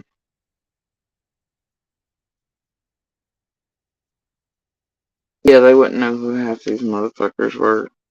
Nobody here's gonna be like, oh my gosh, look at the super world famous Brad Pitt bones or something. You know? They're not. Now, if certain folks around here, like, were notified that certain fuckers were on the ground, and they were the ones that had doxed their families, genealogies, brought danger to their kids, grandkids, like, yeah, they might be a little bit on shaky territory, but they're going to be pointed out to somebody, right? That's how that would work. And that's why they're afraid to come here, is because of that. Because of what they know they've done to real people, to real lives in this community. And a lot of them are really afraid of coming here and actually being served papers, lawsuits, being charged for some of the real criminal acts they've gotten up to in real life around us. And they're afraid of being fucking arrested by local agencies for it. Or where reports might or might not be, or they're afraid once they touch ground here in Tennessee, they're afraid of a great many things, especially here locally. But being them acting to you all like there's some sort of special whatevers, and people are gonna be like, oh my gosh, therapeutic is Serafina or Ziki. These people ain't gonna know who the fuck they are. Not unless they're pointed out or known to be coming. Or their whereabouts known on here. And I just hate that the poor little things feel like they might be in danger because of real things they've done to real people who might really be pissed. Or that they might face real consequences for them or be arrested or jailed or serve lawsuits here in person. I just so hate that they feel that. Really, I do. But that's why. And then they sell it to you all like there's going to be hordes of people like, oh my gosh, it's Serbia, it's Benny, it's whoever, and oh, and then they're just going to be in danger because all the cartels running amok here or something, or, there's just super dangerous, like Freddy Krueger's and whatever the Jason Voorhees and shit running amok here in East Tennessee, or like some Hills Have Eyes shit. Miss me with that shit. Shit's basically an old folks' home. Everything's sleepy type of thing. The only thing they're afraid of is what they've done and maybe facing consequences for it. Or having really pissed off real people who really want them held to account in some way for it. That's it. That's why they're afraid to come here.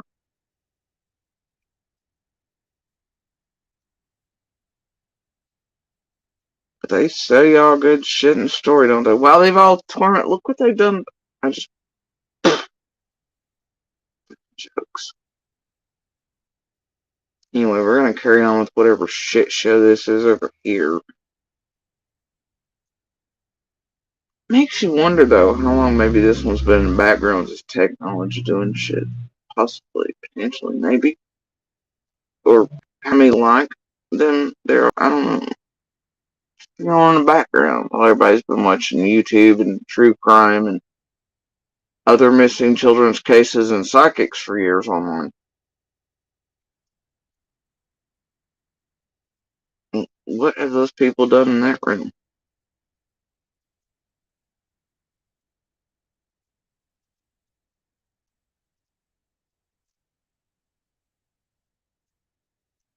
And I would say to any of those people, if it's true, and if you're in this group, if you're one of the people who have either done it or watched it or know about it, I think now's... What the fuck's he talking about, a group? the time to do something about it. I'm sure you still have a conscience, even though you've either done or seen bad things. Wait, this was how long ago? 5 days ago? Well, too bad the psychics did. Maybe they're talking about that piece where Ansley finally gave a list as close as to one you've ever heard from any journalist, FBI, TBI, Lawson, anybody. Ansley finally sort of gave a list of suspects, y'all. And this realm ain't run with it. Now, I did start playing that motherfucker when I found it. How many days ago now? Does anybody in my chat know how many days ago it was?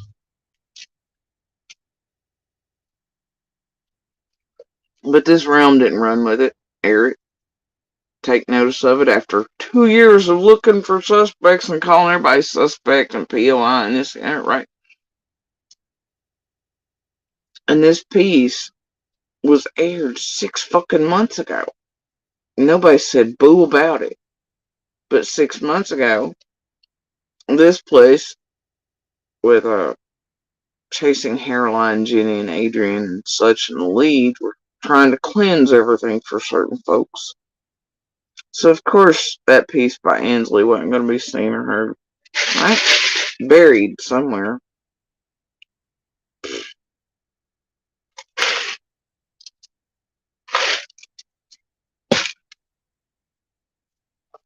Hey, maybe if they're one of those groups, they'll come forward.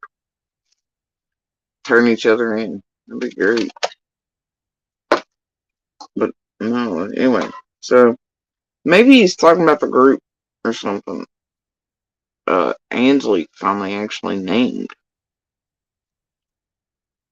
And 6 months ago, you remember this realm running with, oh, the FBI didn't give us an update and they didn't give us anything new and the news didn't and they didn't say anything and they just said there's no update this time. But really, technically, Ansley got on TV and did indeed give the update of a century.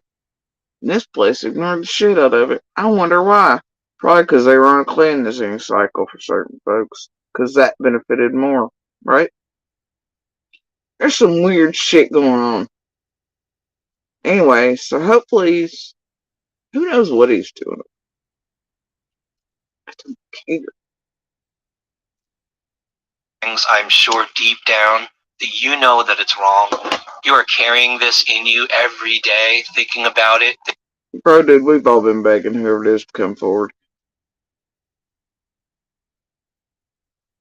But hey, maybe this guy doing it can get something done. Maybe he'll feel some type of way and do what's right finally, like we've all been asking and begging for. So, whatever, buddy.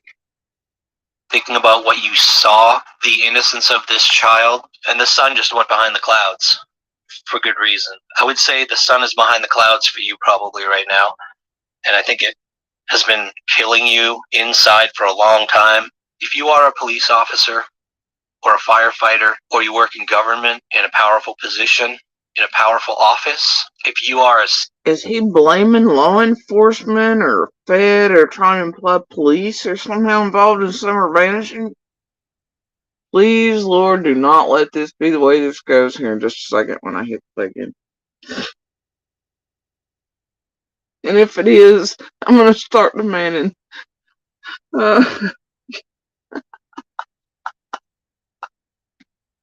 that y'all call me Serafina from now on, okay? Oh, please do not let it go that way. Please do not let him imply that law enforcement or feds somehow have been responsible for summer vanishing. Please, Lord, do not let it go that way. Signed, your local atheist.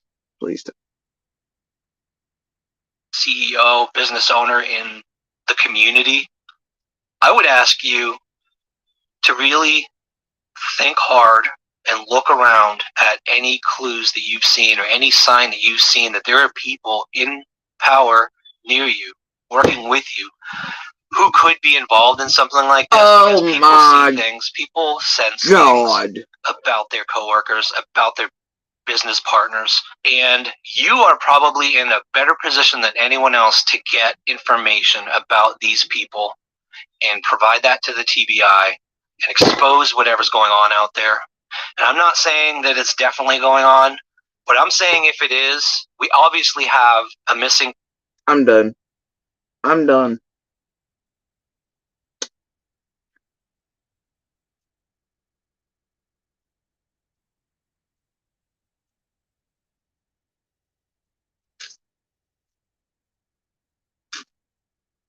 And y'all, I will be changing my name for the next fucking week to, I don't know. Y'all think of a good psychic name for me and let me know. Y'all take a vote, talk about it amongst yourselves, and I'll put it up as the name for a week, because this is fucking stupid.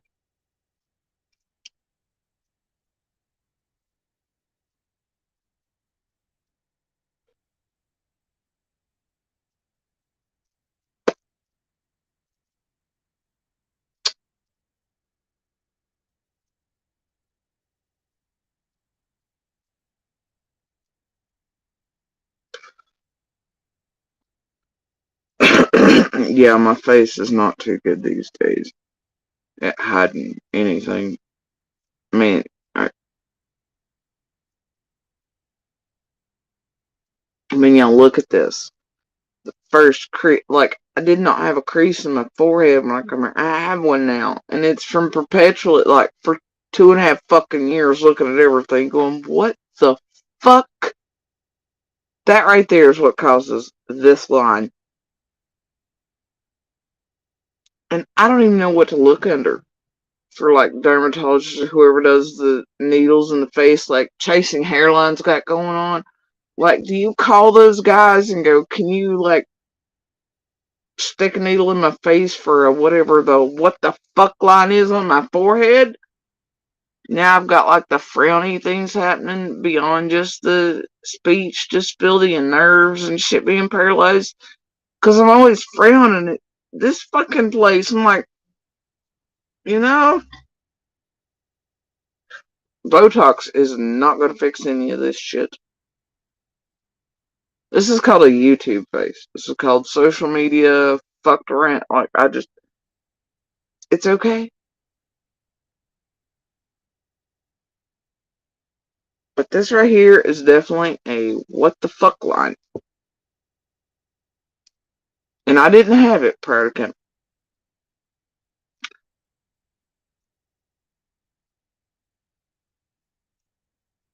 Like the Bella mud pie.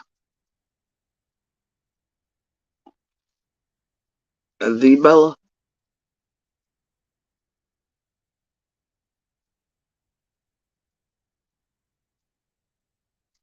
Please say it ain't so. She didn't go from Bombshell to Serafina, did she?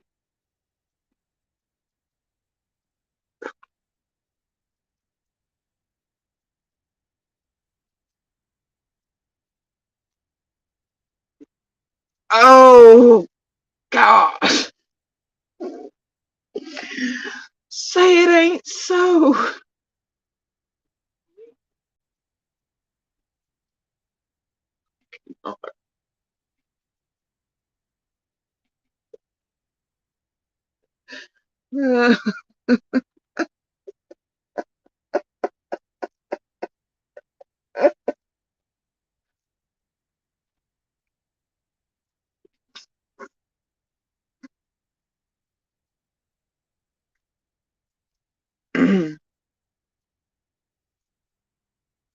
Carry on.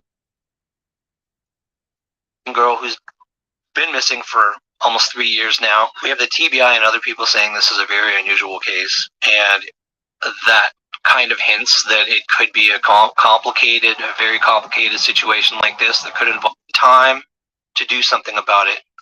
I want to listen to this fucking ignorance again. In the case, or fly her here and have her walk around town with me. If she sees this level of evil and is afraid, I understand that, and I will not ask her to do that, but I will use what she's provided. I will use what other people have provided, and I am going to keep looking.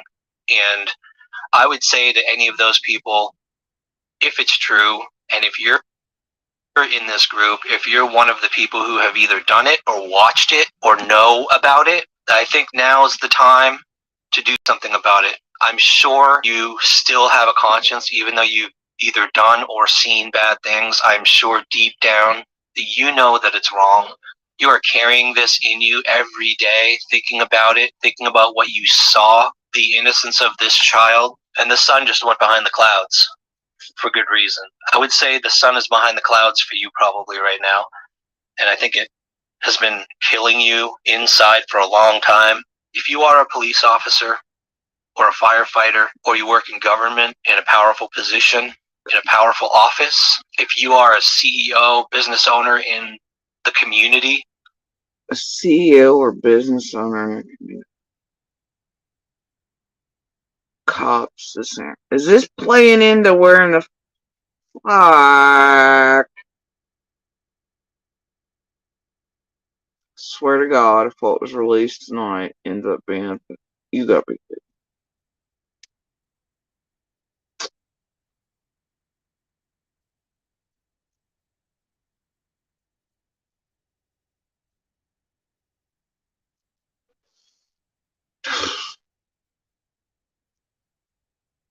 I would ask you to really think hard and look around at any clues that you've seen or any sign that you've seen that there are people in power near you, working with you, who could be involved in something like this, because people see things, people sense.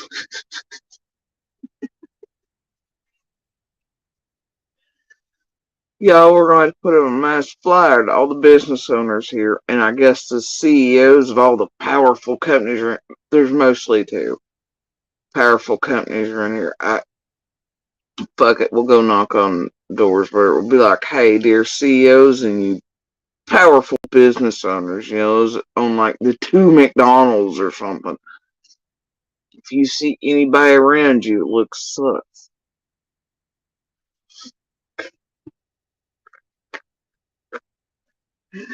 Oh, dear Shamrock Industries. What the fuck? This is ludicrous. And I swear to God, if this tries to line up with shit put out last night, I swear to God, this is my shit full on.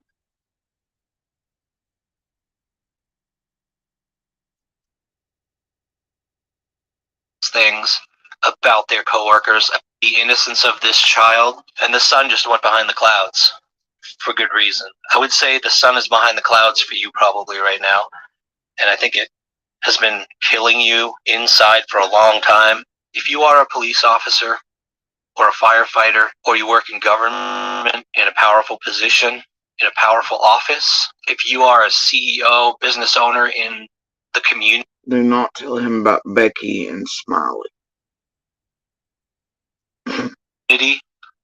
I would ask you to really think hard and look around at any clues that you've seen or any sign that you've seen that there are people. Make that make sense. Any powerful CEOs are telling law enforcement. He's over here like, if you're law enforcement or a firefighter or anything, and I'd think hard about any clues you've seen. Pretty sure that's their job, bro. What the? But you CEOs of you companies, look, what the fuck? Somebody dropped acid on old YouTube this week. Oh, never mind. This is the holiday mixed nuts section. I forgot. Year after year, rinse, repeat.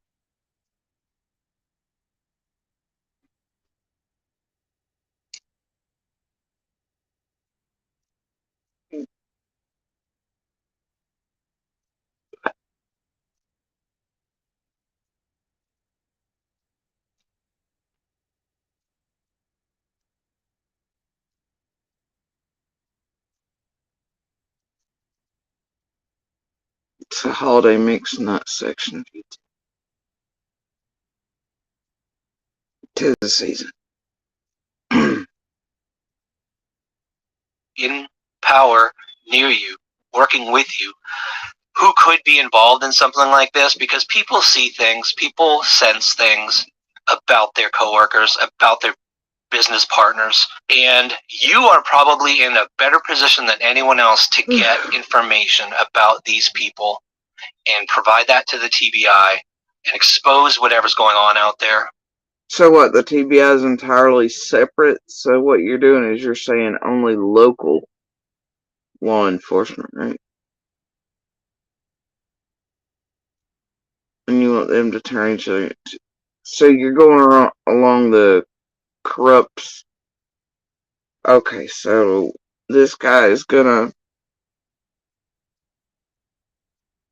do what they've been doing from the beginning, and like they've been doing from Watts Fort and all these cases online, and it's corrupt law enforcement. Nobody knows about the child, no flyers, no this, no that, community's unaware, blah blah blah. Even him supposedly until 4 months ago, but well, he just caught himself in that, didn't he? And so the same song and dance they've all went on. Okay, we're gonna go back there again. Who got out their fucking handy dandy notebooks? Rinse or touched? And I'm not saying that it's definitely going on, but I'm saying if it is, we obviously have a missing girl who's...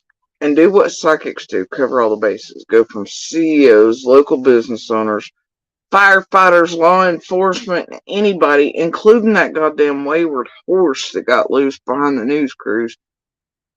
Rolling hills, y'all. Rolling with my homies. Until it's so vague that it sounds like these psychics are right when cases are solved. You know what? Let's just do that. Let's just throw it all in there. Whole kitchen sink.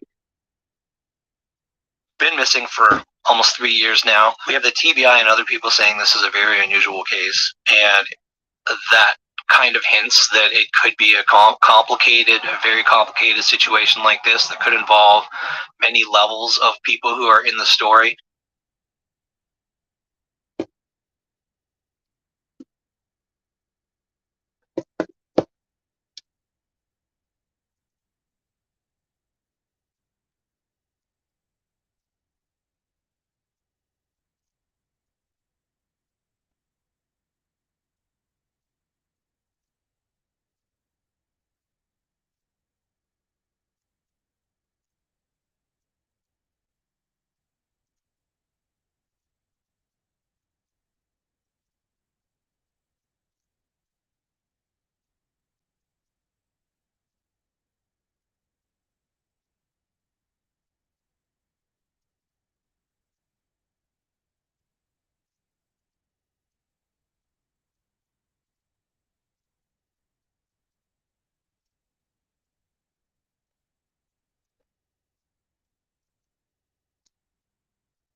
Interest in this case. As soon as we said we would be revisiting it, and it is one of the first missing cases that we covered, the emails started pouring in. People care about this case now, 2 years later, just as much as they did when Summer first went missing. I have a lot of questions from viewers, and I'm going to try to get to some of them. Some may be difficult to answer, but you were closer to the case than most. I want to begin with a question from Betty in Florida, and she says, does law enforcement have any person of interest or suspects in the case, or have they throughout the investigation any evidence discovered that supports the theory that Summer had been abducted? Can you shed any light on that question from Betty? So since the very beginning, law enforcement said that everyone is a suspect in this case, meaning her parents, people who were close to her at church, anybody in the family, such as her grandmother, maybe even implying to other members of the family and neighbors. So again, law enforcement has not ruled anyone out 2 years later. However, nobody has been charged. So I think that that's important to kind of say both of those things, that again, everybody is on the table when it comes to being a suspect. said that everyone is a suspect in this case, meaning her parents, people who were close to her at church, anybody in the family, such as her grandmother, maybe even implying to other members of the family and neighbors. But there are several people involved in Summer's life and now this case that you should know about. The Wells are Seventh-day Adventists, and they attended a church in Kingsport.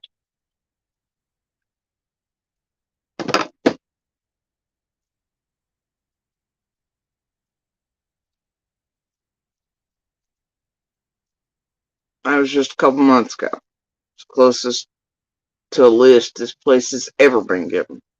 And to think that investigative journalists are not speaking to LE and such, and probably wouldn't have been given leeway to say that.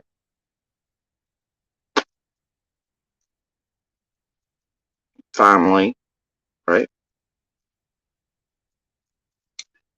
Well, meanwhile, this group, you remember how they were all so disappointed? I cannot believe they hid that piece and buried it.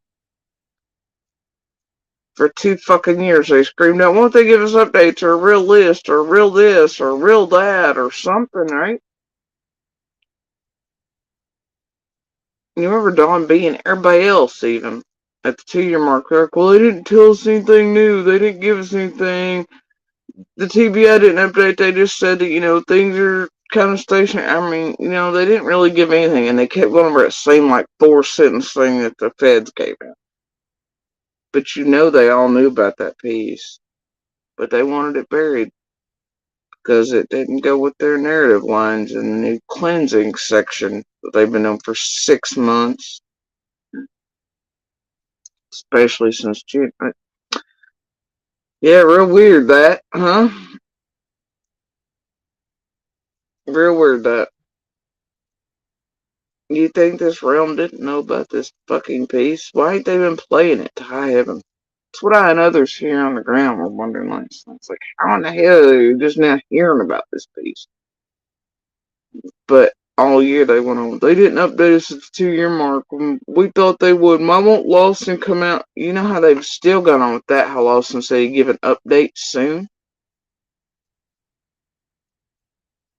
That was sitting there this whole time. And not a one of these creators picked it up. Not from your top tier to your bottom. And I don't watch News Nation. Unless it's for dipshits and you see clips are in here. And if it hadn't been for this one, putting these 2 pieces together, one I've always found weird anyway, but putting it together with this, and it just happening across my feed there, I'd probably never known about it. But this place has done a good job of burying it, making sure nobody sees it. And they should have been, by all accounts, you'd think, running the hell out of that piece. Hell, they could use it to eat any of us, right? Because it does say neighbors. Do I give a fuck? Not really, because I've always been at the camp. I don't give a damn who they look at. As long as somebody's fucking arrested. Truth, fact, everything else reigns supreme. And somebody's brought to justice and someone brought the fuck home. This is horse shit. And all of you should be asking why in the fuck every creator over here has avoided the shit out of that piece apparently and buried it while all screaming, why won't Ronnie Lawson give us an update? Why didn't the news give us anything? Why didn't the TV? That right there is close to a suspect list as you all have gotten in 2.5 years. Or how and it's fucking crickets. And since that 2-year mark, you have, I don't know, Chasing Hairline and her little band of groupies cleansing shit for more monsters like they're notorious for. But playing an arc over here, making sure to get their faces on camera, and all the golden ticket to 110 that happened before or after they ate us. I mean, seriously, y'all?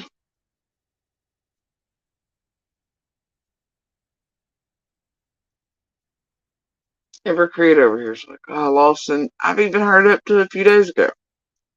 Lawson said he'd give an update soon. You get that right there. I can guarantee you Angela didn't say that I can guarantee you it wasn't given out finally for no reason. For some reason she said that. After all this time. And this place didn't bullshit, they didn't know about it. You know, these people, they love the News Nation because they have the JLRs and the McDonoughs and such on there. And the Olivias and whatever else, right?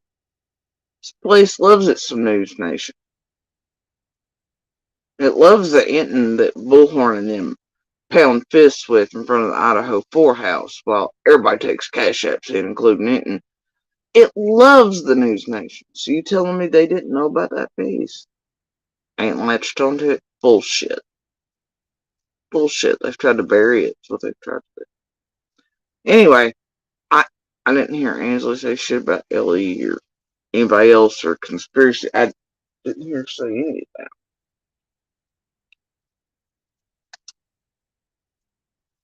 Y'all go on right ahead.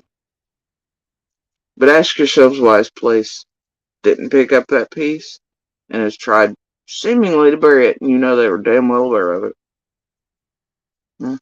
Anyway, carrying on.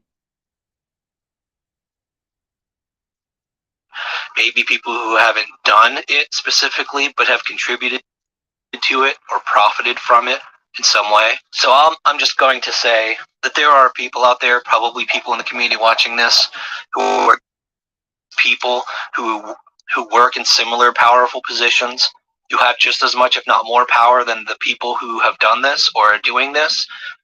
And you are situated. What? Okay, well, we're going to rewind because now I'm lost again.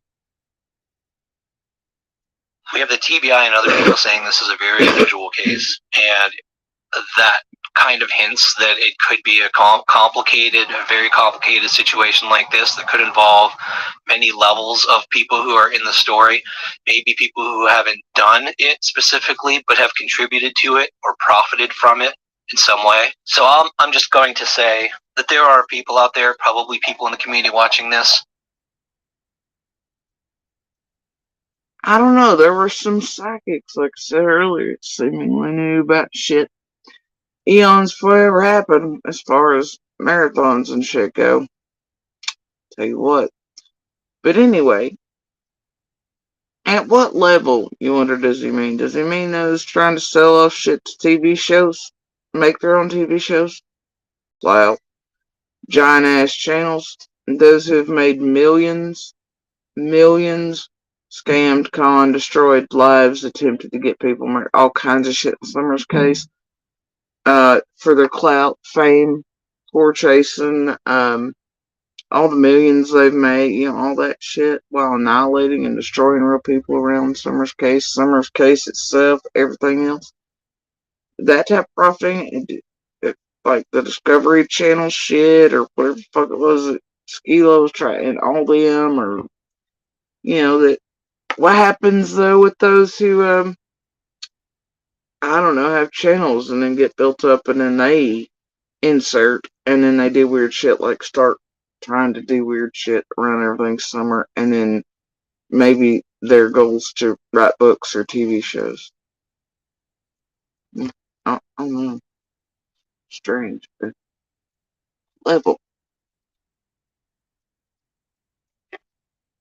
Who are good people who work in similar powerful positions, who have just as much, if not more, power than the people who have done this or are doing this.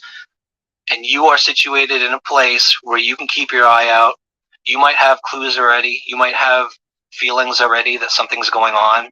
I would say have the courage and the bravery to start to expose it, to report things to TBI so they can follow up and expose it, because it's not like the entire community is contributing to this. I would say 98% to 99% of Johnson City, Bristol, Kingsport, Rogersville are made up of extremely good people, people who have values and love innocent children. And we can't let a small group instill fear into us so that we're going to turn the other way, that we're not going to try to expose this, that we're not going to try to find out what's going on and bring justice. Are we all that cowardly? Are we all that afraid just because it's evil that we're not going to look around? I have faith in this community. I think people can do the right thing.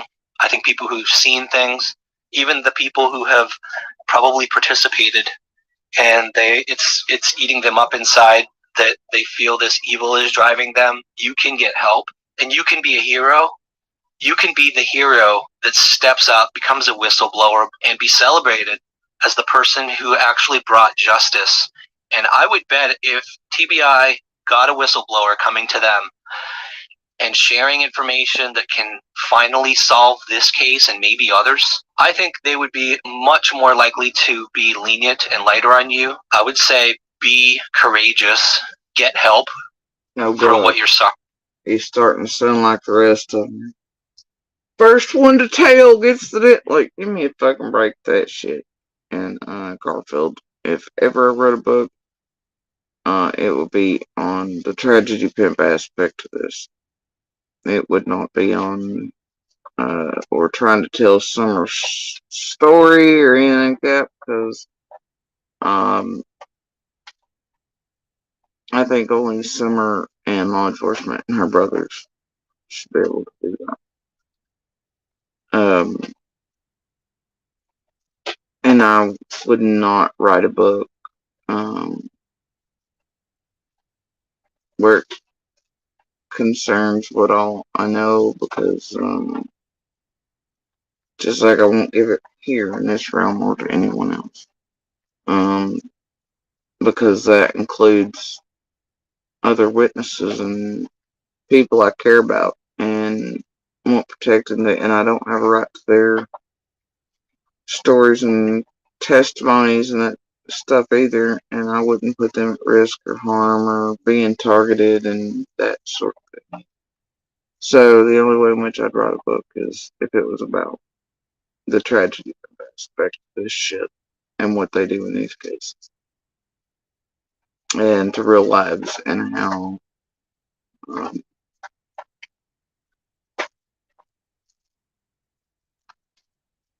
it sort of works in each case that they do this. And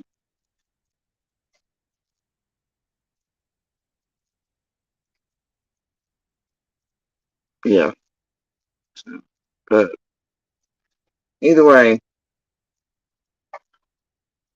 I don't know, all these people though, they're trying to get near everybody, and they will write books and TV shows and shit like that, and they much like these YouTubers, and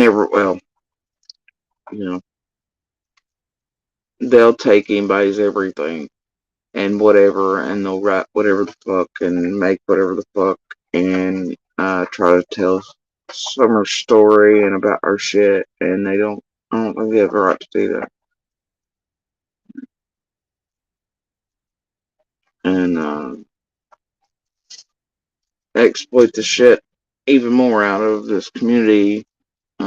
Summer, everybody else around her, all the witnesses, and all the others. I mean, I don't think they have the right to fucking do that, really. But this place does it every day and has, and they've got people mind fucked into that they're allowed to do whatever, and that's Suffering from, for what makes you have this need to do this. Get help and bring the truth, because the truth will heal. The truth will heal. And that's the first step. So please do it. Today we're going to a couple of places. My wife has always had somewhat of an ability. Oh, dear God. This is what one of y'all was talking about earlier, right? And that was the worst speech I've ever heard or plea, or whatever. Damn, this is just terribly staged garbage. Okay. So I guess we're gonna start back at his wife has always had feelings. We never really knew what it was. So we called it intuition. In one case, as we were driving up we were in Connecticut, living in Connecticut at the time, and we were driving on the road up a hill, and she just started having this feeling, the sick feeling in her stomach, like something was wrong. And then a few seconds later, I came up over the rise, and lo and behold, there was this massive accident with people on the left side of the road, the right side of the road. It was just a mess, and I was shocked. I was stunned that she had somehow predicted this. She's done that multiple times throughout our lives, and it always is very shocking to me because in every case where she said she senses something, or she can sense it, maybe my wife could pick up on those, and it'll help us find the kind of sensation. Everybody needs Medicare Advantage from Farm Bureau Health Plans. I need it. That's why we offer a spending card for up to $150 on over-the-counter healthcare needs. Sensation she was feeling that I should have gone the opposite direction. Opposite direction of that would be the opposite direction toward the bridge. And I want to know why anybody's in Domtar Park with full search gear backpacks. This is a cultivated space. They moved the baseball court, all that shit from up here to Credit Union, where I should have left them at, and then they did all this Domtar Park thing where they now hold the baseball game out with these. It's a cultivated space. I want to know why there's backpacks and search gear and shit happening, and it's all flat. Most you're gonna need your Domtars, like, I don't know, nose mints and a mask, because it reeks down there, because chemical processes and all the things and whatever. But okay.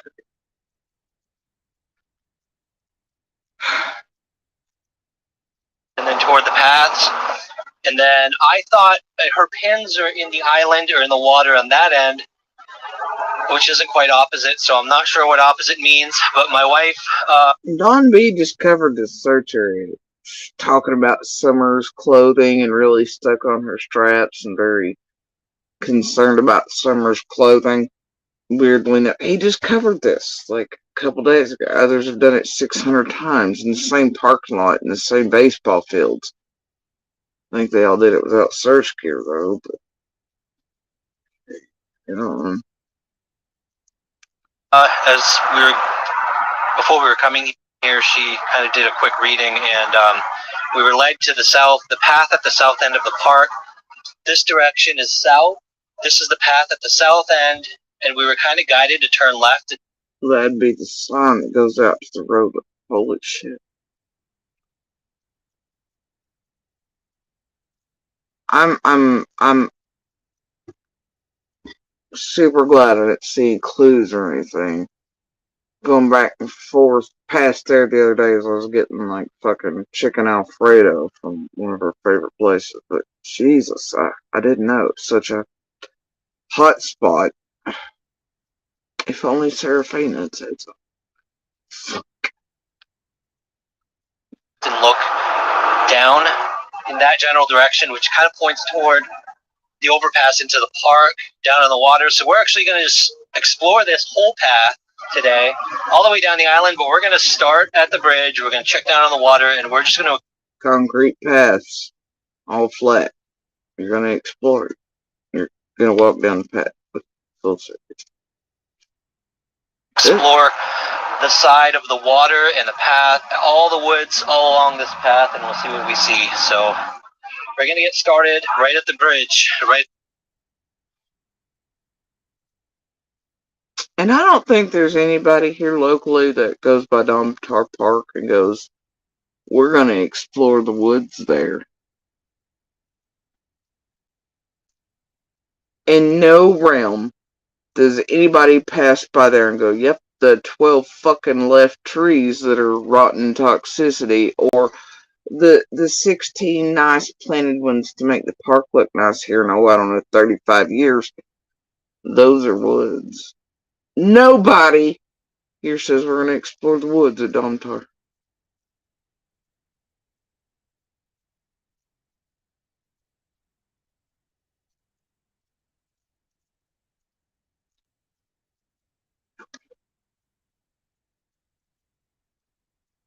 Right at the beginning of the path. Oh, there's music now.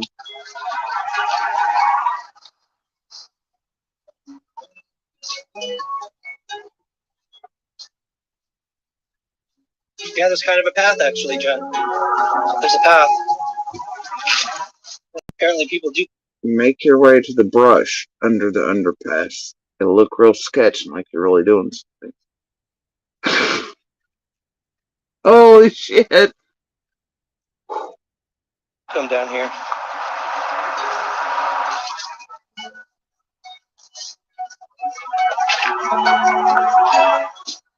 Well, what's your footing? What is this? Don B went one way on his video a couple weeks, and now she's gonna send them to the other end because Don B, he was in a hurry. He got too lost in him, talking fancy about Summer's clothing and all, concentrating on it heavily. And he went to the other, and now they're gonna do. People make me twitch on regular.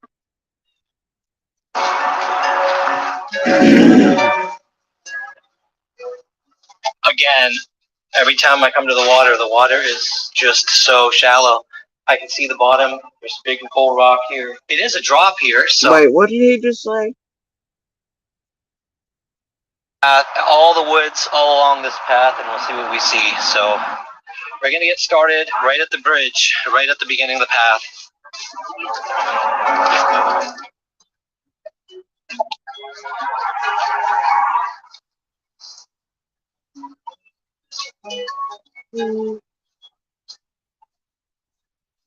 Yeah, there's kind of a path actually, Jen. There's a path. Apparently people do come down here.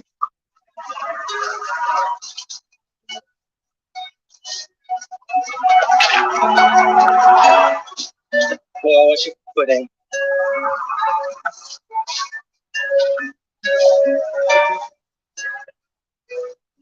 Again, every time I come to the water is just so. Again, every time I come to the water is shallow. So he's been here before. Every time I come to the water, it's just shallow. That would imply more than once, bro. What's happening right now? So shallow. I can see the bottom. There's big coal rock here. It is a drop here, so it's totally clear. Along the edge, there's a log, actually a hollow log. Wow.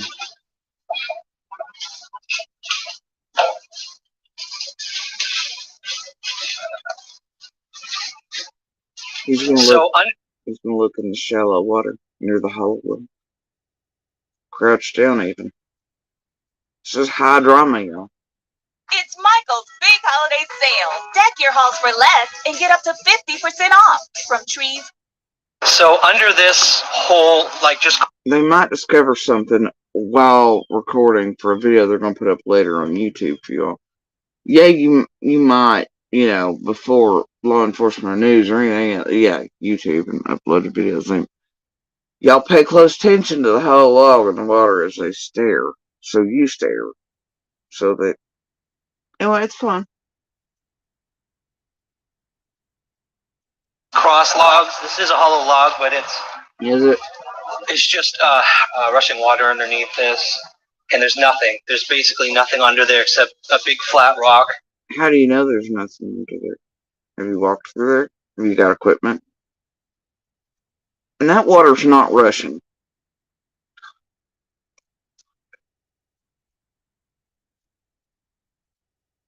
Huge flat rock. I mean, right in the ground. There's nothing under there for sure. So my wife did find something and screamed. She decided to look in a box that was in that hole. She felt like there was something in that box, and there was something in the box. Her feelings again. This is a fucking beer can box, y'all. Miller Lite box. That. Some teens were definitely partying hard under there. Or some local homeless alcoholics. We don't know. But one can speculate, and I would definitely take it down to those two things for sure. Well, I don't know. It could have been a fisherman drinking hard on either way. The point is, her feelings led her to this beer box under an underpass because it could be a clue.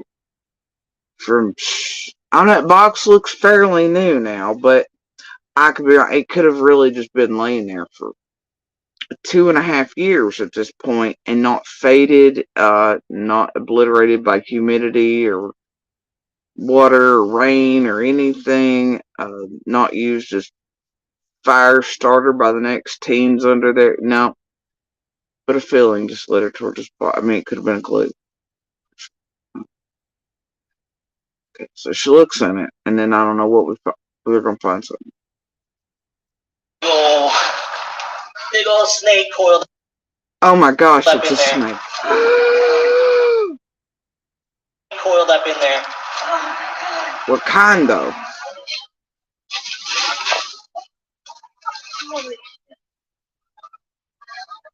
It's a black snake. Of course, it looks like underneath there. Yeah, that was pretty. That was a loud scream. Scared even me. I can't tell what kind it is, but It's a black one. Holy shit!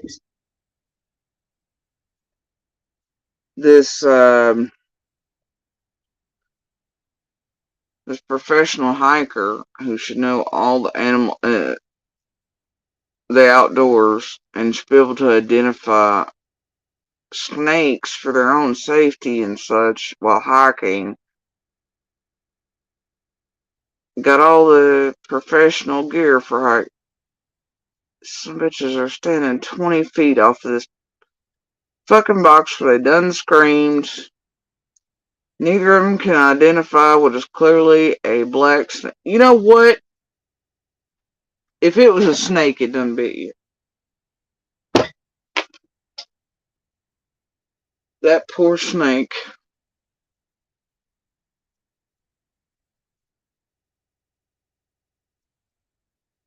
They done screamed at that baby. They could have literally picked this fella up and played with him. They're over here screaming at it, acting like a fucking Miller light box under an underpass is a hot clue. Somebody from 2.5 years ago.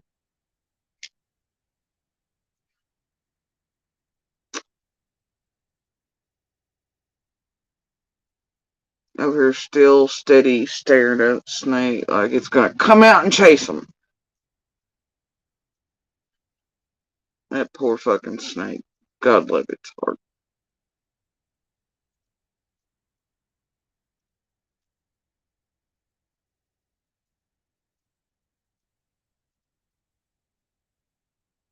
Well, at least we know now that if they ever do come across a copperhead or anything, or a rattlesnake around here, they don't know anything about this. So they're not gonna know what's what and where's what and what it should look like and which ones are what. Because they're still staring at this goddamn snake like they're terrified and like if it bites them, there's gonna be problems.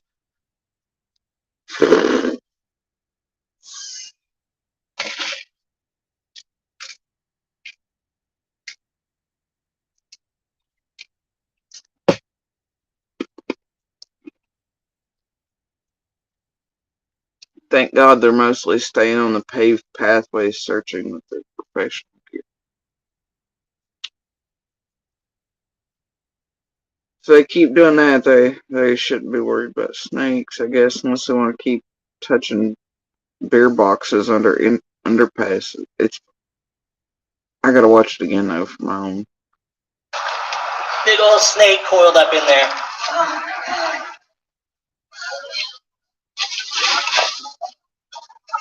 Now I can clearly see by this point what type of snake that is. He's right up on it in real life, in real time, and he cannot identify the snake. This is sad as shit. And that beer box is still crispy, so why are you even touching it as like some sort of clue from doing that? Why are you even fucking bothering this poor snake in his fucking Bud Light box? It's the king of beers, man. Leave him alone. It's like the meth monkeys. They do exist. Leave them the fuck alone. I mean, it's that simple. Stop fucking with the wildlife in the boxes and the weird shit. Stop it. Of course, it looks like underneath there. Yeah, that was pretty. That was a loud scream. Scared even me. I can't tell what kind it is, but Well, we didn't hear, so clearly he edited the shit out of the video. yeah, but it's got kind of a, I don't know what the head is, but anyway, we're gonna dig around here a little bit, and then we're gonna get away from the snake.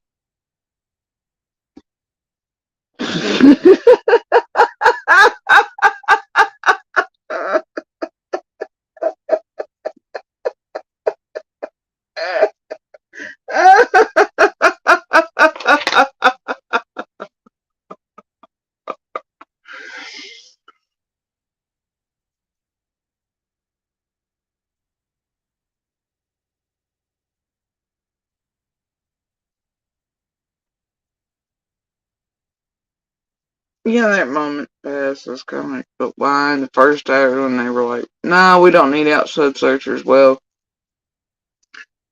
this is that bilingual moment. Like, here's your son.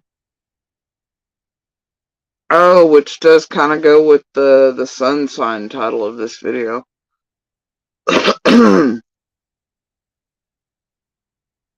But these are real hikers and searchers, y'all. They know the terrain and they know the things. And what would have happened had these people been allowed to hike and search instead of being, or up in the mountains or up towards where there are real rattlesnakes and copperheads and many a black snake, you know? And I've shown y'all the videos, like literally at the time, I had pet wild snakes came for years, man, from the time I had little ones, and so they're big. And I miss some of my critters here, like they knew us very well, even though they were wild.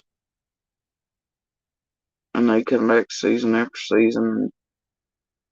I showed y'all some videos, like you can hear the helicopters and shit circling, but one of my huge black snakes, you know, it's curled up and was messing with Buppo, and I would have timed it at the cabin door, but I never. Good Lord. What would have happened to these types of searchers and hikers had they been up in the mountains and seen a goddamn copperhead or fucking rattler or even a black snake? I mean, they're screaming. He's like, well, we're gonna get away from this snake. Black snake ain't no harm to you. It ain't coming after you. They don't chase you down, bro.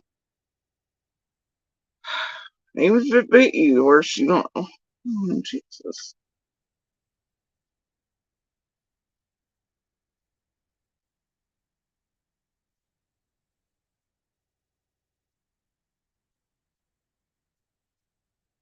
This is a joke.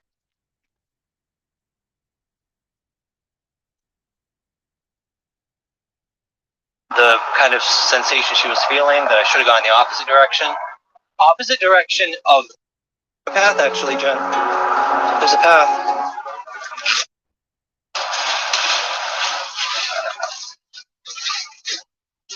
So under this.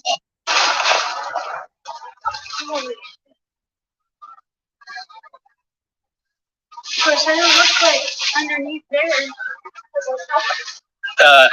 Yeah, that was pretty. That was a lot. Hey, that's a Pal's cup in the background. Anyway, carry on. That scream scared even me. I can't tell what kind it is, but It's a black one. yeah, but it's got there's his head. it's got kind of a. It's a black one. Oh, there's his head, but it's kind of got.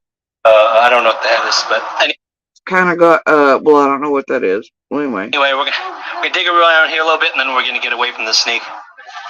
Whew. yeah, because dude, I'll tell you what, in black snake, they just come chasing after you, chase you down.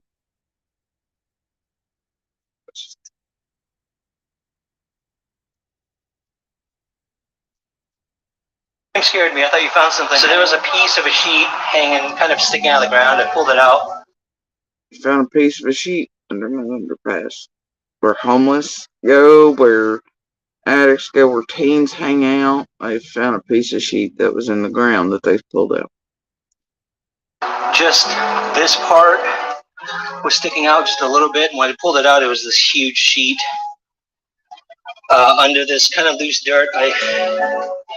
And the ground, it's kind of coming out over there. So I don't know if it's hollow in there, but we're gonna dig a little bit here to see what that sheet came from. far as we can tell, it's a garbage pile. I think the water leaves garbage everywhere and that kind of thing. So we're gonna take a walk on the path and see what we see along the water there. Before we do the path walk, we're gonna actually go to the larger river end of the park where Donna's markers were, right across from the island.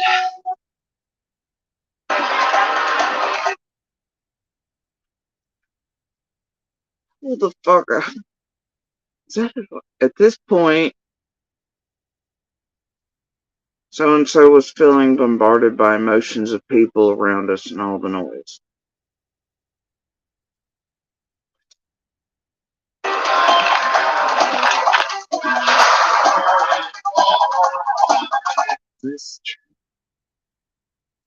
Oh, I skipped a bit, but they were walking along the trail or the pathway, the paved pathway.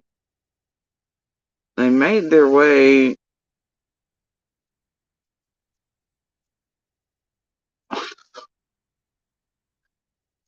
Okay, and then and then they end up. Okay. What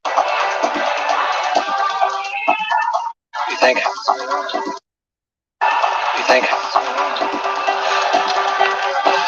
What does she look? Hold up.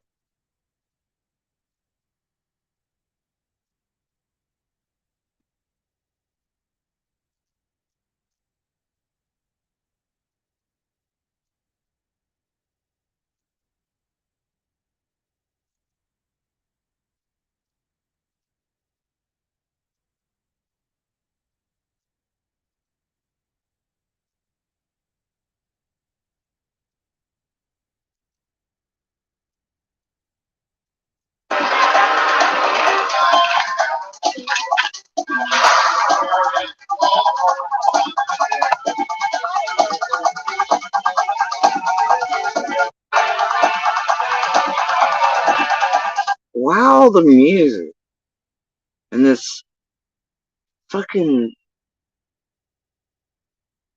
frenzied music at that is rolling up on downtown Kingsport and train deep all this shit where they have breweries and eateries and most of that. What is it with this music? I guess to then make segue for the suddenly so and so has feelings about all the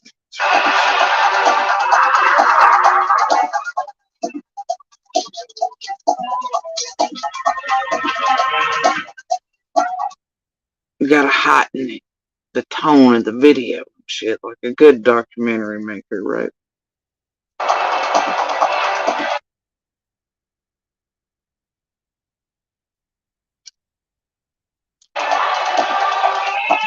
What do you think?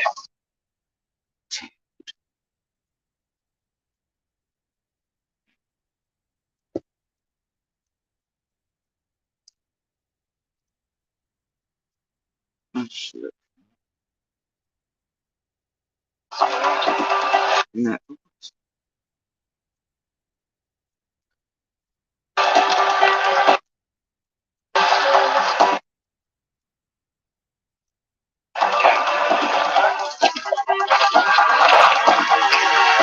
And I thought they were going based on Seraphina's feelings, not the wife's feelings.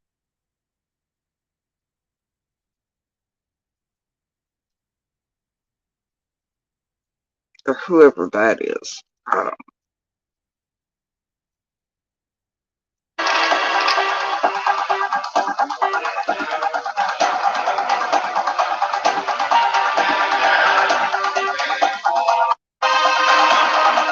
What the fuck is up with this, like, super heightened emotional music to go with? Right? To make it look like there's a hard social. Oh my gosh. Yeah. Do you know what the place they're looking at is? It's seriously like, where the. Bro. there's literally like hangouts, breweries, pizza places, all that shit right there in downtown Kingsport. Like, it's kind of the center of everything. It's like a block from the police station. I mean, what is up with this music meant to drive you to this emotional state? Like there's something really, you know, around the train depot, which features a brewery, all these other things, and the pizza places, all the, there's really nice fountains there too, and artwork. So if you jump on the opposite side of the wall and you play this music that heightens people's emotions to, you know, it's like, y'all ever watched a horror movie without all the horror movie music in the background? It's not really as scary. If you watch this stuff stand on, you'd have no fucking clue you were supposed to be experiencing a heightened sense of, who's trying to be the documentary maker around this bitch?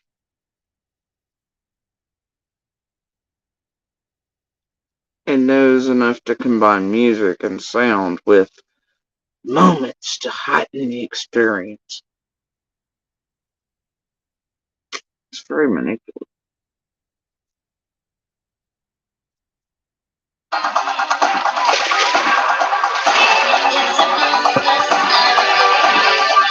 I look and there wasn't the dude. Did they do this while the Fun Fest was going on? Because the Fun Fest barrels are out.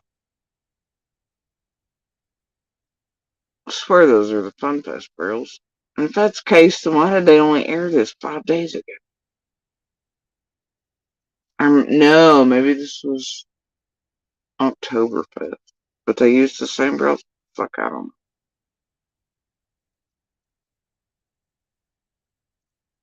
There's Santa shit going on. I don't know. It could have been the Santa. I don't know. What the fuck's happening? Could have been the Santa and shit. I don't know. Are they doing it? I don't know. Either way, it's clearly why there are people down there at this point. They do fireworks in there too half the time. Or well, it's a concrete place. Then you see, it's. She felt drawn by this trash barrel, but wasn't sure why.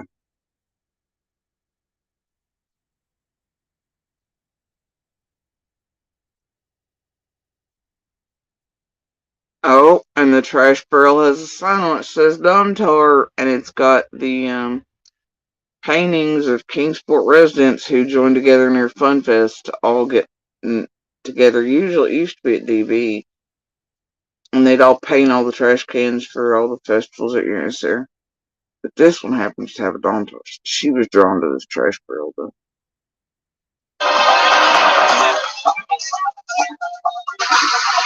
And yeah, that's got the Funfest sun on it. After walking away and then turning, I was stunned to see an image of the sun on the other side of the barrel. Oh yeah, that doesn't go with the edited part where the sun went behind the clouds at all, does it either? Holy shit, let's brain dot the fuck out of this shit to make the conspiracy nuts fall in line, eh? Buy into the bullshit.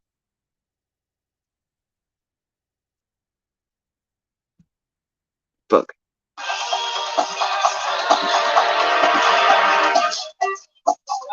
Yeah, that was one painted in 20. Oh, and quotes, that's a weird coincidence. The sun on a trash barrel in Kingsport is a weird coincidence used at festivals. Yes, it's such a coincidence to find one of those. When the sun is, you know what, fuck this.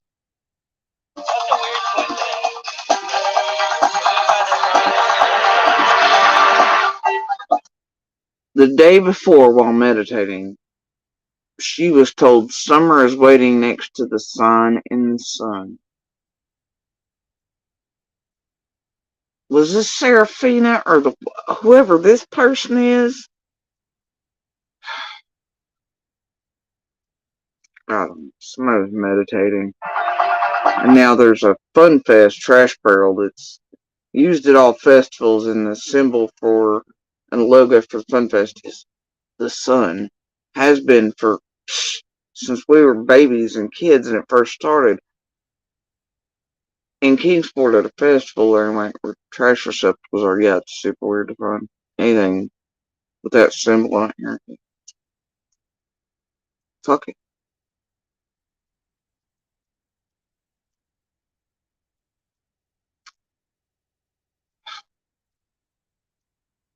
It's also really weird if you're here and you find anything with like an Eastman symbol or a ballad thing or Domtar. Super weird. That too. They're just, there's signs and such. Okay, let's carry on.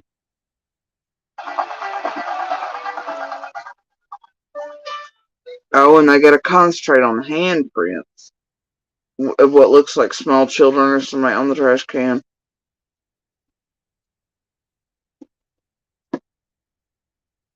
You know what? I'm done with you people around here.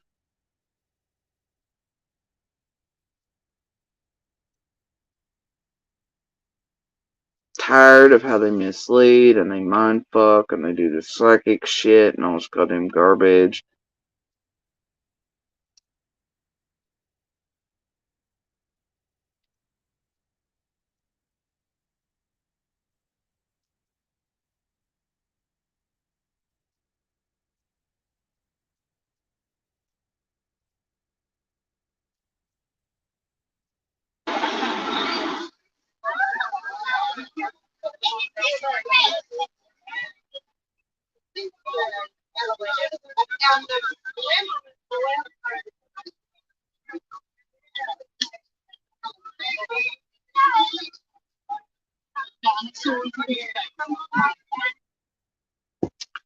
That is titled Kingsport Community Participates in Fun Fest Trash Barrel Paint-In.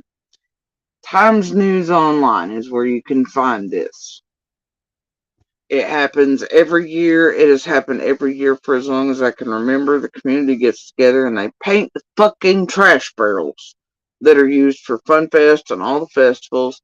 You can find a great deal many. I mean, look how many trash cans, alright, are in there. Alright?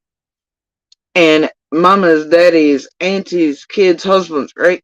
They get together, they paint these.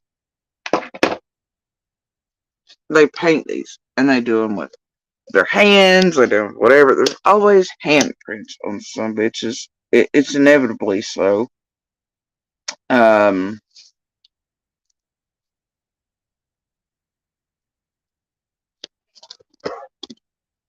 See that?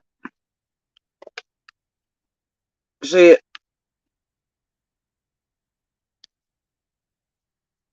Wow. A Dontar sign on it. Wow.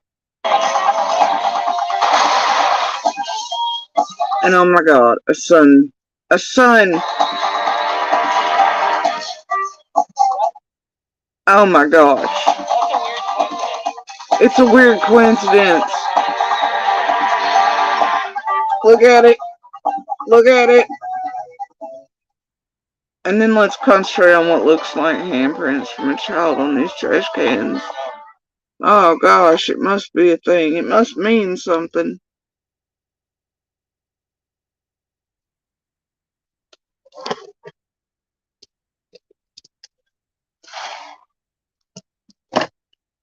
I'm sick of you people. Molly, hi. I didn't come over here honestly expecting a date, but Oh god, now they're back on their bougie porch. It's fine. Hold on, let me see if I can find another one.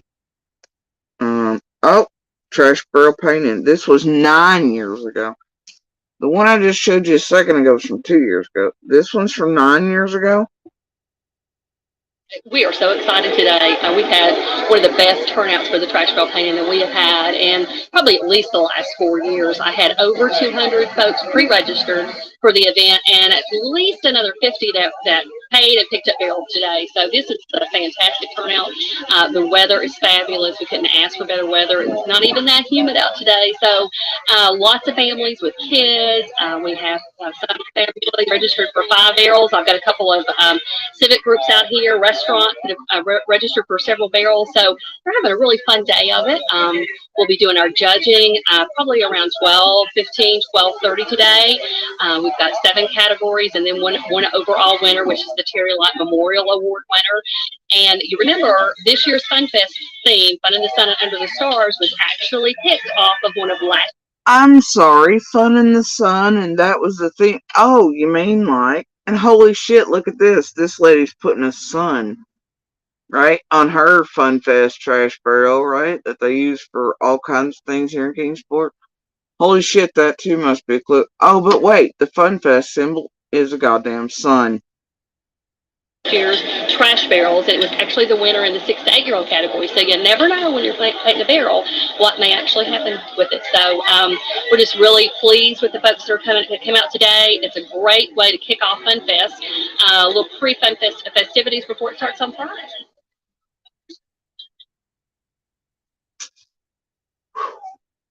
Fun in the Sun.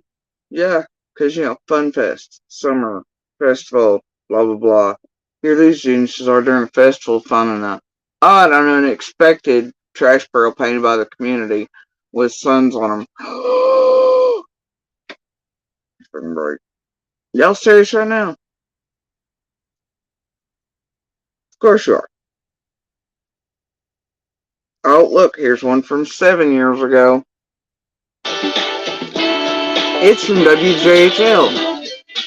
Once again, we're live here at the Trash Barrel in Allendale Mansion in Kingsport. Right now, joined by Robin Cleary from Keep Kingsport Beautiful. And there are really a lot of folks out here helping to keep Kingsport beautiful by painting these trash barrels today. Indeed. We have got so many folks here today, and we're going to order better weather. You know, the grounds of Allendale Mansion are always gorgeous. So it's just, I'm really having a good time watching all these folks who are just now getting their barrels. They're going out, they've staked out their spot, they've got their game plan, and they're ready to go to work. People are, some of the smaller kids struggling a little bit carrying it.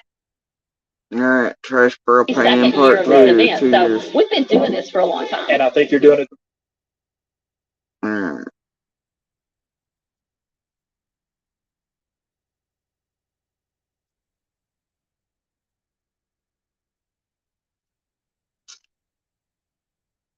Oh, and that was something that went on 4 months ago. About the time he shows up on scene. 4 months ago was Fun Fest. Right? So the barrels, you know. Who else also frequents Fun Fest every year? I mean, a lot of people do, I guess, but wasn't that Tim Mullen that first spotted Candace and him supposedly, allegedly at Fun Fest? Was out there filming and taping to do articles and journalistic type things for papers and such. And yeah.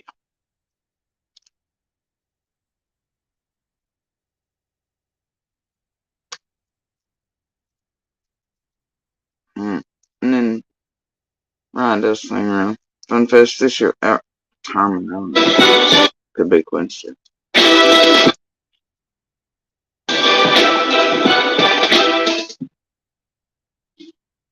You know what's weird though is that Ryan's page here is filled with him going to downtown Jones City, all the hot eating spots, all the things, traveling around seeing and sightseeing. See, they're not really from the area, so they're still down with the, we're gonna go all the little southern cutesy whatever festivals and shit around here and all the hot eateries and everything. So you can't tell me these people wouldn't have visited Fun Fest or know what it was and to know what that barrel was. And they've lived here seemingly for a few years. It was whatever, but so it shouldn't have been odd to come across a Fun Fest barrel to make it a thing. Mark, thanks. Today, Fun Fest kicked off in Kingsport with the annual Fun Fest Parade, the first event of the annual celebration. And so 4 months ago, they would have been seeing the same trash cans they seen 5 days ago with sun symbols on them, and they would have clearly known. News Channel 11's Maddie 4 Khan's months body ago. was downtown during the event and has more on what it means to the community. FunFest has officially begun in Kingsport following the annual FunFest parade. The parade is a huge event for those in the area, with people gathering bright and early to get a spot for the event. We've had chairs out here since well before 8 o'clock this morning, so people are ready. FunFest director Emily Thompson to grow. We're blessed, so at least that. Austin Weaver, a former coach in the parade, so at least that. You notice how her shirt, every year they change the sun symbol up, but it's generally a sun type symbol they use for FunFest. That's okay. Let's carry on with the sun in the sun theme of this video. You want to, with the FunFest trash barrel being very sus now. Oh boy, it's a sun. All right. We are back home from the train station. Why is this boy winded? This professional hiker and such. Again, he was winded off of Sensible. He's about to die. He's sweating balls. And here he is walking on his deck after getting a drink from somewhere and sitting on his chair, and he is breathing like that. Is this just acting to pretend they just jump from one scene to the other to make this a good vid? And that last situation. Yeah, this is, let me show thought skills. Wonka are dreaming up a magical new menu. Magnificently mouth-watering items like Wonka. Those are purple pancakes. That was gross. All right. We are back home from the train station, and yeah, he's really just breathing hard and heavy like.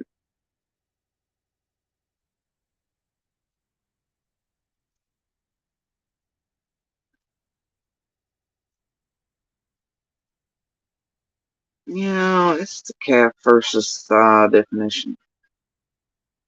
What is happening here? that last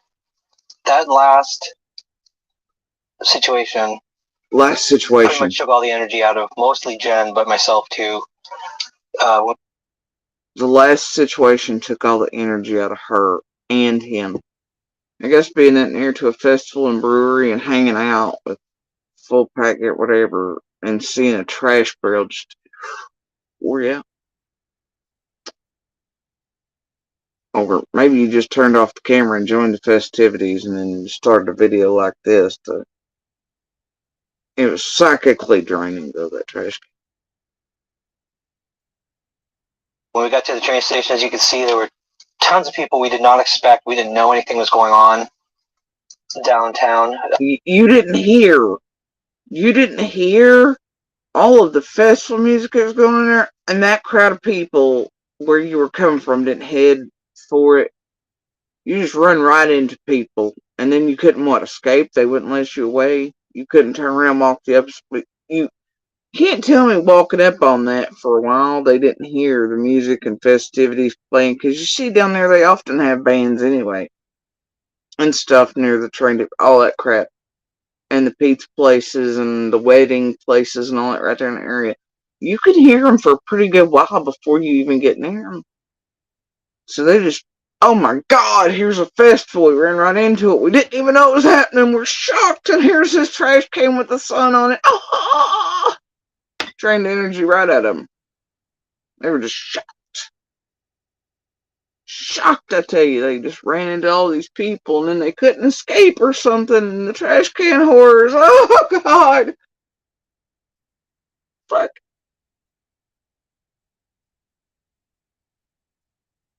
Fuck off this level of manipulation. I just can't. This is fucking shit.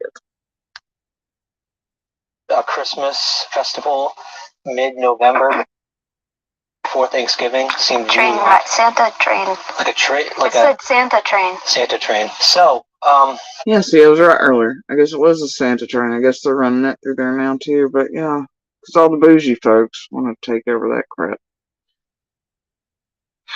Because that went from being for poor Appalachians to actually get their kids things to bougie rich folks being like, let's go have our Starbucks Karen out here and watch all the poor folks. But really, our rich kids are going to run after the little things, and we're going to make like country singers and stuff on do the things, and we're going to make it a family event. And then it stopped being about the poor Appalachians and more about giving rich Karens something to watch their Starbucks and their fucking Gucci bullshit.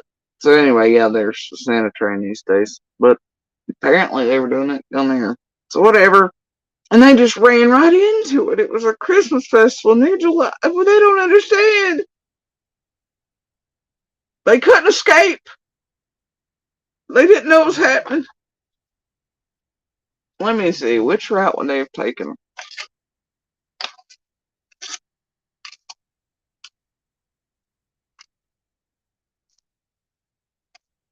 Yeah, they might. This way, but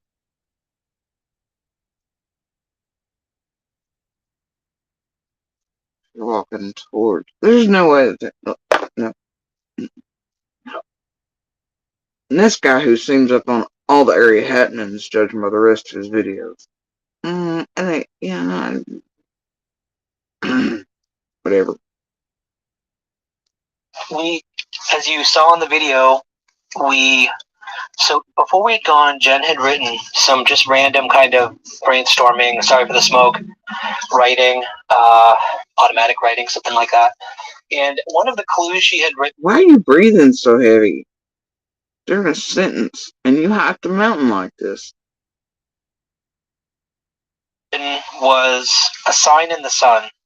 And I thought when we got there, I was looking up because I expected there to be a tall sign. So wait, she wrote down her musings on paper, said something about a sun and the sun. Yet when he started the video, he was talking and then the sun went behind the clouds. And he's like, oh, there's a reason for that.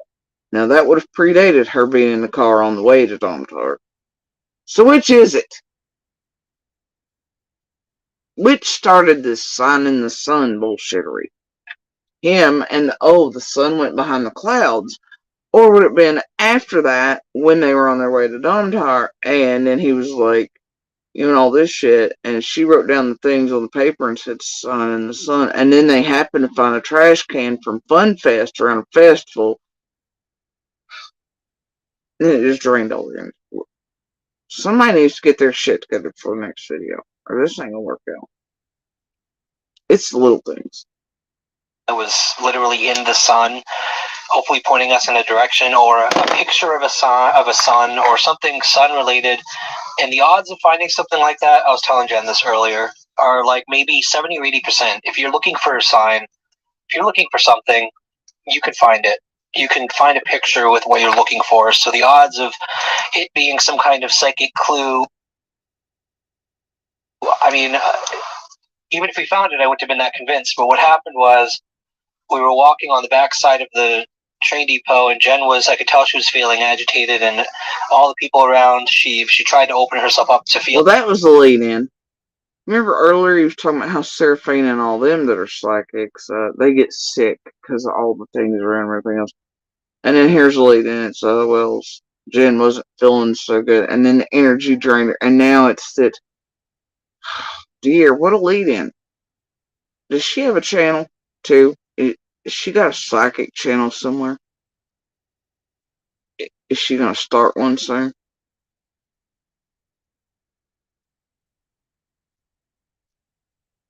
I mean, she's having feelings enough to be sick to her stomach. She's not supposed to.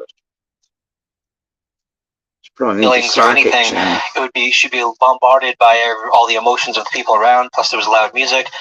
And I could tell she was agitated. And we came around the corner, right in the dead center of the festival. And she kept pointing to the barrel, to a trash barrel. And I got a little bit annoyed because I'm like, the barrel is insignificant. It's just a trash barrel. And she was pointing to the Domtar sign on the back of it. And she was pointing to the Domtar sign on the back of it. And I didn't think much of it. I'm like, yeah, we were at Domtar Park. And she's like, no, she's pointing to it. It's like, it's important. And I'm like, why would that be important? It's just Domtar is a company, local company everywhere. I mean, they have stuff everywhere. And as I'm... Well, I don't know, big boy. You did point out all the CEOs and all the powerful companies, and if they knew anything, they should say something, and they should turn people in. I don't know. Where are we going with this? Confused and walking around the trash thing on the other side, I saw this, like a child painted huge picture of a figure with a sun head. Like the whole head was just a yellow sun, and it was directly on the opposite side of the trash barrel that she would have even known. She didn't see that sun picture.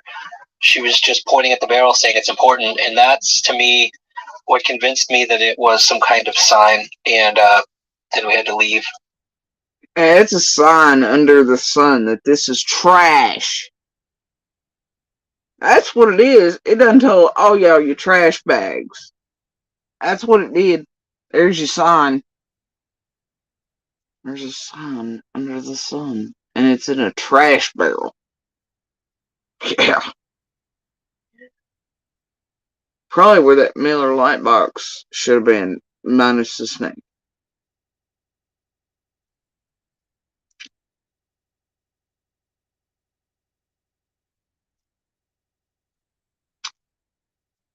Yeah, but also don't forget, Leah, that if you run earlier, she can hear it, you can see it. But I point out the fact that he said that. He said he was unaware until people suddenly came on his Laurel Run videos, just like, oh, I don't know, this place latched on to suddenly Chase 423, Brad Rashawn, putting up the Meadows videos, right? Suddenly found this random YouTuber with no views who had just started a YouTube not long before. He put up the Meadows videos with Linda and Tiffany Marie in tow and mixed in there in weird ways. Same things happened to poor Ryan here. He built himself a channel just a few more months out from that, and then suddenly he did Laurel whatever videos, and then suddenly nice people in the comments are like, will you search for Summer?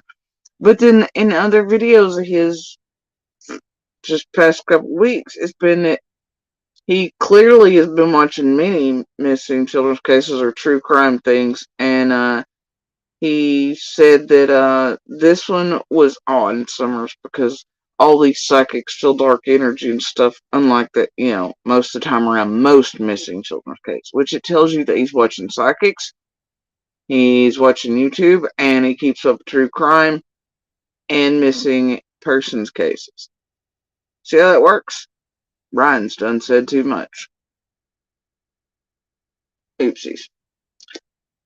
But anyway, I'm gonna guess the trash barrel was indeed a sign, because it's trash. Carrying on. And no, it said Kingsport, but then all of his profiles and all his shit online say Johnson City, but then he also tags himself in Grace. So we're not real sure, although the bridge thing time looks real for me. I'm just saying, who knows? I ain't dealing with this. Because she was overwhelmed. So what was your impression of it? What did you feel when we were at the train depot? Could you sense anything other than everyone's emotions? Well, it was kind of difficult. And I still want to know why this chick looks familiar to me and her voice. Really. And why is this not the same blonde that was drinking out of the top of a thermos mug, like in the one video? We did walk past a section that had a pile of rocks over it, and I got a feeling there, some sort of feeling, but it was just so busy, and all the hyped up energies of the kids around, and during a festival where they throw toys and candy off a train? During the Santa Train event, you felt frenzied emotion from children at this festival. You all just happened to come upon, turned the corner, bam, right there you were, unbeknownst to you in the middle of a festival. You didn't hear it coming or anything. Thank God it wasn't a train or anything. Jesus Christ. felt the frenzied emotion and shit of a festival goers celebrating the holidays, and a bunch of children hyped up for candies and toys thrown off the back of a train during the Santa tournament. Holy shit, what a psychic. She's feeling everybody's emotions. Is this a fucking joke? Or am I just in hell? I mean, never mind. Don't answer that. It's both. It's all three. It's trash, a fucking joke, more bullshit, and goddamn disgusting is what the fuck it is. This is horseshit. This is fucking horseshit.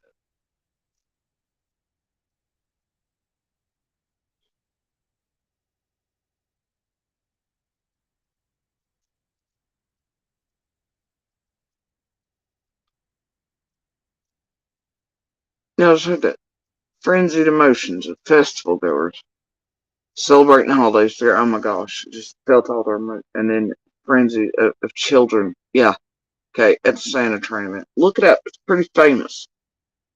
Jesus Christ. You know, all the people walking around and then Christmas music blaring. Oh, Christmas music blaring. Did you hear the tone in that? Frenzied. What was your impression of it? What did you feel when we were at the train depot? Could you sense anything other than everyone's emotions? Well, it was kind of difficult.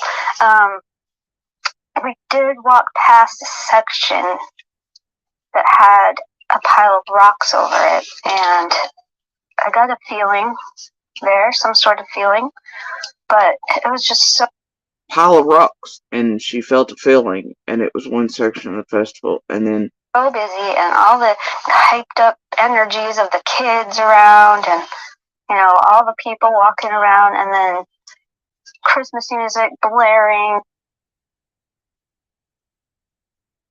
This lady sounds like a riot. I couldn't even hear myself think. I couldn't hear Ryan. I couldn't hear me. I couldn't hear anything. And so he's right. I was a little bit and that had a pile of rocks over it, and Convinced me that it was kind of sign, and then we had to leave because she was overwhelmed. So what was your impression of it? What did you feel when we were at the train depot? And they had to leave because she was overwhelmed with, psychic feeling. Oh, could you sense anything other than everyone's emotions? Well, it was kind of difficult. We did walk past a section. No, I think this is his wife. Maybe. I'm not sure. Section that had a pile of rocks over it, and I got a feeling there, some sort of feeling, but it was just so busy, and all the hyped up energies of the kids around, and it was just so busy, and all the hyped up energies of all the kids that were around. You know, all the people walking around, and then Christmas music blaring. Christmas music blaring. Y'all really have to go check that video out and see her face at the same time. It's something.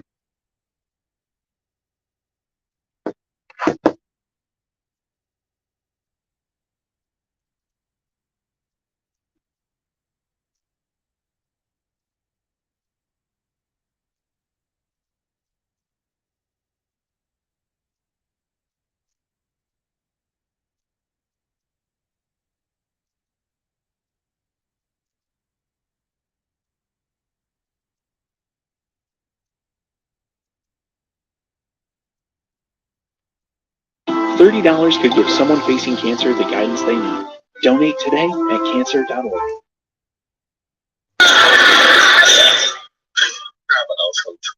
Fighting me down there on such short notice.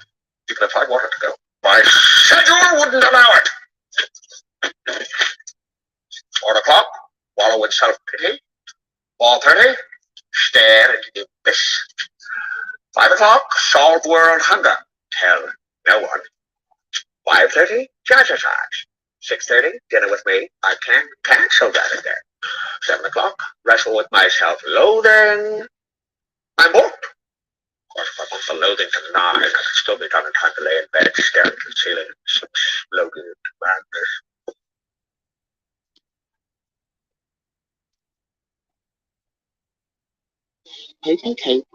Hate, double hate. Loathe entirely.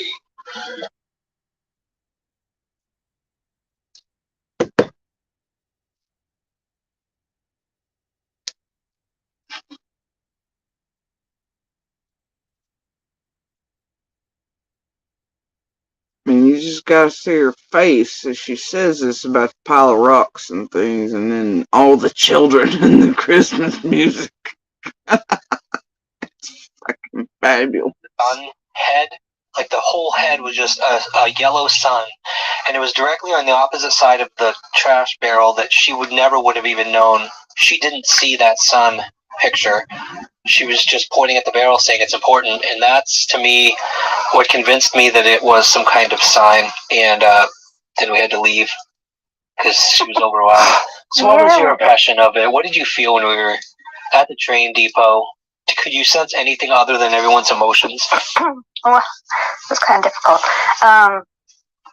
We did walk past a section that had a pile of rocks over it, and I got a feeling there, some sort of feeling, but it was just so busy, and all the hyped up energies of the kids around, and all the people walking around, and then Christmas music blaring. I couldn't even hear myself think. I couldn't hear Ryan. I couldn't hear me. I couldn't hear anything. There are other things that cause issues with sound and how they might irritate one, other than psychic abilities, right? Or sensitivities, or whatever.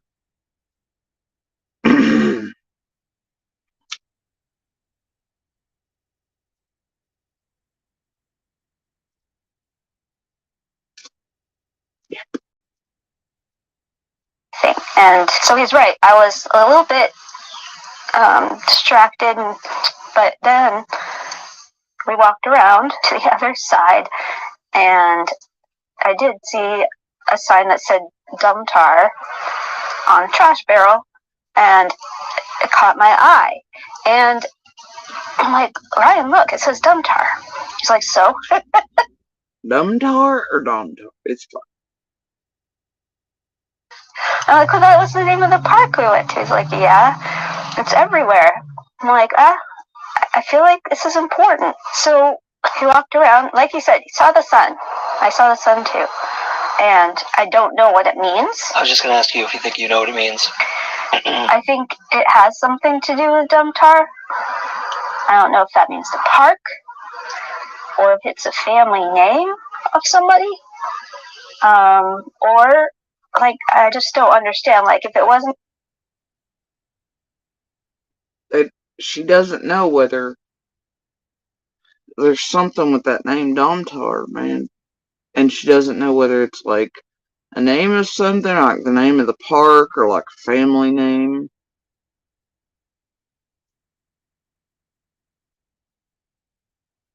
Despite them just being at Domtar, where there was giant signs, and where they clearly put in GPS to find Domtar Park, and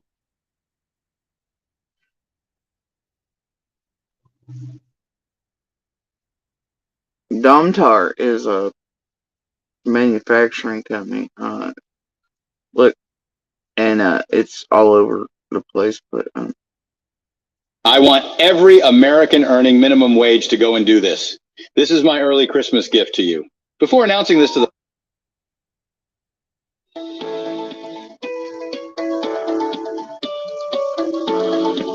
Domtar is a global manufacturer with a history spanning more than 150 years. We have almost 10,000 employees worldwide, and together we design, produce, market, and distribute a wide variety of responsibly made fiber-based products. Our heritage is rooted in a strong and ongoing commitment to paper. Now, Domtar has been here for long before my time, and those long before us, they would say they worked at the paper mill, the cotton mill, Eastman, all these things. They're the three biggest, but either way, you can't miss the signage on Domtar Park. They didn't. It was clearly in the video earlier where they were searching before the snake incident. The fucking black mamba or whatever they fucking thought it was there. And could have been a cobra in East Tennessee. It's fine. In a Miller Lite box under an underpass. Anyway. Yeah. So, yep. But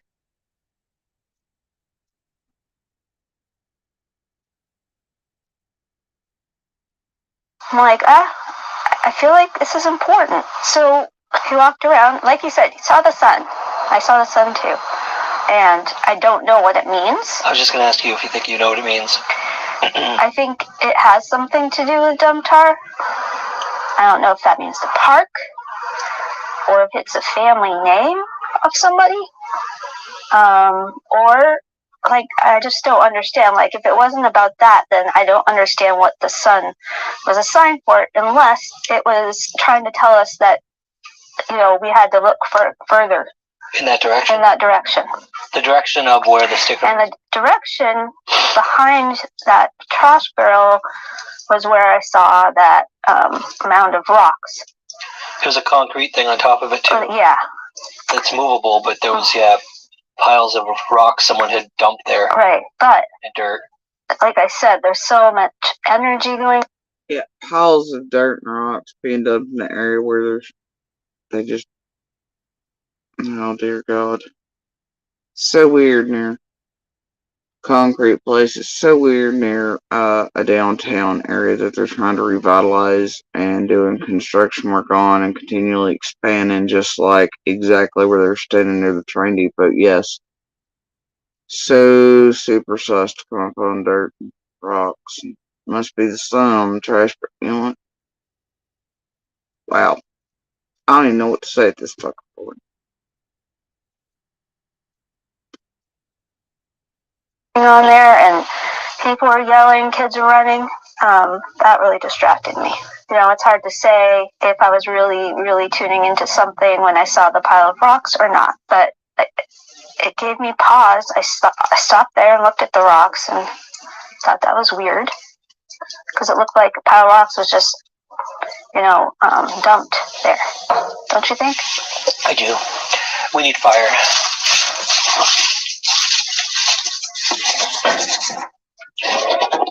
So this is how we do fire. Oh my gosh, Ryan. That's how Why would you do that? That's why the outside of your goddamn wood's charred and you don't have any red coals and you're just charring the fuck out of the outside. You're not. You know what? You'd think experienced hackers to have a better knowledge of how to start fires or keep them going and sustained and not have to dump lamp oil or the outdoor kitschy douche nozzle oil on them or whatever. And when you dump in that amount, seem like a badass on the video. I mean, either way, that's why your wood prior is charred black on the fucking outside, but not actually burning. You're turning it into fuck, fuck. Well, thank God this guy, he just hikes and he's not a survivalist, because snakes and trying to start or keep his own fire would escape him.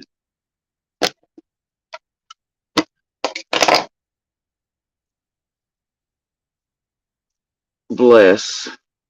Somebody's wearing fucking gear on paved walkways in Domtar Park. This is a joke, right?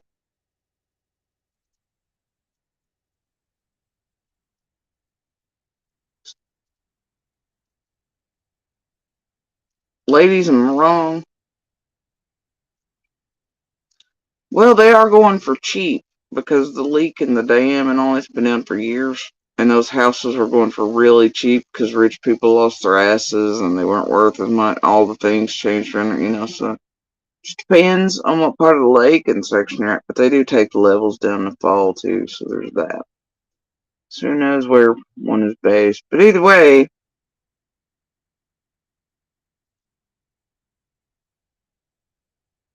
maybe they're just renting though for a while. Either way,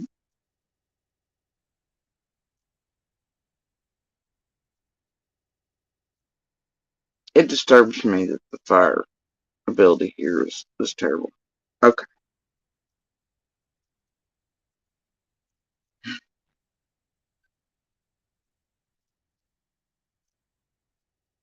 He does fire around here, not me. Who needs matches when you have lamp oil? So, yeah, I don't know what we're doing next. I know that Domtar is important. But it's hard because we looked all around there. The piles, I don't know that we can do much about that.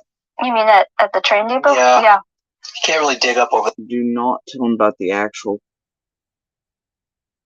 factory that goes with the park.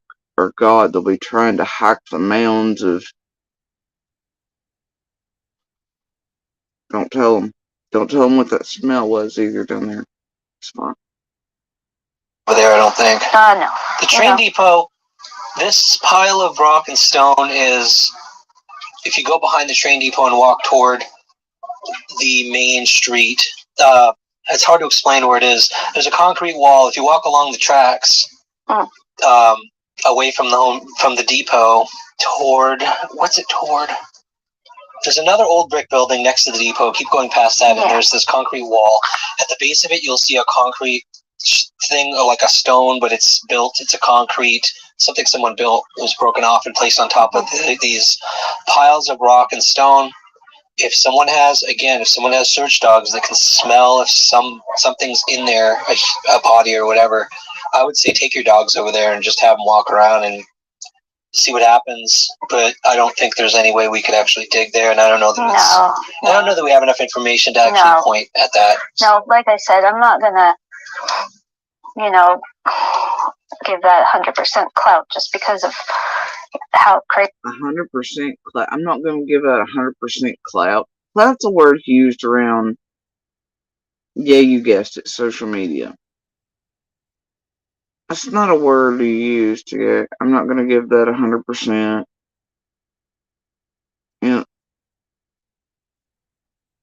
What?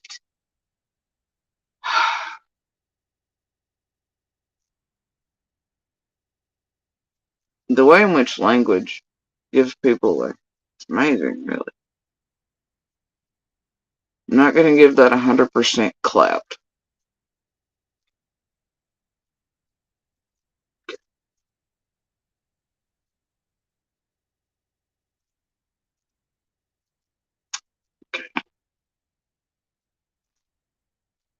Crazy it was there. We have some folks who can either get clues physically through seeing things or psychically, who watch these videos and said they would be watching for things. I would say take a look at what we... Now, how in the fuck can you watch videos that these people did?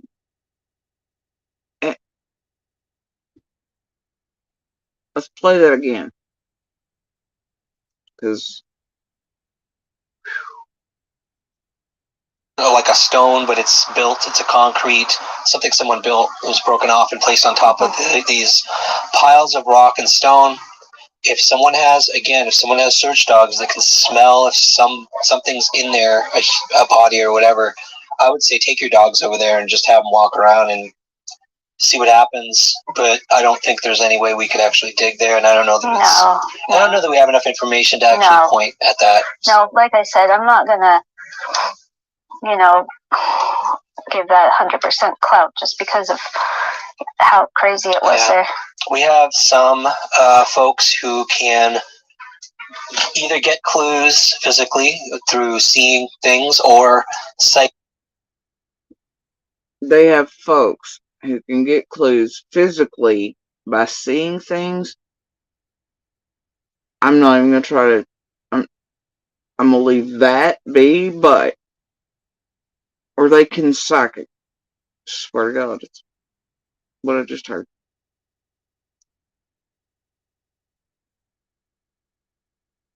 You know, give that 100% clout just because of how crazy it was there. We have some folks who can either get clues physically through seeing things or psychically who watch these videos and said they would be watching for things. I would say take a look at what we saw at Domtar. Okay, but how would anybody do this? Whether it was an average person out here, how would they see physical clues, whatever, by watching videos? Or how would a psychic discern anything from watching their videos? When the videos are clearly edited, clipped, they do not show all of the day, all the time. They're not lives, they're videos. They're edited, they're clipped, they're done whatever with, right? They're spliced, put back together again.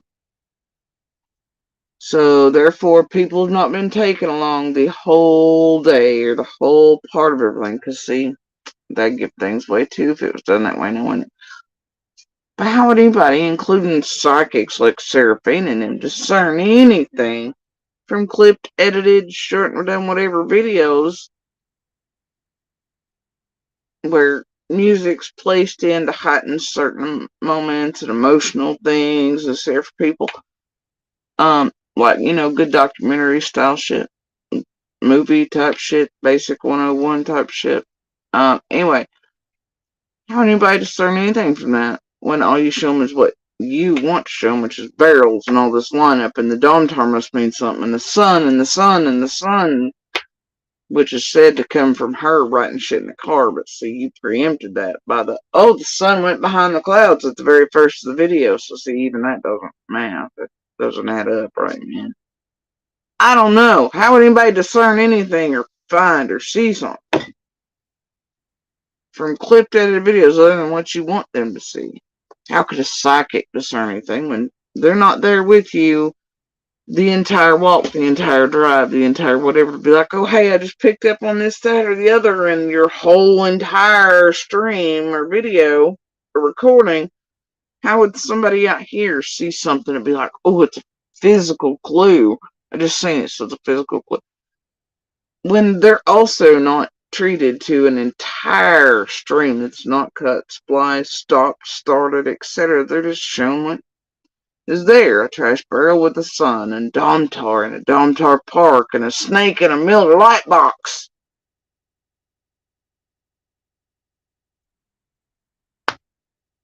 Make it make motherfucking sense. Anybody? Somebody out there.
fact that Jen found.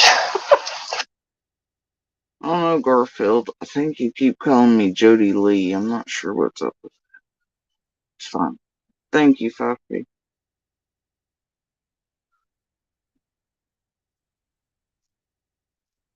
Anyway. Randomly found a snake in a box, and the box lid, by the way, she said, had been closed shut. Yeah. Like someone had shut the snake in there. That's what it looked like. Yes. So it's like someone. Excuse me. Now it's someone shut the snake into the box, and it was closed, and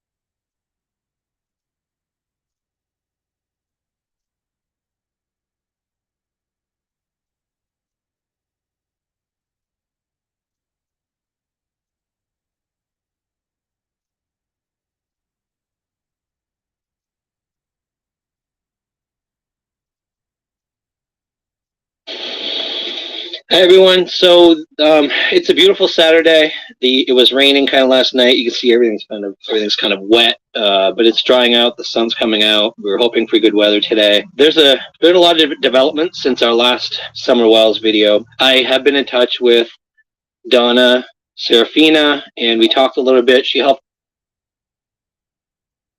It's Michael's big holiday Oh, dear. sale. Deck your halls for less and get up to 50% off. From trees, ornaments, and lighting to decor, ribbon, floral, and more. Find great deals for every room and budget. Plus, discover even more ways to save.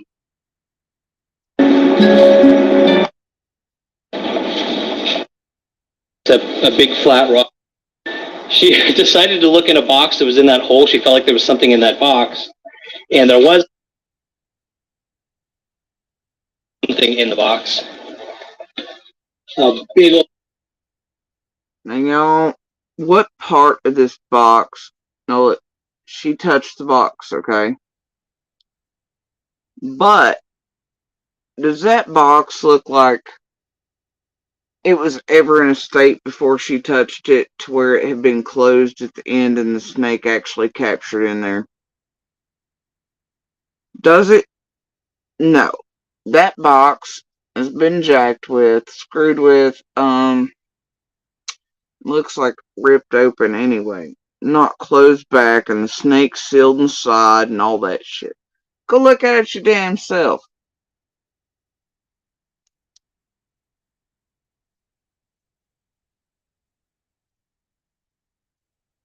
And then, for those who have never touched a case of beer or a case of drinks of any kind in your life, okay, here's this thing. They have handholds on them, right? Yeah, yeah. Y'all ever held like one of the cardboard boxes with like 12 packs of beer, 12 packs of sodas? They have the handy dandy little handle on them, where you can put a thumb through one side and the four fingers through another, and you can lift them and carry them. They're pretty mobile that way. But get this, snakes and animals can fit right in those bad boys too. Oh yeah. Fuck yeah, they can. Who knew snakes and critters can get into tiny openings, but especially ones large enough for big ass people hands to, grip onto a case and carry it on out the store and to your local underpass to drink. Yeah. Probably without pro hiking equipment on paved pathways. Anyway, but as you can see, We have some folks who can either get clues physically through seeing things or psychically, who watch these videos and said they would be. well, I'm totally psychic. I'm not going to lie. I'm pure, smooth psychic. But I also pick up on, I don't know, physical clues on shit you can see in your videos. And, well, this is a lie, bro, about the box. It's a clue. It's a hot Scooby-Doo clue. Watching for things, I would say take a look at what we saw at Domtar. The fact that Jen randomly found a snake in a box, and the box lid, by the way, she said, had been closed shut. Yeah. Like someone had shut the snake in there. That's what it looked like. Yes. So it's like someone put a snake in a box, and put it in this hole. Which sounds completely ridiculous. I mean, maybe the. You're lying and she's lying. That box was not closed. The lid could not have possibly been shut on it. Unless y'all mangled the shit out of it afterwards. Either way, a snake, I don't care if fucker was glued shut, taped shut, and put in a hole anywhere.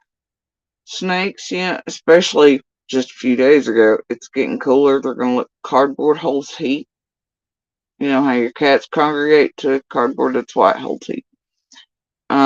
But also it's in a hole, so it's a little further down. So therefore, more protection from the cooler temps that are falling the past few days. Right? Right? Yeah. Cardboard, heat. Hole, more heat. Snake crawls into tiny holes, gets into the box. You go pick it up like it's a hot clue. Somehow 2.5 years later, even though the box isn't faded, it's clearly not been there very long, it's not falling apart because of moisture and shit, it's clearly abundant under shady underpasses that never really see the slime type things and that sort of shit. And water runs down them and everything. See, that hadn't been there very long. You know, it's still too stiff, dry, not faded. I don't know why you'd even fucking pick it up again with it. But I guess it made a good show. Either way, somebody in there is clearly a fucking lie. I'm just saying, it's whatever though. You'd think if a psychic would have known that snake was in the box. Can I play that? Is that appropriate? It's probably not, but it is a season, and it feels right.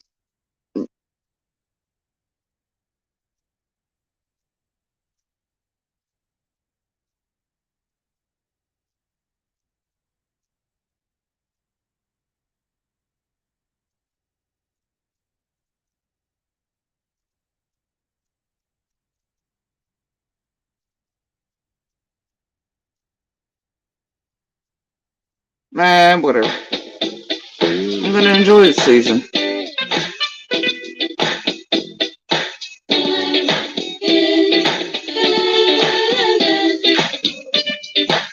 Home Goods. Go gifting. Go finding.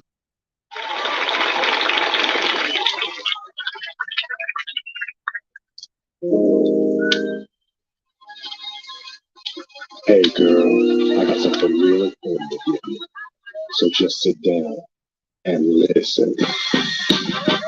Girl, you know we've been together such a long time.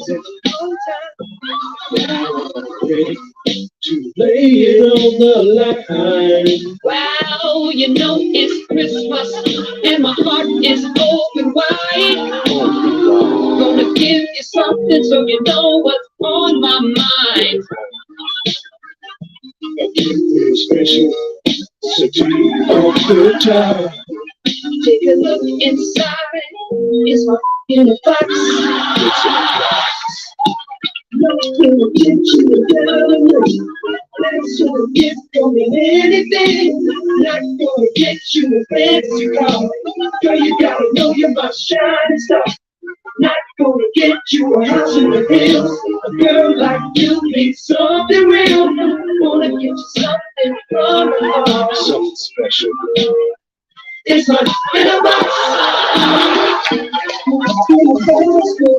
I'm just saying, ladies, be careful of the boxes. It is the season. You never know what type of snakes are going to be in the boxes. You just never know.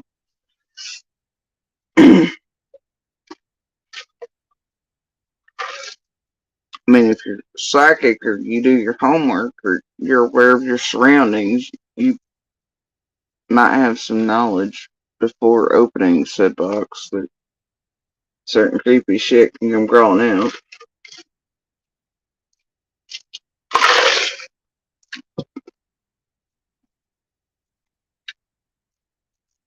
Couldn't help it. I'm loud, stupid every once in a while. At least I'm not over here like Doug going, look at it, look at it. So there's that. Either way, I don't know how much more of this stupid I can pick.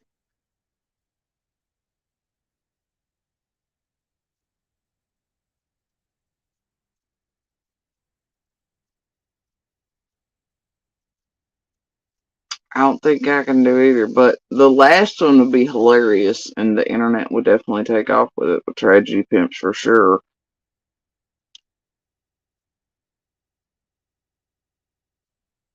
Especially where it concerns all the goofy shit they say anyway. So, and how that would fall back into all their bullshittery.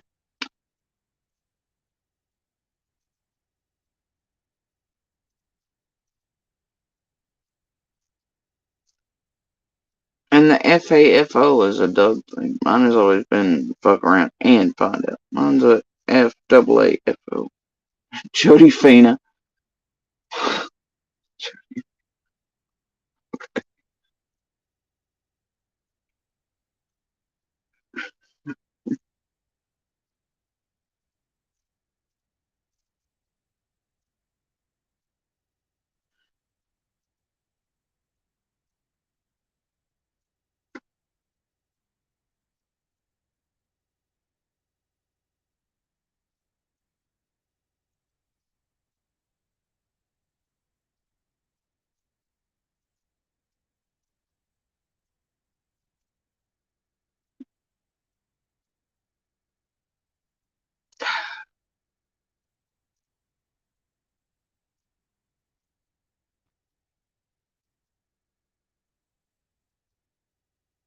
Later, Garfield.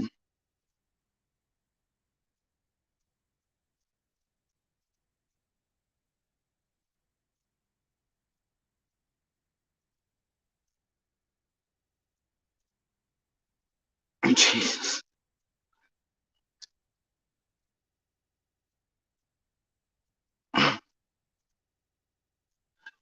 Jody Fina seems to be winning currently.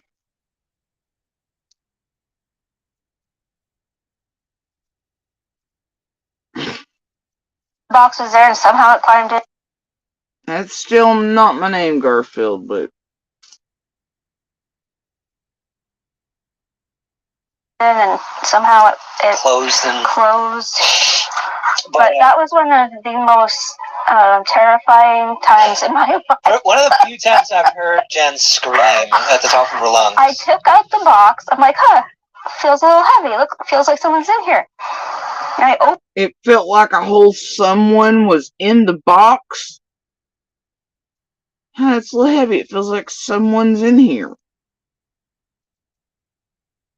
She just thought there was a someone in the box. This is the most terrifying moment of her entire life. She felt like there was a whole someone in the box. Holy shit. Open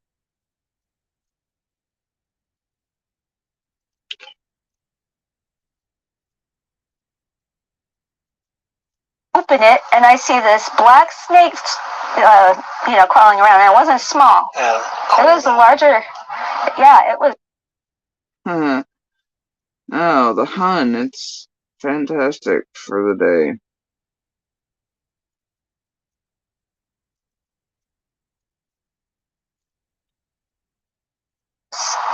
Yeah. Not something I'd want to find. So, I don't know. If you're looking for signs, then maybe a snake means something. But I don't know. It's so random. It's just so random and meaningless. So from now on.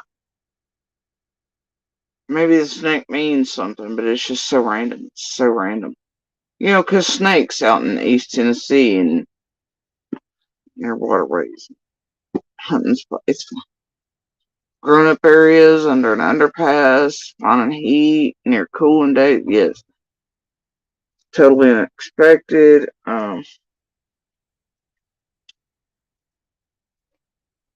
But it's so random. It's so random. And but yet the sun on a barrel made during a festival called Fun Fest, where the symbol's always got something to do with the sun, and Domtar Park, near and around Domtar Park, on a trash barrel. Boy, that is not random. It's a sign. Fuck off. Surprised Donna's psychic mind didn't tell it, don't touch the box. I don't know, guys. This has just got me feeling some type of flavor of like the Meadows all over again. I don't like it.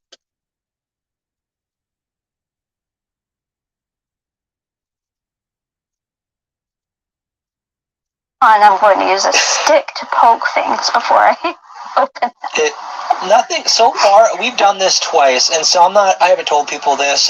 This video is going to be the first one that I show you of Jen trying to sense things, or trying to see things, or just feel things as we hike.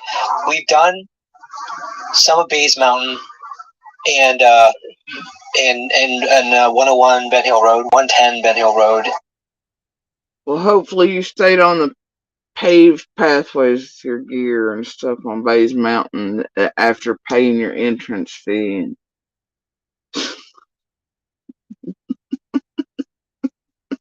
Oh, God.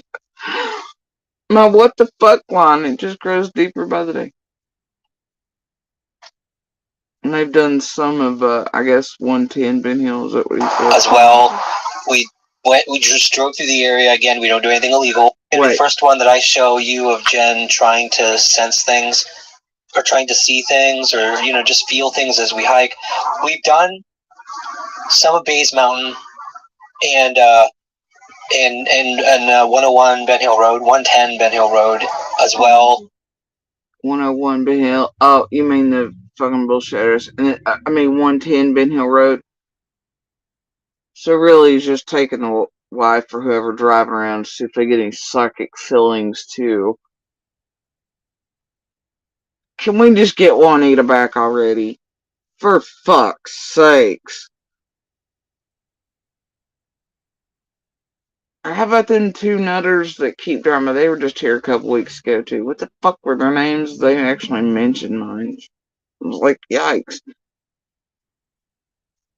They're Fruit Loops too. They're a husband and wife duo. I wonder how that one feels about holiday music. Children's laughter and fun and frenzied nature around holiday events and Christmas. I feel like she's a little happier about it. No, I don't think that's what he's after, Leah. He's saying no money, it's fine. I don't care either way. I'm gonna bet this dude's after a book, movie, documentary. I'm gonna bet. And if his career holds, he has enough money to sustain, etc. Anyway, but it'll be more about the fame and clout chase and the trying to get to somewhere besides the History Channel in one episode 13 years ago that he tried for 7 years to get there. I don't know, man. I don't know. I know Dolly's got some leftover drones and then that outdoor toilet we've never seen him use that's supposed to hook to the back of a bumper. Dolly's got a camper he never used. Dolly's got like four-wheelers. I think they bought him for all his. I know 423 Chase, who's still slid in the background right here. He definitely had some drones bought for him. I know Benny had some drones bought. Y'all ever seen him use those except for that one time where the girl was missing for like 12 hours near his location in Texas? He brought it out and was like, I was looking. After they're bought for Summer's case, he's supposed to come here. I don't know. So many of them here have gotten bought stuff like that. Anyway.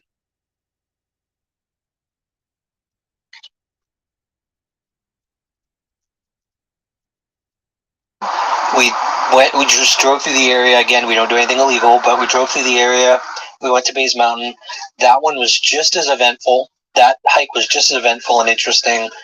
And she found some unusual objects that just nobody would ever find for any reason. I don't know how she found it, but I don't want to get into that one because there was information that she was feeling that really implies people did things wrong, and I don't want to post that yet.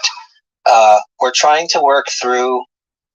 Oh, that's probably what I heard from others around here about what he was talking about on one of the lives he's done recently and last night, and said that like police were involved. They called them out because there was soft ground somewhere. Whatever. The timeline. I was hoping this would go a lot faster than it is. I was He hoping is a very impatient person. Yeah, I was hoping I would take her out there and she would be like, "Oh, I sense it's in this direction. Oh, look, a cabin. Oh, there's a mound in the floor, or there's a depression in the floor. Let's dig," and we find it, and we're done in like 2 or 3 visits, maybe.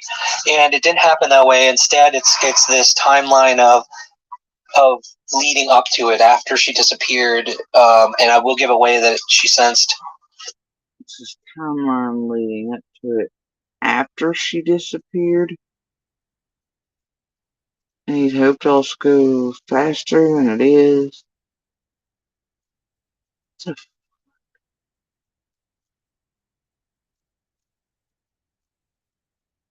Feeling that really implies people did things wrong, and I don't want to post that yet.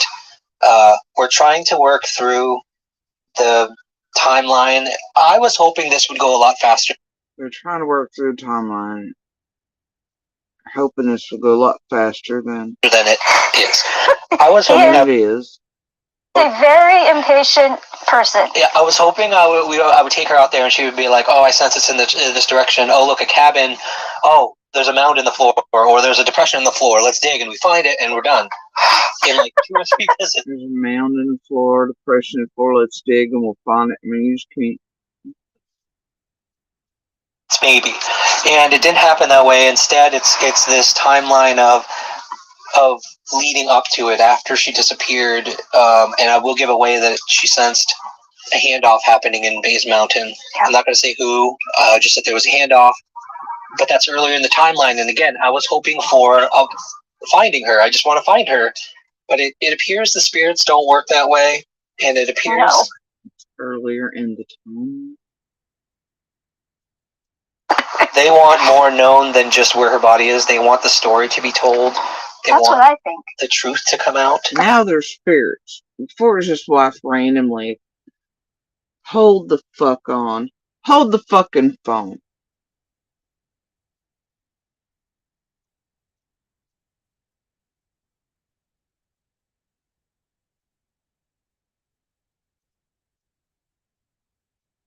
To the TBI and expose whatever's going on out there. And I'm not saying that it's dead, and that you are situated in a place where you can keep your eye out. Are we all that cowardly? Are we all that you can get help? And you can the truth, because the truth will heal the sick feeling in her stomach like something was wrong. And then a few seconds later, I came up over the rise into we were in Connecticut, living in Connecticut at the time, and for what makes you have this need to do this. Get help and bring the truth, because the truth will heal. The truth will heal. Now listens. And that's the first step. So please do it. Today we're going to a couple of places. My wife has always had somewhat of an ability. We never really knew what it was. We called it intuition. In one case, as we were driving up into one case, we were in Connecticut, living in Connecticut at the time, and we were driving on the road up a hill, and she just started having this feeling, the sick feeling in her stomach like something was wrong. And then a few seconds later, I came up over the rise, and lo and behold, there was this massive accident with people on the left side of the road, the right side of the road. Now, if that's the most stunning thing that stood out to him in their entire lives together, as one of her more psychic moments, and it stuck with him, and they haven't lived there in that state for quite a while, I guess. But years ago, I mean, this is one moment that stands out to him about his wife's abilities, is that she got a sick feeling as they were going up a mountain, you know? You know, where your ears pop, and then the next thing, you know, to rise, there's an accident. So you're telling me in all the other years, nothing more profound happened to stick into your mind the way that one did?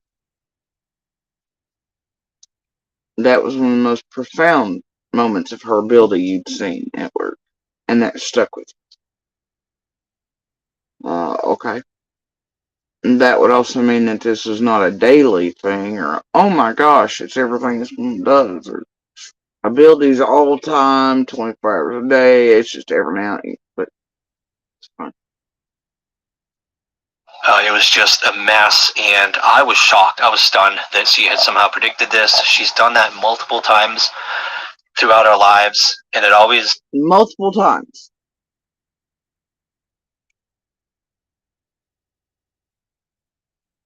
Man, this one time we were going uphill, and she got the sick feeling, you know, much like you could with increased elevation and shit, and up or whatever. Going mountain, and the next thing you know, boy, there's car wrecks. And I was just astounded, shocked. And she's done this multiple times. Multiple in their marriage time together. Okay? So, multiple times does not a ability make. And if the most shocking moment that stuck with you is that you're going up a mountain and the top of there happened to be an accident. And probably during the fall or winter, I'm guessing too, maybe. Generally when like fog freezes it. Yeah, it's fun. So, like, multiple times. He did not say, my wife every day, all day, there's feelings, she has these abilities, like all the time. Shit's happening, nothing else, like once a week. He just says multiple times in their marriage, like multiple times this has happened. Okay?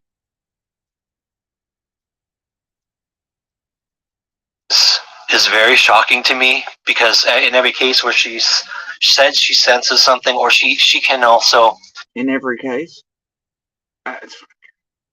Every case she said she senses something, always just... I always try to go through the reasons she would have known about it, and there's nothing logically that... There's no way she could have known, so it's just strange. She can sense emotions of people. She calls it sort of an aura around them. She can see darkness when someone is either extremely angry or kind of an evil type person. It's like a dark cloud that colors the air around them. When someone is well, damn all those children at the Santa train. They must have been evil as hell, because she didn't seem to be a fan of them, their frenzied energy, or the Christmas music. Anyway, so he said multiple times, right? And he says in each and every case, because there's only... That to me says that it doesn't happen all that frequently. It's been a thing to where you can pick out each and every case, or whatever, that it's happened, and be like, man, that ain't right. And so it shocks him each time, which would mean or imply that it doesn't happen every day or frequently enough for him not to be fucking entirely shocked by it. When it does happen, the multiple times in their marriage together. But then,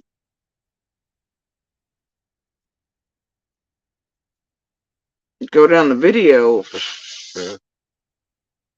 40 minutes, almost. It was one of the most terrifying times in my life. One of the few times I've heard Jen scream at the top of her lungs. I took out the box. I'm like, feels a little heavy. Look, feels like someone's in here. And I open it, and I see this black snake, crawling around. And it wasn't small. Yeah. It was a larger. Yeah, it was. Yeah. Not something I'd want to find. I don't know. If you're looking for signs, then maybe a snake means something. But I don't know. It's so random. It's just so random and meaningless. So from now on, I'm going to use a stick to poke things before I open it. Nothing so far. We've done this twice, and so I haven't told people this. This video is going to be the first one that I show you of Jen trying to sense things, or trying to see things, or just feel things as we hike. We've done some of Bays Mountain, and 101 Ben Hill Road, 110 Ben Hill Road as well. We just drove through the area. Again, we don't do anything illegal, but we drove through the area. We went to Bays Mountain. That one was just as eventful. That hike was just as eventful and interesting. And she found some unusual objects that just nobody would ever find for any reason. I don't know how she found it, but I don't want to get into that one because there was information that she was feeling that really implies people did things wrong, and I don't want to post that yet. We're trying to work through the timeline. I was hoping this would go a lot faster than it is. I was He hoping is a very impatient person. Yeah, I was hoping I would take her out there and she would be like, "Oh, I sense it's in this direction. Oh, look, a cabin. Oh, there's a mound in the floor, or there's a depression in the floor. Let's dig," and we find it, and we're done in like 2 or 3 visits, maybe. And it didn't happen that way. Instead, it's this timeline of leading up to it after she disappeared. And I will give away that she sensed a handoff happening in Bays Mountain. I'm not going to say who, just that there was a handoff. But that's earlier in the timeline, and again, I was hoping for finding her. I just want to find her, but it appears the spirits don't work that way, and it appears they want more known than just where her body is. They want the story to be told. That's what I think. The truth to come out. That's what I think. What else do you think about how the spirits communicate, why they're doing this? Yeah. Well, like you said, I think they want us to figure out the entire story, and I think the purpose of that is to save further children from going through the same thing as Summer did. I mean, my biggest thing right now, and that's me, not Ryan maybe, but my biggest thing is to not let Summer's disappearance be for nothing. Like, if she can help other children through her experience. Not that I would ever want a child to go through an experience just for like an outcome or anything. Yeah. That makes no sense. But I don't want it to be in vain. If anything good can come from what happened. Something bad happened to a beautiful. He really just said if anything good can come from what happened. Bro, if this dude knows what fucking happened, then he needs to be fucking calling some folks. A little girl, and Lord, he has cut the shit out of this video. The cup and I think what is a vape, they all just keep appearing and disappearing randomly around goddamn places. It's killing me right now. I just don't want that to be in vain. I want it, I want her to have a legacy. So you think What is he doing with this fucking piece of wood? And what is he? Why are his pants up that high?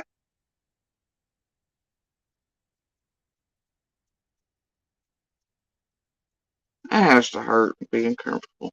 Alright, okay. I want to expose the group who did this so that they can't hurt anybody else. Yes, and yeah, that's exactly what I think. And because of that, I'm not getting impatient like somebody else did. Because I really think it's important. Yeah, I'd be burning a lot less shit and throwing all that fucking oil on that shit, and it wasn't like, it's fun. It's important process. And for fire safety reasons, I would highly suggest you sweep that fucking deck off of the dry leaves and shit. Jesus Christ. That has to be gone through. It's not just about finding someone's remains. That's not, that would bring closure. Like his breathing and shit. And his body and calf muscles aren't there for, thighs versus calf. I'm just, and that is a good thing. But it would bring the truth. But yeah. It would bring out the whole story. So we're going to take our time. We're going to keep on just looking.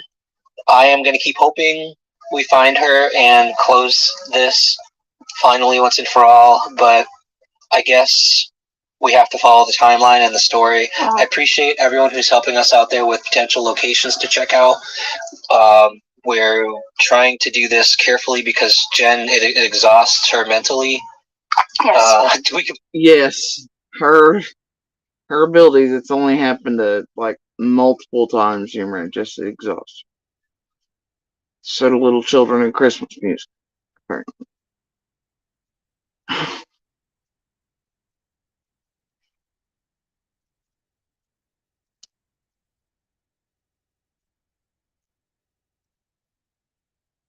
Could probably do this once a week, max. It always requires wine after. Wine after. Oh, wine after, right? Okay. Yeah, it mentally and emotionally exhausts these randos. And then they have to have wine after because it's just so exhausting and draining for them emotionally. And they can laugh and have a good time making all little things and run into festivals and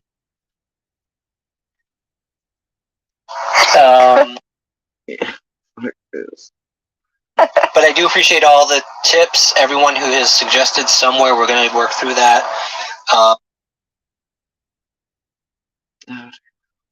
And of course, the nameless psychics who are helping out secretly, trying to kind of help without putting themselves at risk. I understand why you don't want your names.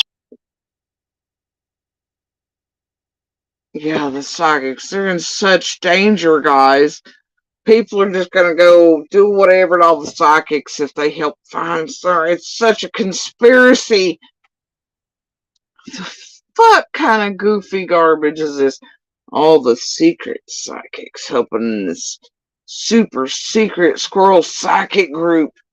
They're all terrified. They'll be whatever and harmed or hurt if they're caught helping lead.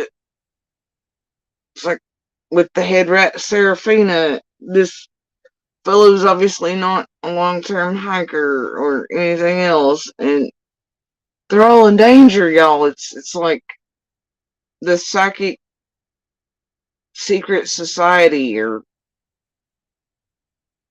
I don't know. What do they call it when like you're put into whatever by the feds? Oh dear.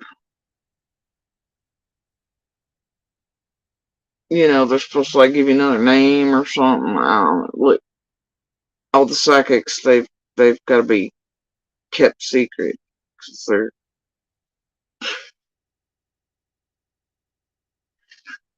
by the random hiker, or all the psychics are going to be in danger. There's some sort of conspiracy out here to. That's right. There's going to be a psychic witness protection program, and the head of it is Ryan Seeks Truth, with apparently fact and tangible things. Holy shit, we're in hell right now. Out there, so thank you for your help.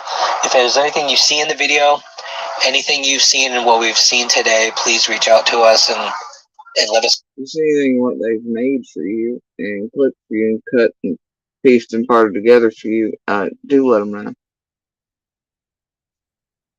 They'll go do it and then add dramatic music to play with your fucking emotional, like, you know, documentaries, things you want to do, you know, it's just fun. Just do the things. It's fun.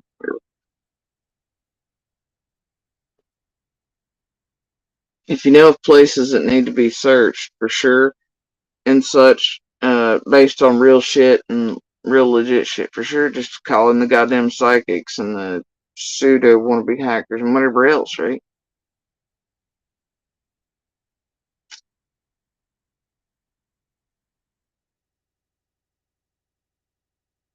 Jesus Christ. Lord help. No, really. But anyway, so we leveled up from the first video, from multiple incidents during the marriage of her abilities to suddenly spirits and guides, and I don't know, it exhausts her and she's getting sick. It's fine. Really looking forward to hearing your thoughts.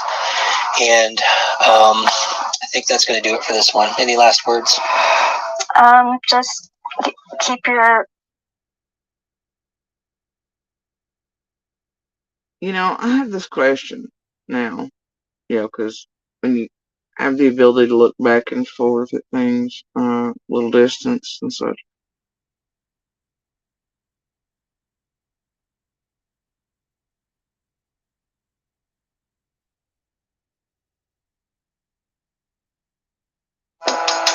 There is a goddess in all of us, strong as a lioness. With the parents, subscribers have been people who were attracted to my Laurel Run hike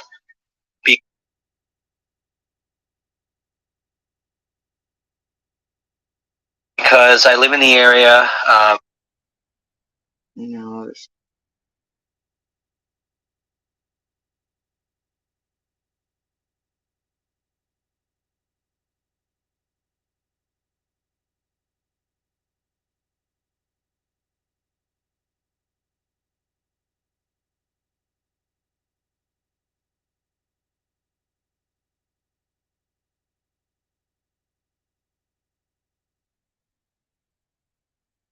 Member with mental illness for.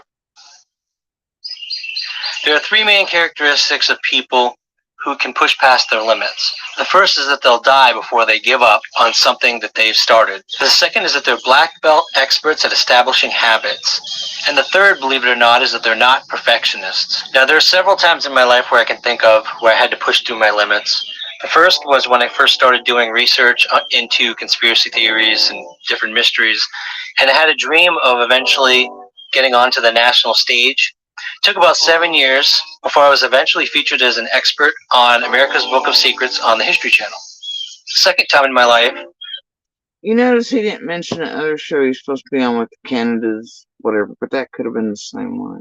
Anyway, second time in his life. When I think I had to push through my limits was supporting a family member with mental illness for about 10 years, 10 difficult years, in and out of the hospital, just a lot of struggles to survive that amount of time. And we did. And the third, I think, is... I wonder who was struggling for 10 years and whatnot, and it was such a thing. And, well, what was that? Hospital, just a lot of struggles to survive that amount of time. And we did. And the third, we did. Implying they're still there, right? And you hung in there with them for 10 years during their struggles. But I love how their struggles in a 10-year, even though I guess your mom worked it and they're still we. I love how it came secondary to your 7-year struggle to get on TV, on a TV show. Because that was your number one struggle. The second worst time is 10-year mental health crisis with a loved one. Yeah. 7 years to get to a TV show one time. What a fucking struggle, bro. Didn't give up though. And then a 10-year struggle with a loved one, mental health crisis. But quote, we made it. I hated that. Went in that order. Maybe it was just accident. I'm glad y'all made it though. Who can push past their limits. The first is that they'll die before they give up on something that they've started. The second is that they're black belt experts at establishing habits. And the third, believe it or not, is that they're not perfectionists. Now, there are several times in my life where I can think of where I had to push through my limits. The first was when I first started doing research into conspiracy theories and different mysteries. And I had a dream of eventually getting onto the... He was doing research around conspiracy theories and all that stuff. It was a struggle to get to the History Channel during those years because, it was hot. While the guy with crazy hair was telling us all about conspiracy theories on what used to be a fucking actual learning channel, yes. Instead, the weird-haired guy was telling us all about aliens and UFOs. It was a struggle. National stage. Yet they'd have really anybody on there at the time. Took about 7 years before I was past their limits. The first is that they'll die before they give up on something that they've started. The second is that they're black belt experts at establishing habits. And the third, believe it or not, is that they're not perfectionists. Now, there are several times in my life where I can think of where I had to push through my limits. The first was when I first started doing research into conspiracy theories and different mysteries, and I had a dream of eventually getting onto the national stage. It took about 7 years before I was eventually featured as an expert on America's Book of Secrets on the History Channel. Yeah, that's a need. That's not a catastrophe in one's life. That's something you're interested in, something you want to be, whatever, right? You do research, do whatever the fuck it is, but attaining that is not what? Being with a family member for 10 years and getting through, and maintaining and keeping a relationship through all of that. Now, that could be a struggle, and pushing oneself past their limits, but doing so. I don't see doing research and trying to get on TV as a fucking struggle or pushing past one's own limits. Huh? Am I wrong here? Why does the one for gearing towards and trying to get on TV placed before a loved one's crisis and a struggle that was 10 years long? But I mean, I'm glad that ended well because, they're still together, but how in the hell is this deep-seated need to get on TV placed before that? And the one is just a want, the other one is a true struggle. What? Second time in my life when I think I had to push through my limits, something that they've started. The second is that they're black belt experts at establishing habits. And the third, believe it or not, is that they're not perfectionists. Now, there are several times in my life where I can think of where I had to push through my limits. The first was when I first started doing research into conspiracy theories and different mysteries, and I had a dream of eventually getting onto the national stage. It took about 7 years before I was eventually featured as an expert on America's Book of Secrets on the History Channel. The second time in my life when I think I had to push through my limits was supporting a family member with mental illness for about 10 years, 10 difficult years, in and out of the hospital, just a lot of struggles to survive that amount of time.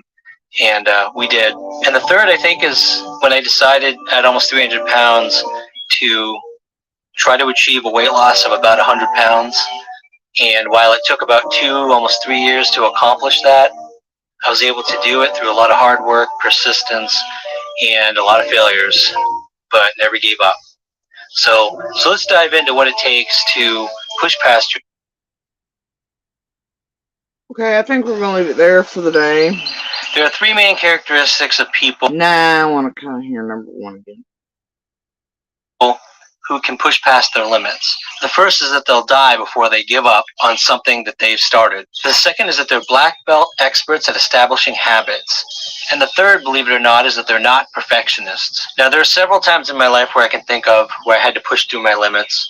The first was when I first started doing research into conspiracy theories and different mysteries, and I had a dream of eventually getting onto the national stage. It took about 7 years before I was eventually featured as an expert on America's Book of Secrets on the History Channel. Second time in my life. Yeah.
Now, y'all remember from earlier, this is the RyanDube.com page,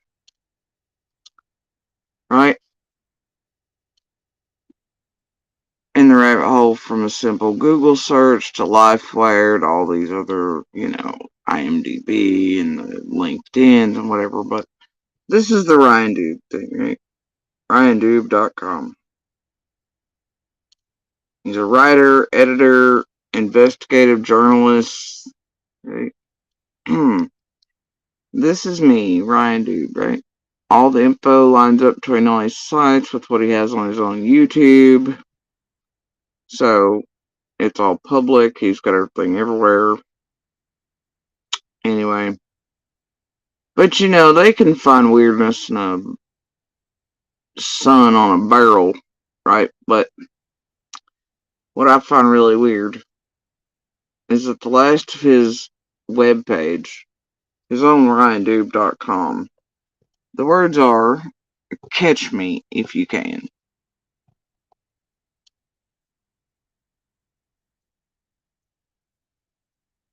Seriously, folks. I'm not fucking with you. It legit says that. Ryan Dube. Catch me if you can. Now, it could just be because it's cute and it's located around, the contact information. It could be brain dots and I could be reading too much into it. I'd hate to say that that's not a possibility. But, I find it a little odd. Okay. Ryan Dube. All the info line. But that doesn't mean one of these jackasses around here didn't set this up, either. Put it in his fucking shit and name, do whatever. I don't know. I'm sure there's a date of when this was actually made. It's somewhere around this motherfucker, I'm sure. Now, if it was recently, then that's a problem, but I don't know. Either way, those are his pictures, and these are pictures he features on his own YouTube thumbnail video over there, all conglomerated together, whatever, right? Whole ass conglomerate. Whatever. Oh dear. And that is not the word I'm trying to pick, because it has to do with businesses. But anyway. Anyway, yeah. It's literally Ryan Dube. And the last words on it are catch me if you can.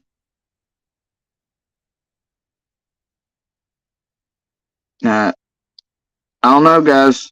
It's either a funny way of saying, hey, contact me, which could be. It's a fucking challenge. I'm not sure. Or maybe this is all about how I don't know. Reach me, catch me if you can, and contact. Sure, fine. It could be some cute marketing, whatever, to market yourself out there as a writer, editor, and investigative journalist, which now you're a psychic driver, but whatever, and a hiker, but I'd love to know when that trail was actually open for 2 years running. Right? Because it doesn't look like that adds up either, but that's fine. Dudley Trail. Imagine that, a Dudley Trail in Summer Wells' case.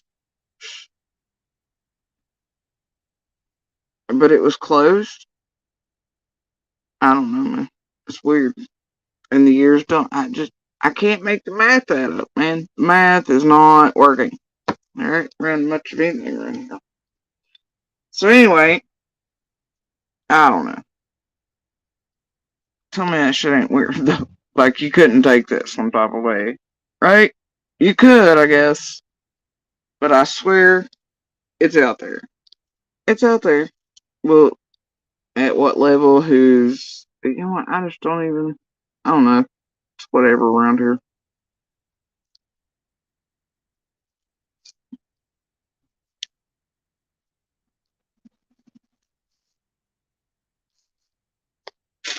Anyway, I'm not chasing Fruit Loops and Nutters and all the bullshittery.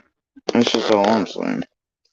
I'm gonna keep sitting up here and burning some legit fires and puzzles and whatnot, and I don't know if I can figure out somewhere real to search, go do it my goddamn self or whatnot after making law enforcement wear and okay and shit by certain folks, whatever, right?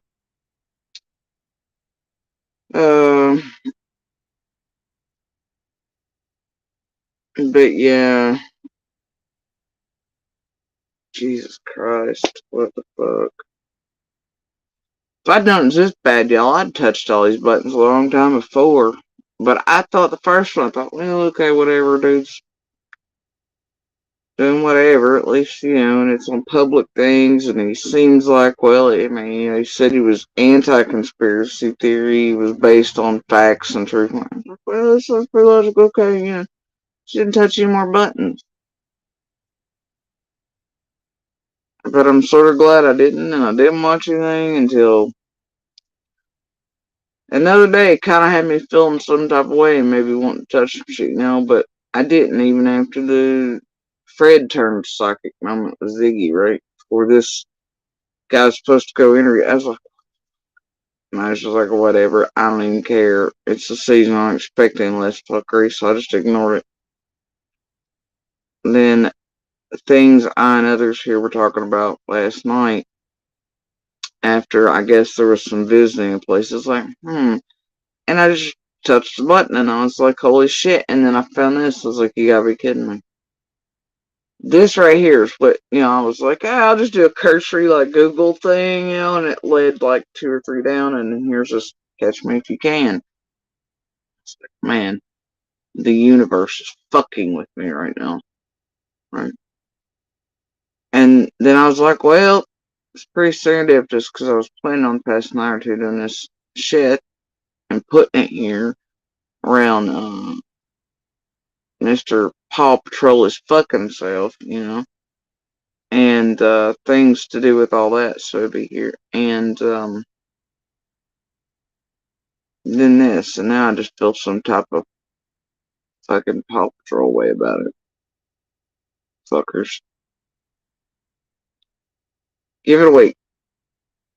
They'll issue him a Paw Patrol character of his own.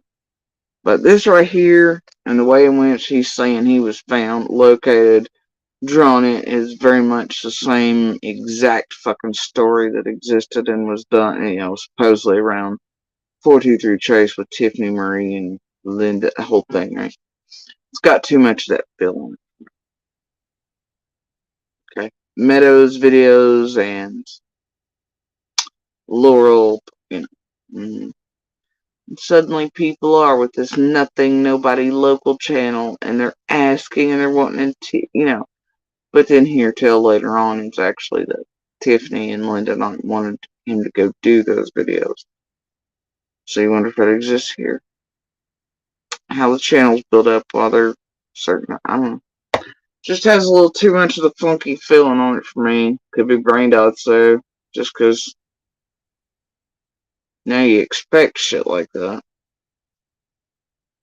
So I don't know. Whatever. To each his own, I guess, right now.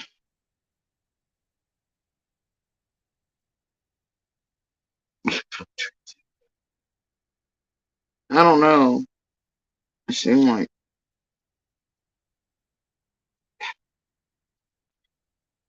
Anyway, y'all. I'm out of here for the day.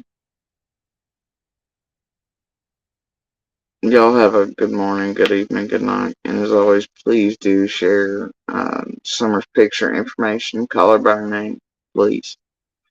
And by information, I do not mean bullshit, YouTube, social media. I mean law enforcement, local and surrounding agencies, TBI, FBI, and local and investigative journalists, and not of the Bullhorn and JLR and the Oddities, I mean, like those like Ansley and others and such, real ones with like degrees and shit. Who went to school for, things like that. Those, all right. stick with all those things.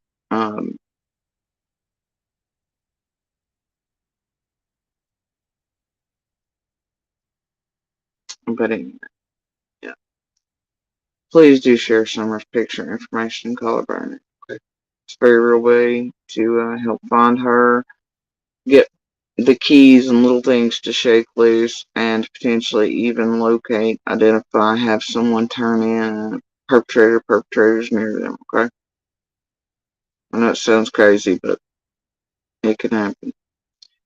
So anyway, also if you don't mind, please share the DV / Universal Hand Signal group. It can and does save lives. And in many realms, not just domestic violence, abductions, kidnappings, or out in public, it can be used in home settings, over devices to communicate with people to let them know that 911 something needs to be called and gotten to you for help. They can be used out in public, and things like, I mean, it's just amazing what that can do and how many lives it can help, how many paper trails it can leave behind as proof and court record, especially as tech and 911 centers meet up. One day, hopefully, the amount of lives that hand signal can save, the amount of proof it can leave behind for women and children and victims of and survivors of domestic violence and things, to where something is done with these monsters, to where there are trails on them, to where so many don't end up in body bags.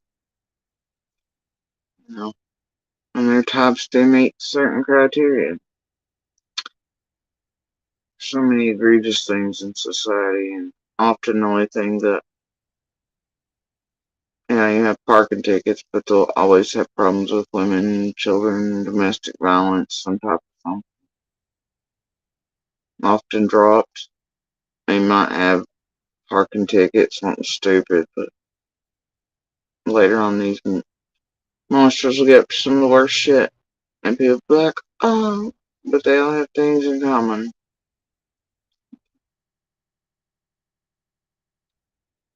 Anyway, it can help. Hand signaling it can help save lives. A great many people choking at home alone, those with speech disabilities or who are unable to speak. Emergency situations of all types. It can save lives across the board. So anyway, the more you share it, the more people are aware of it, the more people learn it, the more people recognize it, the more lives it saves. Alright. So anyway, y'all, yeah, if you don't mind, just share it, and please, as always, share Summer's picture information and call her back.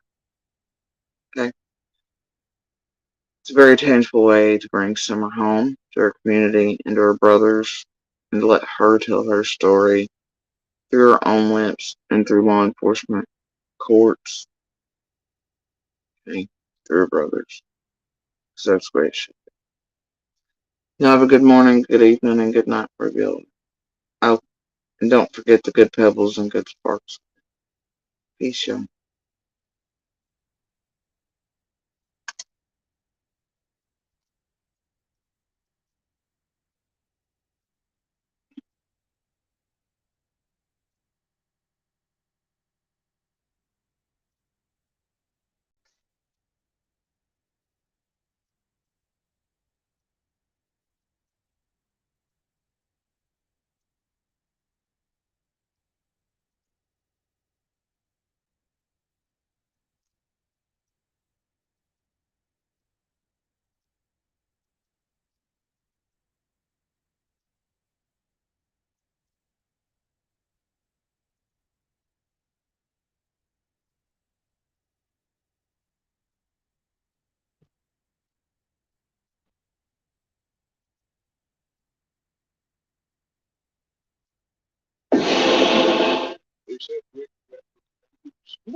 Do you think you'll know me when we get to heaven? Well, if I don't, then I don't think I want to go.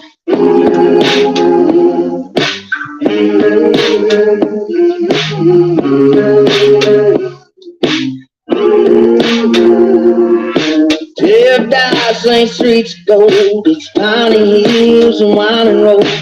Anywhere I get to go with you.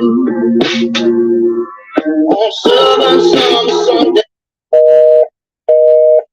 in your eyes, it's tempting, trying, ten light through. If this ain't heaven on earth, not sure what heaven is worth. I can't sure ain't it. Get there. If there ain't moments like this, lost in the rush of your keys, found in the touch of your skin, now somewhere down that same wild creek road, where sins get set afloat, washed by the one in your eyes, where it's at.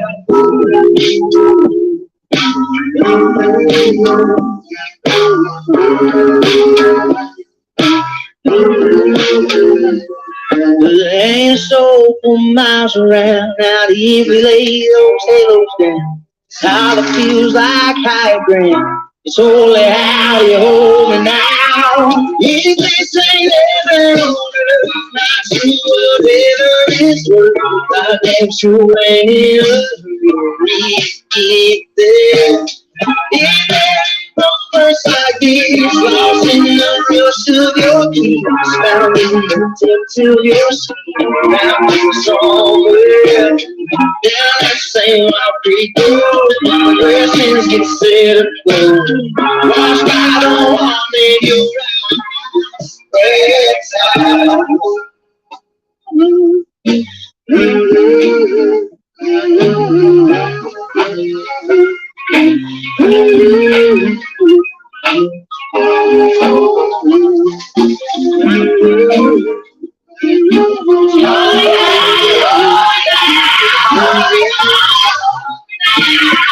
If this ain't heaven on earth, not sure what heaven is worth. I can't sure ain't in a hurry to get there. If there ain't moments like this, I've seen the rush of your keys, found in touch of your skin, somewhere down that same wild creek road, where sins get set afloat, washed by the one you know.